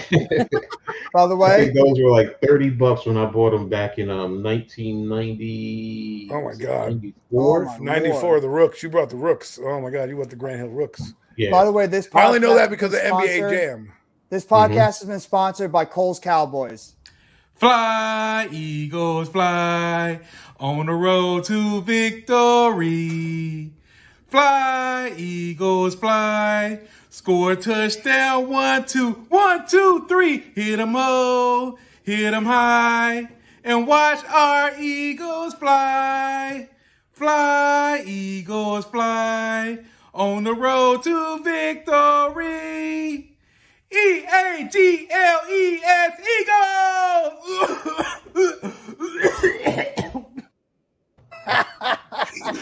I don't know why he would do. Yeah, he did that to himself. He made He a lost bet. a bet. It was a bet. He lost a bet. Coles did that to himself where he had to sing that damn song. I don't give a damn how much you're giving me. I am never singing that damn song. Never. I would have got the first nope. Exactly. That's what I would have said. No. Nope. No. Not doing it. No. You'll never bet with me again. Yeah. But hey, listen. Jeff, I will say this. Somebody put 10 mil in front of you cash. Don't give me that. You ain't never doing it. I guess you're gonna do it then, right? Yeah, I guess. I guess I'll sing for that. I Right? Dirty, I would feel dirty. That's what somebody said to me about Philadelphia. They were like, I told this guy, I'm like, I hate Philly. He's like, yo, if there's $1 million sitting down there waiting for you just to drive there, go get the $1 million back. You're not going. I said, I bet I'll go then. You know? Yeah, I'd probably do it too. It better be a briefcase. Singing that damn song. Well, that's what it is. You throw one of those skeleton bones in the closet door. That's what you do. You're like, all right, it was a one-night stand in Philly. That's it. Yeah. There you go. They'd be like me going out and getting a Joel Embiid jersey. It's a new podcast, One Night Stand in Philly. Let's go. Or like a James. No, not going there. I was gonna say get a James Harden jersey. That's never happening. Never happening. I can't stand him. Mr. Flops a lot on the floor. I'm sorry, that's not James Harden. That's Joel Embiid. Here, Mr. you get a Flops James lot. Harden jersey, and I'll buy a Daniel Jones jersey, and we'll meet up. I'd rather have I think it would be better if you get a Daniel Jones jersey than a James Harden. At least Daniel Jones does something for the Giants. What the hell has James Harden ever done for us? Except pain, limping up and down the floor. That's what James Harden did for us, and he just skedaddled out of here and left us with Ben Simmons. That's what he did. Who you think goes first? C.J. Stroud or Bryce Young? I think Bryce Young's going first with the overall pick. If I had to pick. We're not gonna choose C.J. Stroud. We'll like Devin Witherspoon or Christian Gonzalez in the first round. That's what we need it for. I think we're going cornerback in the first round. I've been sticking with that the entire time with the Giants. I think if we don't trade out of that 25th pick, I feel strongly we're going corner. If I had to pick, watch it be an edge rusher. Yeah, would we complain if it's Nolan Smith? I wouldn't. I would take it. Like sign us up immediately. More the better. It's like we did with. I mean, if we want to use the logic that coach was throwing out there, we ain't got that many people in the edge room, so no, we don't. That are past a certain time, and some of them have disappointed. I.e., Ellerson Smith. Oh my God, is he still on the roster? I forget if he exists. Yeah, I mean, he's on a milk box. Someone's called in, I'm sure, but yeah. That's the definition of a dude on a milk box. I don't think we've heard from Ellerson Smith. Well, you want to know who's on a milk box? Carter Coughlin, Cam Brown. I was going down the list, man. I'm like, damn, these 5th round picks. I almost forgot who they were for a minute because you don't even see them on the field. No, because they're plastered on the numbers. Don't get called. They don't make any tackles. They don't make any plays. They're just on special teams. That's it. They don't play in the game at all, and which is surprising because we needed help at the linebacker position, and you never saw them out there except on specials. Saints need a tight end. I like if they get Michael Mayer on that team with the Saints. That's a damn good pickup because they got the wide receivers on that team. They just need a tight end. Although Michael Thomas is another one that's on a milk carton. Where the hell has he been the past 3 years? Dude had the greatest season ever for a wide receiver in terms of receptions. Then he went invisible for 3 years. Yeah, he's injured. He's got the same doctor as Sterling Shepard. I mean, apparently, yeah. You know, so and they were both drafted, ironically, in the same draft around the same time. And they both have been invisible for the past 3 years, yet they're still both on the same team that they were drafted with. So something must be going on. Who the hell knows at this point? But, Trey Dean, 3rd from Florida. Who's Trey Dean? Is he a late round pick? That's somebody I'm asking Coach about. I just wanted to ask Coach if he knew anything about him. Trey Dean. Trey Dean, the 3rd from Florida, the safety. No, I don't. I haven't heard anything about him. I'll have to look him up. No. Is he the same team as Torrance? Torrance is not related to Osiris, right? They're not brothers or anything? Osiris Torrance is okay. Do you know anything about Syracuse's Garrett Williams, the cornerback coach? Yeah, I know about Garrett Williams. Yeah, well, we know about Garrett Williams further, AM. We know all about Garrett Williams. Personally, I think the Saints should move on from him. Yeah, well, paying him a lot of money. I think they're going to keep him on that roster, Michael Thomas. They should have moved on from him for a while. Like a lot of Giants fans agree we should have moved on from Sterling Shepard a long time ago, but you know, sometimes you just don't get what you want. Same thing with Joe Harris on the Nets. We should have moved on from him too, but he's still there. So RJ Barrett's still a Knick. Should have moved on from him a while ago. Gary Trent's still a Raptor. Should have moved on from him a while ago. Knicks still have Eagles still have Kayvon Wallace and Derek Barnett. Every team has those players that you should have moved on from a while ago, but he likes them for some reason, so they're still there. He's got to deal with it. He's got to reduce their role on the roster going forward. So, but I have no idea. So, but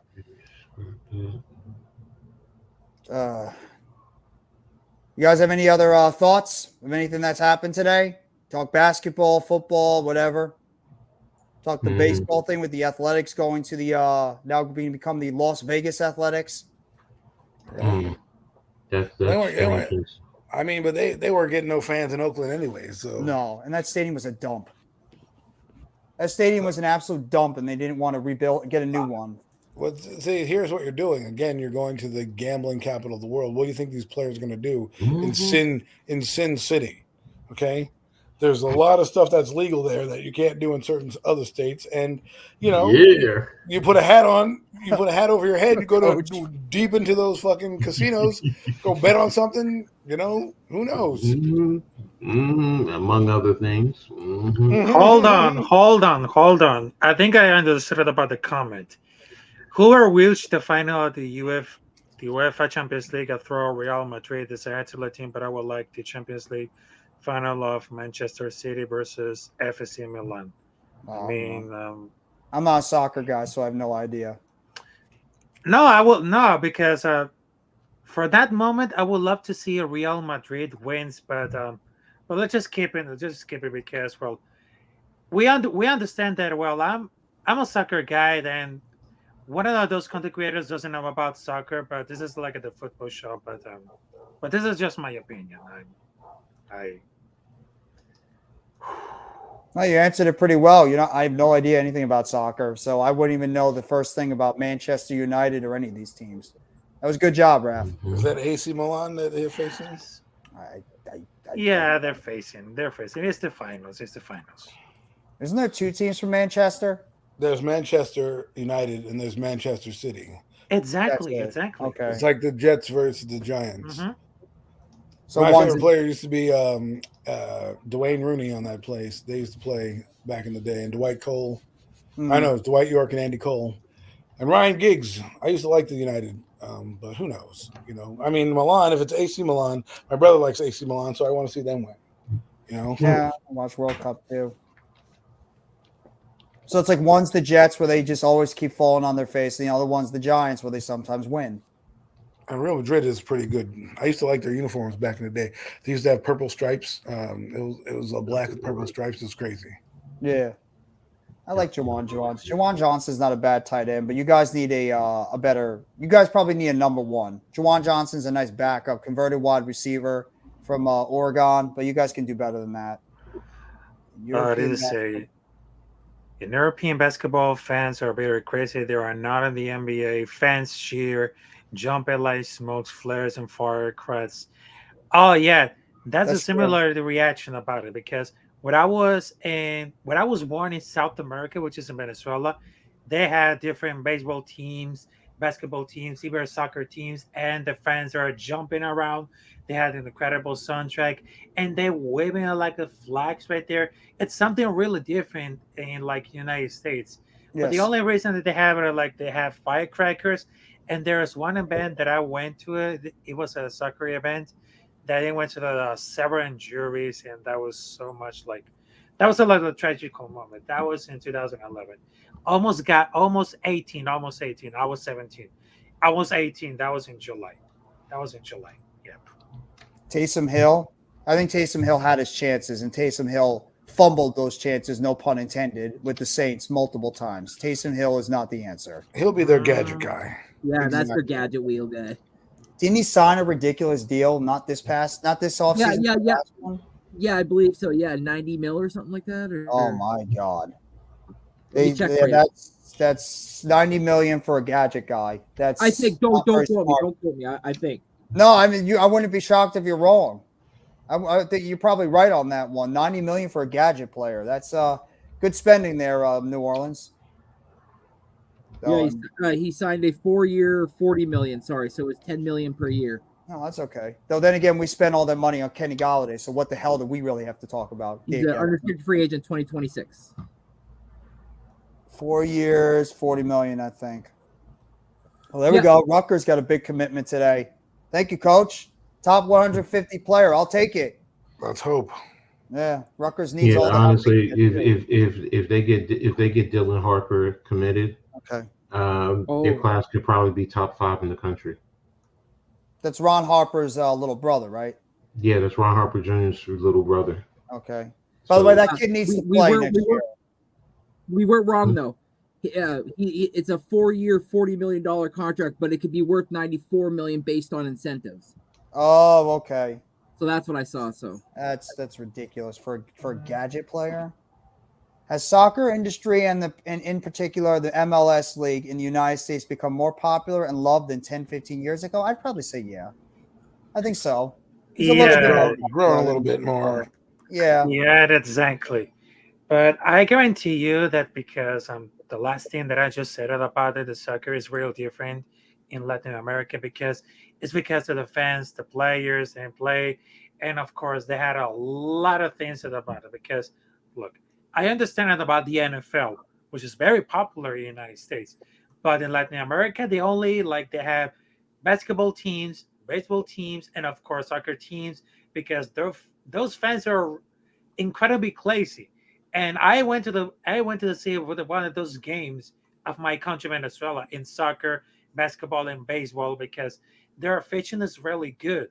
I mean, they have a lot of supports, but they have the bad moments, like the fights, anything around the players. And trust me, because I was covering the professional baseball league in Venezuela, and those fans are ridiculously good. And they have some players that have they're like superheroes because they just having a good time. And of course, there are some moments that we can never forget about it. And there was also fights because it's really different to the Major League Baseball. It's really different. Yeah. Goal! Sorry. Okay. Don't Is that worry. good? Is that good? Is that good? It's really good. It's really good. Scale 1 to 10. Would you put that at 2? 6. But I understood it about it. But I gotta check it out more because I just really thought that in my time that I was doing it like a journalist, I mean doing like the voiceover for baseball, just like the home run, and it wasn't about it because you had to prepare for the voice. When it comes to home run or hit, they said, "Se viene la bola, se viene la bola, se viene la bola, largo, largo, largo, largo, largo, largo, largo, larguísimo."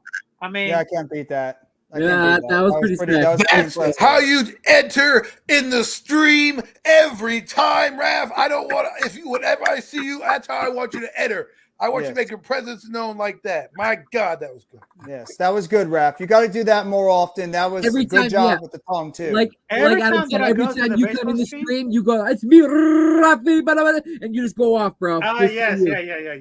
The only point you come in with a purpose on these streams. That purpose, that fire. I come with a purpose. I come with great energy, great fire, and of course, there's one more thing.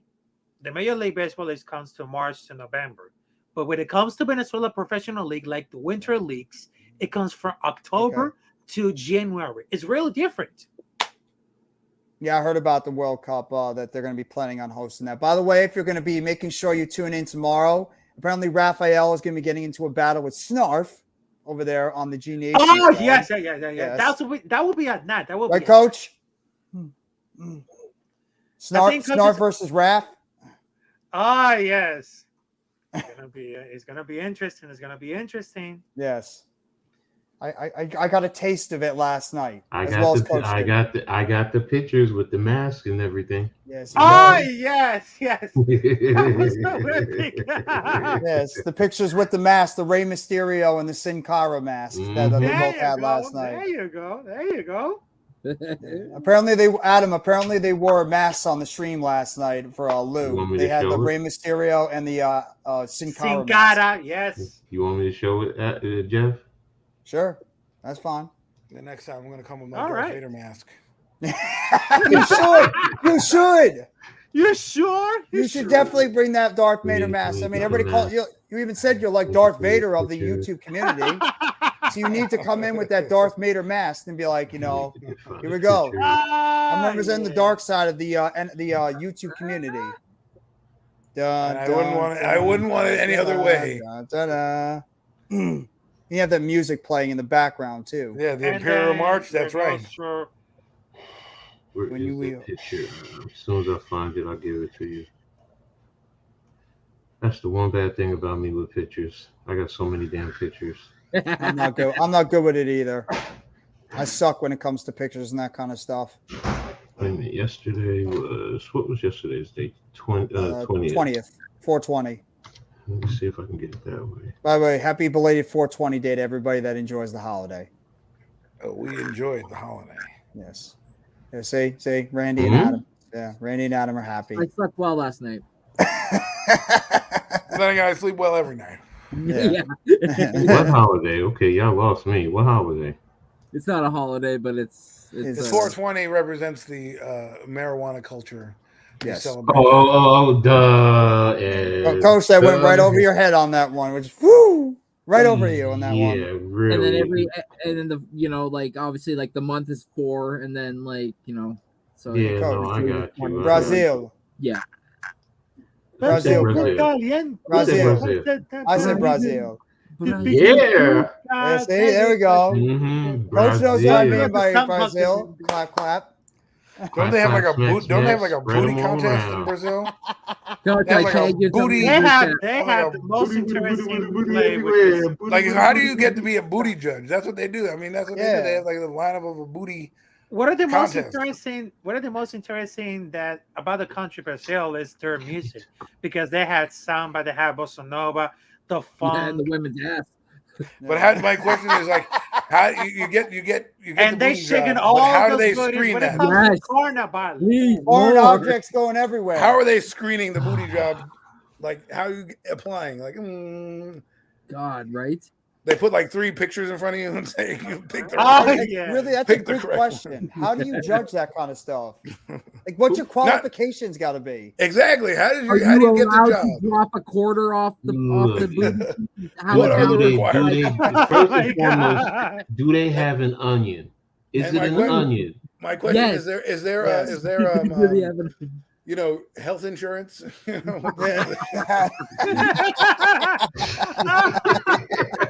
just want to cover all my bases. A It's 401k. Let's sponsored go, by man. Medicare.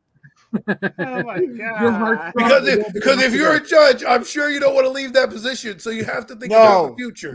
No, Exactly. you want to make sure you have a long-term contract with that type of position going forward. Oh, benefits included? Oh Long my term. God! Yeah, you got to make sure you have some good investments. Mhm. Yes. Mhm. Yeah, very So, good. long-term investments that'll pay an explosive dividend. Brazil, Colombia, Venezuela, Cuba, all of them, all those South American countries. Oh, No, I think you're misunderstood them, because the South American countries are Brazil, Colombia, Venezuela, Argentina, Chile, Ecuador. yeah. I mean, I understand about Uruguay, geography. Uruguay. There you go. There you go. There you go. Oh, Cubs pitched a perfect game. That's nice. Yep. Good job, Cubs. Focus this picture. That's why I love this stream. A because perfect you talk, game, You talk yes, about that's booties getting judged and different geographical countries. You know, we got Oh, it's all we Raphael go with the, over the place. with the lesson of the South American countries. They have great food. They had great women. They had. Oh, great here. By the way, Raph, your idiot owner just said something. He apparently just ripped the A's. Oh my God. Yep, Mark Davis has spoken. Oh. He says that the team acted in bad faith in stadium negotiations. All they did was fuck Oakland. Mark Davis, everybody. Isn't that the pot calling the kettle black since you left Oakland to go to Vegas? Give me a break. Yeah, exactly. Mark Davis. Go get a new face, man. That guy's got a bad His face. his hair too. My God, It looks like a damn potato with fucking. Yeah. Looks like a jack-o'-lantern sometimes. I'm like, what are you doing, man? Just stay in the booth, bro. Yeah, he's got a lot to talk about too with how good his team has been performing. Hey, Yeah, you want to talk about the Mark. Oakland? You did the city wrong. You did it dirty. Give me a break. Your face. Oh, okay. Hey, Mark Davis, your team performed really well in 2022, didn't they? How many games did they choke in 2022? 5, 6, 7? They couldn't even beat the Indianapolis Colts. Their new motto is just lose, baby. Yeah. Okay. I feel so bad for Raph. Like he has to deal with Sorry, that Raph. all the time. Sorry. Yeah, don't worry about it. Or you, since they're in Vegas, this might be more practical. Always bet on black. You know what I mean? Like, Yeah,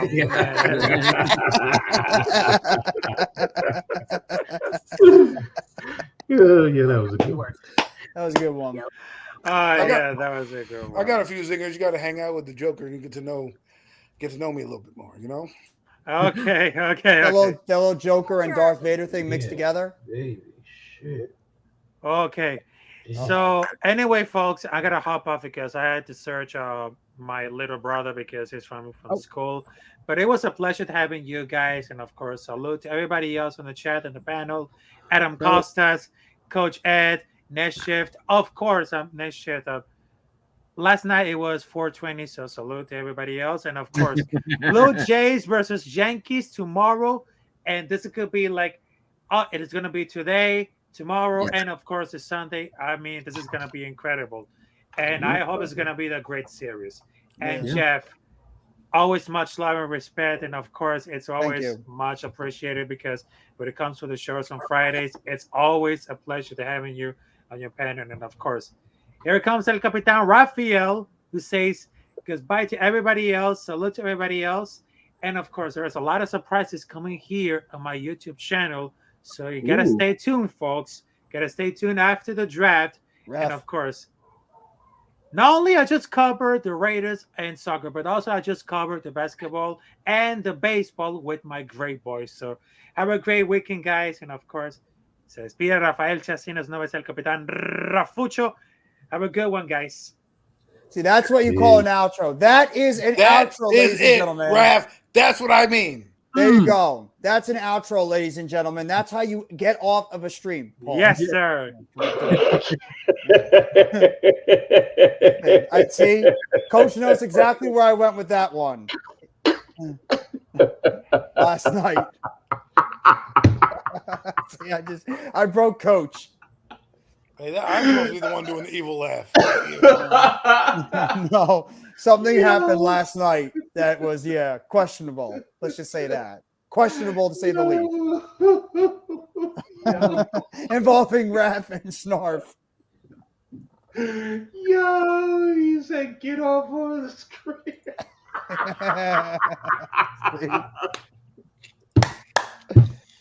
And now Further's here. What's up?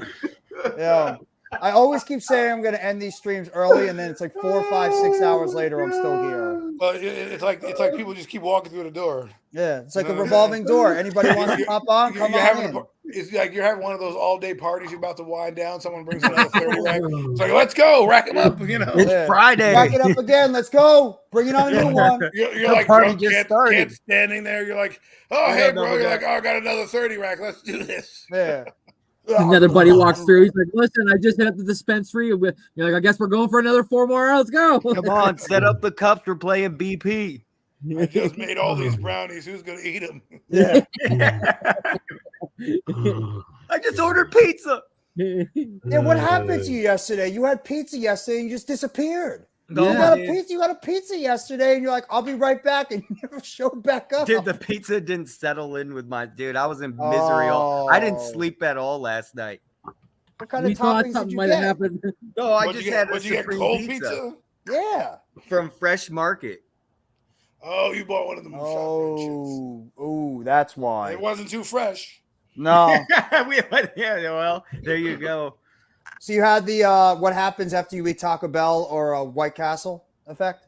I don't have a White Castle near me. Taco And Bell, though, I haven't you're had Taco better Bell in a off. long time, but Yeah. I avoid Taco Bell the best as possible. But when after Taco Bell, it turns into Taco Hell. Yeah, you're not wrong about that one. Even though I haven't touched Taco Bell since I was like probably 4 or 5. It's Really? disgusting. Nope. Listen, Don't Wow, like I'm like Taco that Bell. with McDonald's. I had Taco Bell like 2 weeks ago. stop judging us if we eat it every once in a while. I'm not judging. You're Like, gonna oh my have Taco God, Bell. I haven't eaten it since fourth I'm grade. You Dude, have it. unhealthy motherfuckers. It's Get out all of here. yours. If you want to have Taco You Bell, you can know have that it. if that was the last food you had to eat, you'd probably eat that shit to stay alive. That's true. Yeah, Like, no, listen. you're not wrong on that one. And when we've all been drunk, we've all been at our parties. So you know why you eat Taco Bell? Because that shit's open till 1 a.m. at night. And you ain't got nothing else but the munchies on your brain. So what are you going to do? You're going to drive into Taco Bell and eat some senseless tacos. It's like Yeah. it's either that or that damn hot dog vendor outside the bar, but you're not feeling hot dogs. Ew. So, Bro, None I'm of us at dirty hot like water hot dogs, 7-Eleven at 4 a.m. Like, You know, Yo, you know hot a place, dogs are you know a place I good. don't eat anymore? What's that? 7-Eleven. I had a hot dog for 7-Eleven. The last hot dog I'll ever have for 7-Eleven, bro. that shit. You don't like their hot Oh dogs? I my think their hot god. dogs are pretty damn. I think their hot dogs are pretty damn good. Yeah, to, you some of better the other watch places. out. Listen, be careful how you say that. 'Cause Yeah. Yeah, that's true. Nah, the you're wrong not wrong person about that. might look in the wrong. No, I listen. don't care. 7-Eleven food was not that good. It was terrible. I ate the hot Yeah. dog, and I was like, mm. You might going into it looking like this. Like, what the hell? Bro, Yeah, I got had- got another thing. Never get hot fries from Dollar Tree. Right? Let me tell you, you Oh, will my throw up and Lord. it will Oh, burn. what? It will burn. It will burn. Your Hot fries first from mistake Dollar was hot Tree. fries from Dollar Tree. That was your mistake. You're Dollar like, ooh, I got a Tree? deal. Dude, hot fries are good. From Dollar Tree, though? Well, what's wrong with Dollar Tree? A lot is wrong with Dollar Tree. Why would you get it from a Dollar Tree of all those I was places? at Dollar Tree. I was hungry. They were there. I was like, oh, munchies, let's go. Oh, so that's it. So you got the munchies and you decided, you know Yeah, I what? was I'm gonna go pop shopping over and to they have Dollar food Tree. there, and I was like, all right, let's get like a bag of chips or something. Made me sick as a dog, dude. I was so sick. I should tell my brother to stop doing that. Yeah, normal guy. You got to relay that to your brother then. Not make sure you, whenever he gets the. Nope. Not going there. I'm stopping myself before I go further. I think the last time I had McDonald's was in New York City because they have those gourmet burgers that are like supposed to be like fancy. Like yeah. that was like the What last time I ever had in the McDonald's. hell are you talking about? I've eaten McDonald's in New York all the time. They ain't got no fancy ass burgers. What No, fucking- the one in Manhattan, they had these. I've been to the one in Manhattan. They had the gourmet burgers. Go It was like back to- 2011. No, you There's know what gourmet that was? burgers at McDonald's? Somebody sold you a bag of goods at McDonald's. That's what the fuck's happening to you, man. No way. No, in but hell. no. It was literally one special McDonald's in all of Manhattan that their only menu items were like select burgers. I guess that's what they called it. And they were like bigger than the normal burgers. They didn't have Big Macs or anything like that. They were just, I don't know, I guess gourmet burger, like the best you can get out of That ain't McDonald's. that They were ain't like the bur- that ain't the $10 McDonald's. burgers. That ain't no damn McDonald's. No. I don't know That's McDonald's McBride. makes anything gourmet. Yeah. That's a McDowell's. He went to McDowell's, y'all. McDowell's. You went to McDonald's. Get a wacky meal. Wow. Further, wow. I feel for you, bro. No wonder why your stomach can be all messed up after that. A pizza, again, one of those frozen pizzas too that make your stomach all. Oh no, it wasn't frozen. That's It Pizza was. It Pop. wasn't Pizza Pop frozen. do that to me. Pizza Pops is like a pizza roll, right? It was fresh. That was the problem. Yeah, it's like a calzone type looking It thing. passed its expiration date. That's what really happened. Yeah, that's true. Yeah, then they marked it off on Thursdays, and they say, "All right, we got to sell them." Tell Angel I And said you what's bought up. it on Thursday, didn't you? Yeah, Cool, bro. sure. Yep. Normal You guy. got suckered. Normal guy. Tell Angel I said what's up. Tell her to give me a call. You got suckered. You were like, manager special. Yes. right. And then There's a reason our manager special. They've been sitting there for months, hours. Man, I love going to Fresh Market though, looking at all those cuts. Oh man, some of them are expensive though. How expensive? Like the select filet mignons, they can go up to $30 a pound. Yeah. I've never heard anybody say, I go to a supermarket just to look at the meats. There's a meat I went to man. go get the pizza. Hey, I'm here to look at your meat. Direct me to your meat. And you've never done a draft before until you've done. I one with want to Fergus. see your meat. I got, Filet mignon. I got the tuna steaks. That's a great point, Randy. You've never done a mock draft unless you do it further AM. Yeah. That's the damn truth. Ask Coach. Right, Coach? He's going to make some trades. Yeah. Yeah, Coach. make some You can make trades. Further, yeah. Oh, Here that's you right, go, Adam. Further. You were on there with us before. That's right. Here you go, everybody. Further. This is just for you, Further. We actually need a time clock for you. Oh boy. Well, I saw the one he did before with Coach, and he actually was like making those moves quickly. He wasn't hesitating. Oh, I got like he did because that I got one the time. clock on. I had a stop clock actually going. Coach put the pressure on him on that one. Mhm. Yeah, because you don't want to sit there. Yeah, Coach was like, I don't want to be here all night. Let's go. 31 picks. That's 31 picks. I ain't trying to be on each one of those no 10, 15, 20 minutes. No, hell no. Let's go. Let's go. You got 31 minutes. 1 minute a pick, man. Let's get this done. Hold on, You I better know. gotta do some chess moves on the board real quick. Yeah, but you got to go like to the Rolodex in the magazine. Let me see how tall he is. Make sure he played receiver for 4 years. You're like checking all his stats, bro. Then you're Did we making a interview trade. this guy? Did he come to Philly? I'm like, Right, oh, then- no, then- no, then you can't- make trade- can't get him. You make trades as if the teams are live around you, like your guy's going to leave. You know what I mean? Like, oh, I got to make this trade. Otherwise, I'm not going to get the guy you selected that was still on the board 2 picks later. It's like, Right. what? It's like, I got a family to feed, man. I could be sitting here waiting for you to make trades to the computer. Garrett Williams. That's all I got to say. Garrett Williams. Just kidding, man. I love you, man. No, further is awesome. I That was was taking the it- funniest live stream we've ever done. Is when Further was doing those. Was doing the mock drafts. Every single one of us just like sitting there waiting for like 5, 10, 15 minutes for him to make a pick. Even Coach was like going nuts. Coach is like, Further, we just told you about Garrett Williams the whole time, and you told him to X out of the thing. I know. And he's still asking about Garrett Williams. Like, oh, Garrett Williams is still there. You're like, you guys are like, what is so hard about this? Yeah, that's funny. He's like trying to shop for like furniture at a store. Let me just let me test this one out. No. Oh, I was taking it like a computer, man. I was looking at specifications, that the You were. CPU, the GPU. I got to get that graphic card just Yeah, right. you were like a scout, like this was your real team. Let me look at this RAS score. What's his RAS score? Yeah, see, that's where when you go really to the draft, they have all that stuff done ahead of time. Yeah. So it's just really looking at the board, what's on the board, who's on the board, you know, what teams are ahead of us, what teams are behind us, do we want to trade? You know, you have those discussions. That's why, you know, with the speed of it, that's why it's only 10 minutes.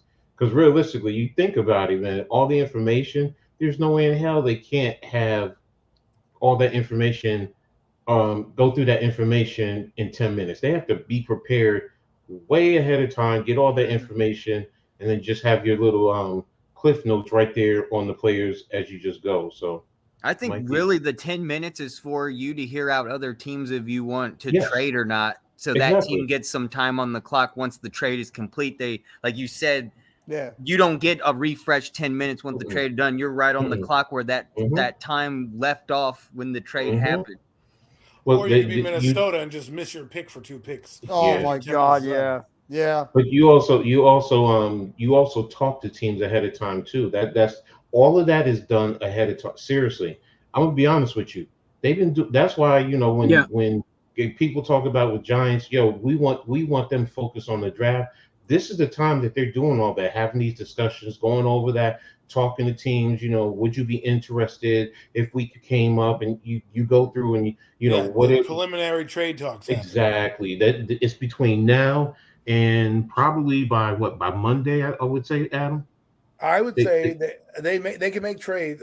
I think what's going to happen is they have a lot of deals in place, right? And they wait till draft day, and if your guy is there, they make the deal. You know. Yeah, no. I hope what I'm saying not is- going to be doing jury. Oh duty. I'm no! gonna I be think pissed. they'll be prepared Monday. But the thing Yeah. is, by Monday, if you don't know who you're picking or have an idea, you're really Mhm. shot anyways. You're probably fucked Exactly. because at that point you're in the draft and you're making preparations where you're going to stay, your hotel, what you're the little details you're working on, not this. And listening to the rumors, like because the draft right now, the reason they made the rookie wage scale is so they can get more trades. Right. It used to be trades used to be like what Jimmy Johnson used to do, where they used to fool you and trick you, and you had to give up the farm for this much value. Now there's not. That's why you're going to see a lot of teams jump back in and make the moves because if I lose Zach Wilson, okay, great. He doesn't cost me that much money. I can kick him to the curb real quick and draft the next guy. Right. I mean, Sam Bradford was the last guy that got paid, and he was the reason why people were like, "Oh shit, man, we have to draft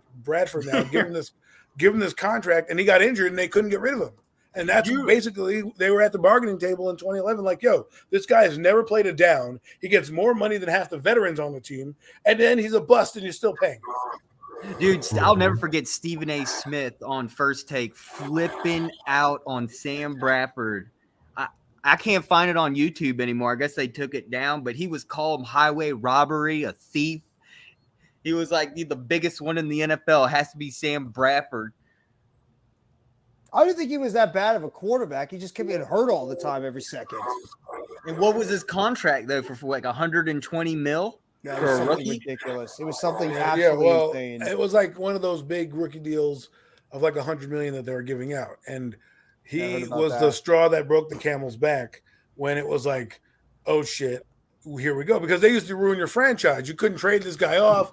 You had to have him sit there, and you're sitting there with this bum just collecting money. Like Aaron Curry is one of the big reasons why that happened too. The Seattle Seahawks gave him a bag, and he did absolutely nothing. And they're like, well, we can't get. Nobody wanted to get that guy. They were like, yeah, we'll give you him and a bag of Jordans. And like, nah, we'll just sit here. We'll sit here with our ass, our booty ass player. You keep Aaron Curry. Aaron Curry. Wow. Jamarcus Russell. Oh God. They're going Like, these guys ruined. But I'm just saying, those guys ruined franchises. Yeah, they did. ruined franchises. Trent So, Richardson. Look, but I look at it like this: the players had a legitimate argument. They were like, "Yo, we bust our ass, break our bodies for this game. No rookie who hasn't played a down in our game should get more than us." And I agree with them. You should not be paying a rookie who's done nothing in the league all this money for him to bust out. Now you have like the Cardinals who draft Josh Rosen say, you know what, we're going to pivot and draft Kyler Murray, and there's no real ramifications. Because that made a lot of sense when they did that too. I heard the Steelers got Allen Robinson. Yes, they did. Allen Robinson is the third receiver on that team. He was like pretty much, if it wasn't for Kenny Golladay, he would have been one of the worst pickups a couple of years last year. That pickup sucked for the Rams. He was absolutely, he was a ghost during last year for the Rams. Even when did he get hurt again, or he just didn't? I forgot what happened with Allen Robinson. He get hurt last year, or he just was that bad that they didn't play him? He was hurt. I think everybody on that team was hurt last year. Right? Yeah, everybody on that freaking team was hurt last year. With a foot injury, November 27th. Oh, because he did get hurt. He was The problem is he's washed. He's washed. Right? Yeah. I used to love him. He did a great job with the Jaguars. Did a decent I was job just with the gonna say Bears. that, yeah. You know, and then he just in the Bears he got beat up a lot, and that was it, man. Yeah. And I don't know if you put him on a team like the Steelers, if that rejuvenates him. Sometimes that does. You know, winning cures a lot. You know, you go to an organization that has got its shit together, it changes you. It changes you especially Pittsburgh. Pittsburgh's one of those organizations where Tomlin will be in your ass. And they don't even have to worry about him being the number 1, 2, because you already got 2 other guys.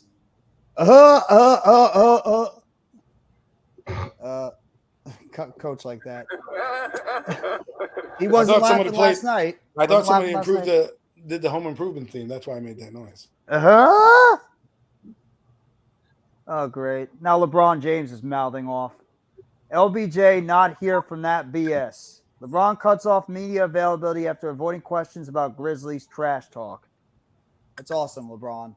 What a softie. What a softie. How about you don't go down court, say something in someone's face, and then they get mad and they drop a J in your eye and you don't say nothing? Give me a break.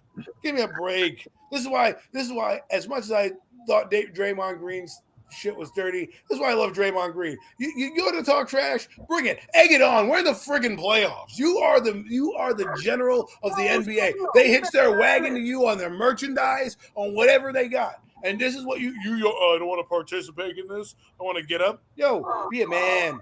Take it on the chin and say, bring it on. Bring it on. Yeah. He's the top dog too, so what the fuck? Listen, Muhammad Ali, all right? Muhammad Ali is the greatest trash talker in the world. He didn't care if he was number 0 or number 1. He didn't care. He was going to go in there and show you, yeah, I'm going to beat you up and bring it on. This is the championship. You're fighting for the championship. This Memphis team, or whoever they're playing, I think they're playing Memphis. Yeah. Right? This Memphis team is beating you without their star. Without their star. You're the star. You're the guy. You went over there and dictated how the Lakers are run. The Lakers don't have a GM. The GM's LeBron. So if you go out there, be a man, put your chest out, and flex a little bit. Because you know what you're going to do? You're going to do that in garbage time when you're dunking on him. And you're going to flex and talk all this shit and be like, yeah, I'm LeBron James. But as soon as somebody does it to you, you're like, I don't want to talk about it. Show me something. Kobe would have got you. Kobe would have been like, you know what? I'll see you on the court, homie. I'll see you on the court. They would have said that. Shit? I'll see you on the court, homie. Don't worry about it. I'm going to make a mockery of him. You know what I'm saying? Jordan would have been like, oh, really? Watch what I do tonight. You know what I mean? He's like, I'm going to cut my press conference short because you hurt my feelings. Imagine saying that's like those old school Knicks as well, like a Charles Oakley or an Anthony Mason or any of those guys, how they would have reacted to something like that. Right. Yo, that guy interviewed him. What they interviewed that guy, what swag he had. It was kind of funny, right? Mm-hmm. He had these glasses on, his little overcoat, and he was like, yeah, I went after LeBron. I ain't afraid. I'm like, that's what you do. You don't sit there and play, oh, my God, Stardust. Like, oh, my God, look at him. It's LeBron James. I think it was Dylan Brooks, who's not shy about saying anything. He's one of those boisterous types of players. He was just wearing white glasses, a thick Dylan Brooks DB chain, and like he said, no shirt, but just like a jacket on. And he was like, I don't care. That old guy, that's an old guy. He hasn't dropped a 40 burger on me yet. Right. It's like, well, I mean, that's kind of funny. I mean, but like, go out and drop 40, LeBron. And guess what? If LeBron goes out and does that and he says, watch what I do tonight, teammates go, don't poke the bear. You getting up and storming out, it shows me the kind of character you are, bro. You should have just embraced it. Like, all right, we'll find out if I can drop 40 on him tonight. You know what I mean? Like, yeah, exactly. Jordan wouldn't have got up or Kobe wouldn't have got up and stopped the press conference because you asked him a question about somebody talking trash. It would have been funny if he said something cryptic like my shooting hand's feeling itchy tonight, or something like that. Just to kind of. Or he could have said something like he hasn't met the king yet. Yeah. Or he just goes like this, and like he like gets up and like says something and walks away. Well, like didn't he put the crown on his head in the playing game or something like that? Yes, he did. So you're gonna dish it out and show the league that you're the king, and then somebody comes in your grill piece and you're gonna cower? Isn't a king supposed to be strong? Supposed to take over his kingdom? Supposed to own land and conquer things? Well, you go do it. You sit there on that pedestal. Nope. I'm sorry. LeBron James annoys me. I know I used to like him as a kid growing up, when I just, believe it or not, he is very similar to my age. So watching him, I was like, oh, all right, man, the next door. I used to like what he did. And then things just come out the wrong way. He really does travel, but they don't call it, he crab dribbles. Like when Michael Jordan is sitting up in the bird dog seat from his owner's box and he goes, all I would do is force this guy left. That'd be it. To defend him, I'm like, yo, Jordan sees it. Then he gets bitched at in the All-Star game by Kobe. Kobe's like, oh, you really want to play now? You know what I mean? And he really showed that kid, like, yo, you need to just enjoy the moment. So I think basketball, no pun intended, died when Kobe died. Like, that was it. That was the last heartbeat we had. There are no dogs that we have normally these days. And I mean, don't get me wrong, they're good players. Steph Curry's a good player, but he's got a little swag. But let's be honest, Anthony Mason probably would have shut that guy up. I looked at, I don't mean to get into the Golden State Warriors. The Golden State Warriors, this guy he has a free steps to the basket. He's just free, like floating in the air, like I'm Steph Curry. I'm like, where's the guy coming over and crashing into his face and making him peel himself up off the floor? Like, don't do that kid, you're going to get knocked out. You can't do that nowadays because if you go anywhere near them, they're going to call a foul on you. Well, then you bring then you know what the NBA needs to do? Get a 13th man on the roster to be the goon, to be the guy that's going to go out there and be like, all your job is to get ejected. That's it. You're going to go out there and don't let this guy get comfortable under the rim. That's another one right there. Kawhi Leonard is another one.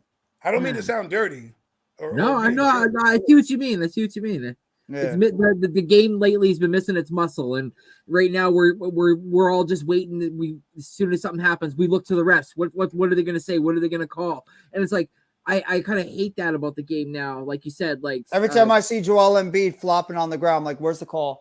The other day, he literally like falls to the ground, and like I don't know who the announcer was. Like, that's a big man falling to the floor. That hurt. I think it was Reggie Miller. I'm like, what are you talking about, bro? He clearly flopped by getting touched by a guy like 3 times as small than he is. Like I said, Claxton went like this in the back of him, and he flopped so far forward, like as if like he got like ran into, as if Claxton came from one side of the arena to the other, and it was like, what are you like a semi truck ran into him or something. That's the way he went down onto the ground, when in fact he barely even got touched in the back, and he goes flop into him and Harden both do it. They both do it. Hurt himself. He's gonna hurt himself really bad one day. He did hurt himself. He hurt himself like 4 times during that game last night. His knee, his elbow, his back, every single time Embiid was on the ground, like holding his back, holding his knee, holding his arm. It's like his every single fat ass fell on Cam Johnson's head. Exactly. He freaking sat on Cam Johnson during that game last night. The dude spends more time on the damn floor than he actually does on his damn feet. Harden does the same thing. Every time he falls, take a hard shot. Yeah, exactly. You'd be drunk after like 5 minutes.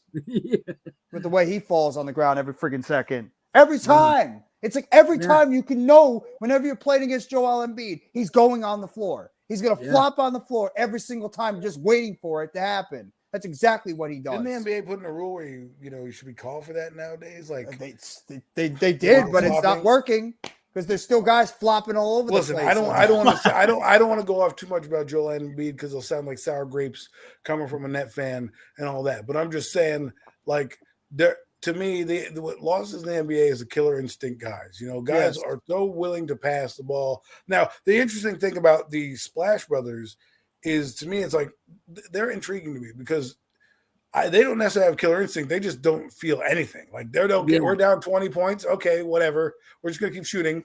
They never get out of their own head. They just like 1 minute you think they're down there, and then boom, boom, boom, lights out. Like the only guy I could think about in our era, maybe Jeff, is Reggie Miller. Yes, maybe like that. That's the only guy that I could see. Adam, me too. Fuck, I'm your age too, bro. God damn it. Ray Allen too. I would say Reggie was. I'm not a young guy. Sorry, Randy. I'd probably say Ray Allen is another one of those guys too. Well, I would say Ray Allen, but I'm talking about like old school era of 3-point shooters. Reggie was the guy. He scored 8 points in 8 seconds in a game. Yeah. That normally does. That's like Splash Brothers. Don't tell that to Coach. Don't remind Coach. Sorry, Coach. I mean, we lived it. You lived in the 90s.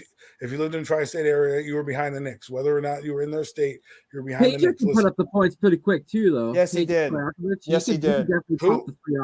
Peja Stojakovic. He could pop yes. I'm not saying there weren't great 3-point shooters in the game. I'm just saying. No. I just meant you meant dogs. Right. Dogs. Get like guys like. I mean, we wouldn't see shots like this. These guys shoot from half court, and it's a routine jump shot for them. Yeah. I mean, it goes right through the net. Like you're like, what do you? Because it's not even like they're hard to defend, right? It's just when you make a shot that far out, you're just like, what do I? Well, I can't do anything. I pushed you to basically the brink, and you still can make a shot. Swoosh, like no problem. And it's incredible to see. And that's like outside of them. And let me see. I'll tell you as a killer instinct, Jeff. You're gonna love this name. De'Aaron Fox is starting to get. I was just thinking that same player. I'm glad you brought him up. I agree 100%. This guy is starting to get a dog in him because I know last night he had they didn't have a great night, but he was like hitting shot after big shot after big shot, and you're just like, dude, you've got it. Whatever it is, get that guy the rock inside, like because you can't build clutch, and he was the most clutch player, and it's like, dude, now we get to see it on a grand stage. He's got what we're looking for, man. That killer instinct. Like, give me the ball.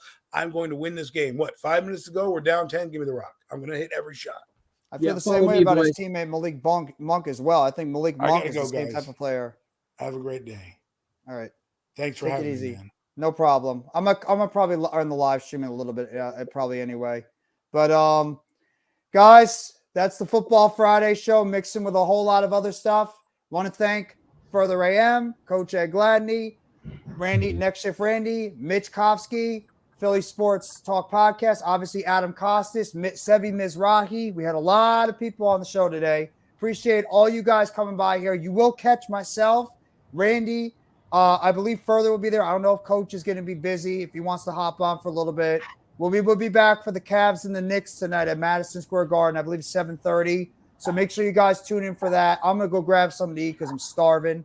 But I appreciate all you guys being here. Thank you so much for always the constant support. I hope everybody enjoys the rest of your day, and I'll catch you in about a couple of hours. Have a great night, everybody.